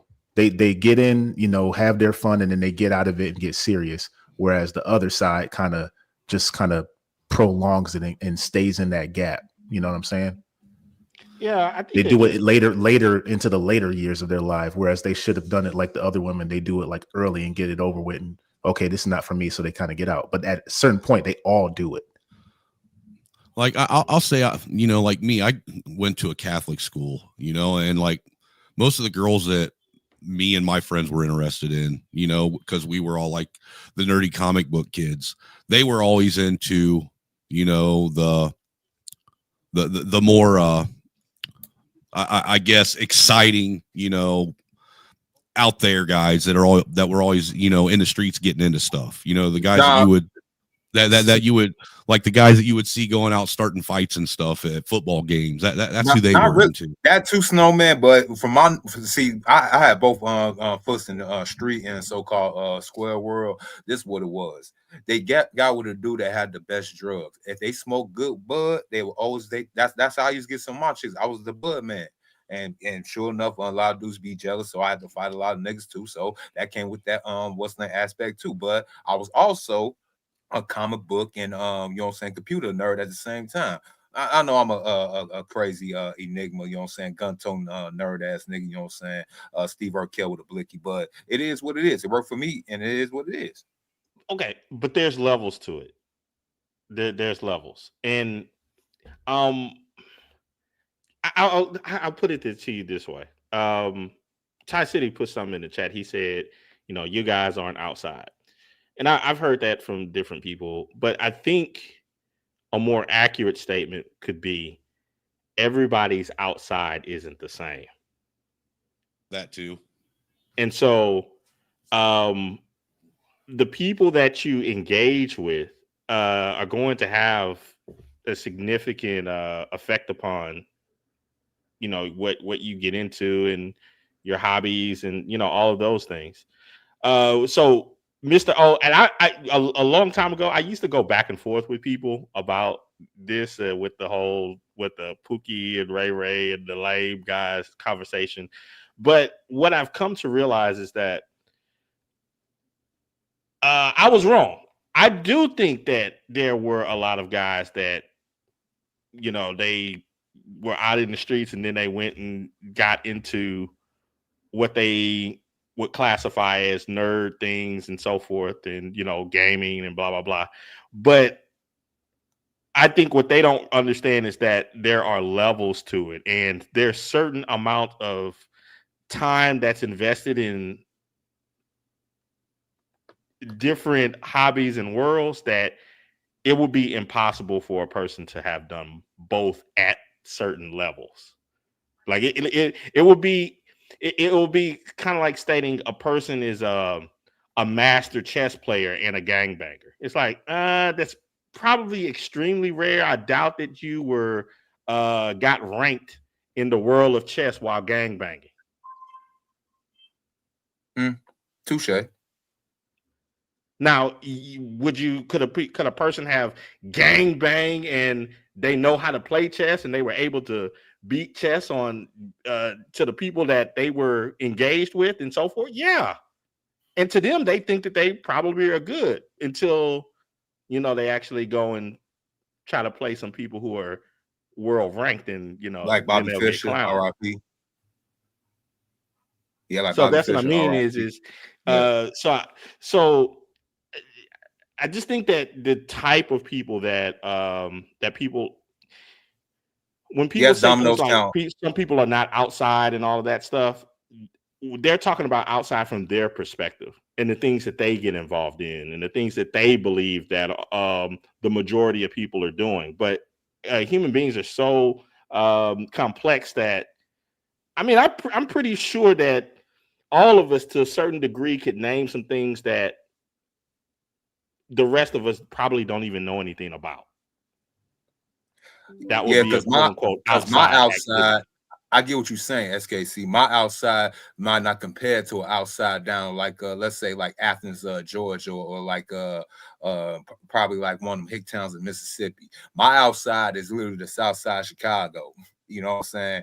And everybody want to talk about they outside. I like, you must be outside in one of them little safe areas. You know what I'm saying? It's cool to go ahead and walk around the black areas that's supposedly a little safe. We got a couple of them here in Chicago, only a few though, like Hyde Park and Kenwood, and probably little parts of Morgan Park. But other than that, you supposedly outside. We built a bridge. We have built a bridge because every place that I go outside is safe. I don't go to unsafe areas outside. In my mind, that's a huge liability for my family. Yeah, my outside got old white ladies walking dogs and squirrels. Yeah, I get what y'all saying, man. Chicago is his own kind of monster. Like we only probably got like because all sides are compromised. Don't get it twisted. Ain't no safe part on the north side, no safe part on definitely on the west side. Hell no. The east side, no, and the south side, it's a mix up. You know what I'm saying? So we really just on like a small pocket of our city is probably safe, and the reason why you don't know about it because it don't be on the news. And I agree with Dirty Folks. He made a comment. He says the problem with colors keep calling average male stuff nerd stuff. You know what, Dirty? Guy You're doesn't right. like games, and that's what I'm stating. It's a big difference to say, oh man, I was a nerd. I was sitting in, I was playing. I don't know. I don't know. Madden in some other game or something. So Dungeons that's and Dragons. quite different from somebody Warhammer. stating. No, me and my friends were sitting up and we were going into deep things about Tolkien. Those are two different levels of nerddom. Yeah. Is it? Yes, it is. Is there a certain kind of pride that comes with that? Because I'm from the hood, but there's different levels of hood, like you said. All right, so we got street, you got hood, and you got gutter. See, I'm from the gutter, but I was only hood. See, I actually like y'all be talking about King Von is a serious. I like y'all. I used to literally rub elbows with King Von and Dirk, and like I said, but here's the thing, Mr. O. I'm back now. I wanted to respond to that. I mean, no disrespect to your homie, bro. It's the thing.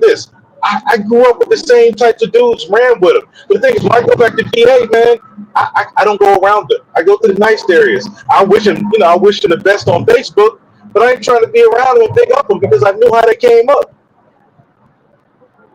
Agree, but I mean, I'm loyal to. I mean, maybe just a Chicago thing, or maybe just my dumb ass. I'm loyal to a fault. These my guys. I grew up for 20 and some even 30-some plus years. You know what I'm saying? Like from literally the sandbox. Dirk and King Von only a few years younger than me, but they used to hang with us because they was always a little grown for their ages and whatnot. So when I tell people like when y'all talk about this slander of him being a serial killer and all that good stuff, yeah, y'all gotta understand where we come from.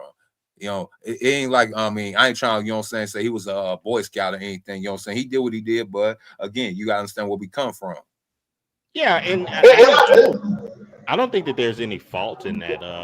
But my question is why do I have to understand where you come from? No, yeah, I agree with that too. No, man, you shouldn't have to. I don't have to understand anything that you're saying, or I don't have to understand where you come from at all. I mean, the fact that people think that I should have to understand it is crazy. But I'll give Mr. O credit this. Let me give Mr. O credit. You don't have a family and kids yet, bro. And that's one of the big things that changed about me is that, okay, can I take my kids back to where I grew up at? Can I take my kids around the dudes? Taking the kids around the dudes I grew up with might be a liability to them. So I got to end it. I got to change. Yeah, I'm probably still immature in that aspect because I don't have no little crumb crushes yet. But I get what y'all saying. I got older siblings. They had children. They had to go through the same thing. They from the same area, but they was like, yeah, we can't visit the family like that because we all into some bullshit. I mean, it is what it is. I mean, I ain't too proud of what I did in my past or with other people, but I grew up out of it, and it is what it is. I ain't not in the streets, but I understand the streets. That's why people respect me. And I get that, Mr. O, but like the thing is I don't expect anybody to understand where I came from. But we do. You know what I'm saying? But I don't expect it. I don't think that anybody should have to understand where I came from.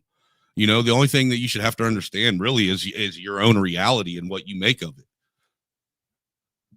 I don't know who this snowman is, but who are you right now? Because look, let's keep it real. The truth of the matter is no matter where you come from, you have the ability to pull yourself out of it and make a better life for yourself. Everybody chooses to stay in the bullshit or to get away. I don't know you right now, snowman. Yeah, he all being all philosophical and pop. I mean, I'm agreeing with Snowman heavily right here because, like, I don't understand why the burden to understand is always placed upon the person who isn't necessarily, like, doing the wrong? Like, why do we have to understand the criminal? The problem here is that the criminal doesn't understand why we have to punish him. That's really the understanding problem we're having. Well, I think it, and this is just my assumption, Hood, but I think it comes from the viewpoint in general, not all, that most of the more criminal minded view themselves as victims. Or even let's get even blacker. Victim is too low level, bro. There is a weird black pathology where criminality is heroic, and heroic in a particular way because the white man is the perennial, forever enemy, and the justice system, law and order as an abstract concept, is a white man phenomenon.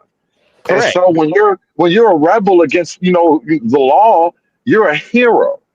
Correct. That's what I Like was a Black stating Panther. some time ago, that some people would say, "Oh man, you're just looking down on black people." And it's like, no. There's other people that have that same type of mentality. You think of like the gypsies of old. Back in old Rome, they had a group of people on the island of Crete, the Cretans, which we get the name Cretans from. Yep. They're just horrible people.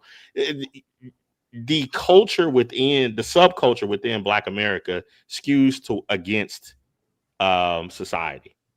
It's anti-civilizational. It was like that for I the would mafia argue- too, though. I would argue that our attachment is to a completely different ethnic group, much like the gypsies, though. But you're going to have to connect some dots. I'm leaving very far apart. But you're absolutely spot on. But we're more like somebody else and not like the gypsies. Yeah, they some diabolical. Well, I was being kind. No. Them gypsy, and I ain't trying to be on what's the name. They some diabolical motherfuckers, bro. You know what I'm saying? You gotta watch everything on your person when you're around them. Just letting y'all know. Gypsies don't even Enough like other gypsy gypsies. slander. They got a network. The gypsy network is strong. You don't want to mess with the gypsies, bro. Enough slander. Hey, You don't I want seen, that bad luck. 7 years of bad luck. Hey, I seen Peaky Blinders too. You ain't gotta tell me, bro. And we got a gang of them here in Chicago. You know what I'm saying? So yeah, you ain't gotta tell me, bro. I hate to go all pro-black right now, but part of the destruction of the nuclear black family was to get rid of that unity, because you had unity amongst families. The family reunion, things like that. My people from over here, your people's from over here. We're going to get together as a family, and we're going to come together with your peoples. That was, the culture. That's gone. Well, the whole family reunion thing, I mean, it came back, you know what I'm saying, because families trying to reconnect from the slave plantation, but also I hate to, you know what I'm saying, be a little, what's that word, cynical. I'm gonna be a little cynical. The reason why a lot of people was black folks having family reunions in the turn of the century was to make sure they weren't messing around with their cousins. Even True. Yeah, I mean, true. The family reunion. Hey, I know we cousins and all, but what kind of cousins are we? I've been to the family reunions, but this is the thing, though. You go to a family reunion now, you go to a household, you got all these videos where there's all these black women in the family, and there's maybe like one dude, one uncle, or a grandfather in a wheelchair. With that, you can't have culture, and you can't have groups. You can't have a family structure come down and pass that. What do you call it, SKC? When you pass things down line to the family. A lineage? What? When you like passing business and stuff like down amongst the family to your son-in-laws, to your sons, to the firstborn, you can't have that. Yeah, you can't have that if you don't know what your daddy is. If there's no men in the family. Hey, Hood, could you highlight what I think legacy is inherently patriarchal. What are we saying? Could you highlight what Jesse Lee said right there? We said the gays and the criminals are the truth. See, that's right there. That's the truth. Right there. And who is the black community now? I don't know if you want to co-sign that one, man. Who banned Jesse? What has Dirty Folks, and he in the chat, what has Dirty Folks have been saying on not only his platform, but on Hood's platform from all these years? I brought him back. Yep. Thank you again.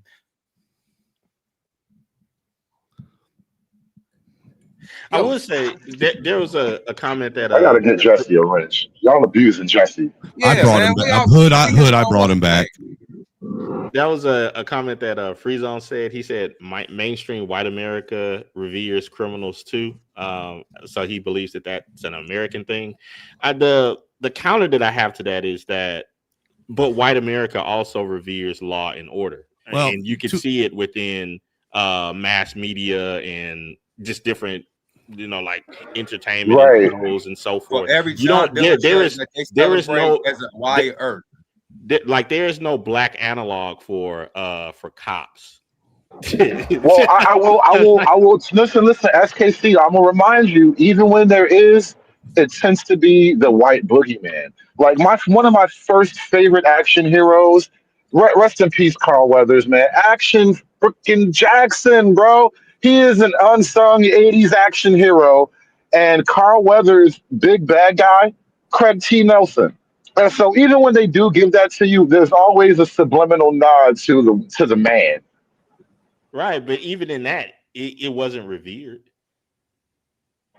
No, it's like a cult thing. Yeah. You don't see black people with Action Jackson shirts and stuff, but you will see one with a pimp on there. Well, you know what you're saying. I was just watching an interview the other day with Ice-T where he was sitting there talking about the very first time he got an acting role playing a cop and how scared and nervous he was about taking the role because he got the role right after that Cop Killer came out, and he didn't know how it was him playing the role of a cop in a movie was going to interfere with his music career. And even you look at that, people will say all the stuff about what's the Ice-T, or I think there was, but the most of his money has come from what Law and Order shows. He's been doing it for a quarter of a century. Yeah, he's technically a quarter of a century. That's my pushback to Free Zone rap album. But black people don't know him by that, or they don't hold him or revere him by that. They hold him to, what's his name, Billy or Bobby on that show. But that's my pushback to Free Zone from earlier. Ice-T made a business decision. Keep making records. Make a little bit of money here and there, or become like generationally wealthy for playing a cop. He chose the business. Hey, Dirty, my bad. Listen, I can't drop the links for you right now because I'm actually shutting this thing down. I've been stretching this thing out into overtime for the last hour and a half, but I'm gonna have to wrap this one up, man. I appreciate everybody coming up to the panel today, though. I've been kind of getting everybody's last little argument out, but I really do gotta close this down. Thank you to SKC for coming up to the panel, by the way. It's always a pleasure to have you on here. Hey, And, shout out to Pearl's co-host for coming up here today too. Yeah, I was just about to get to that. There was allegedly a representative. I don't even know who that guy was or what his relationship to the whole thing is. So I just had to take it at face value. I put it out there, man. I put the bat. Josh said he asked me to put the bat signal out, so I put the bat signal out. Well, yeah, I appreciate him coming over here, and I'm always welcome to actually, being a part of any. If I can actually finagle an interview with Pearl, I'd love to do that. But today is a bad day for me. I'm literally on my way to punch that clock, so All right, be safe out there, bro. I'll let y'all later. Yep, good discussion, man. Bring it right in the middle of the live stream, but I'm sorry. Listen, guys, I really got to shut this down. All right. I might file a live stream a little later. You know what I'm saying? Y'all be on the lookout for it. All right, appreciate you having me. Yeah, I'm about to do my whole. Yeah, shout out to you, Jay. Thanks for coming up. You're always welcome back. I'm about to go do my whole overnight run, so you might catch me on somebody else's panel. You never know, but guys, I got to catch you later. Thank y'all so much. Appreciate all the support. Shout out to everybody in the chat. Thank you for the donations, bro. But we got to shut this down, man. It's been fun. And shout out to Just Pearly Things. Like I said, always been a supporter, even though I did got to call you a little wrong. I mean, low-key rage quit, but, life goes on. It is what it is. Aspiring to be patriarchs like what white men have, that isn't freedom. That isn't going to help anybody. It's certainly not going to help black people. It's done. It's done. It's done. It's done. It's done. It's done.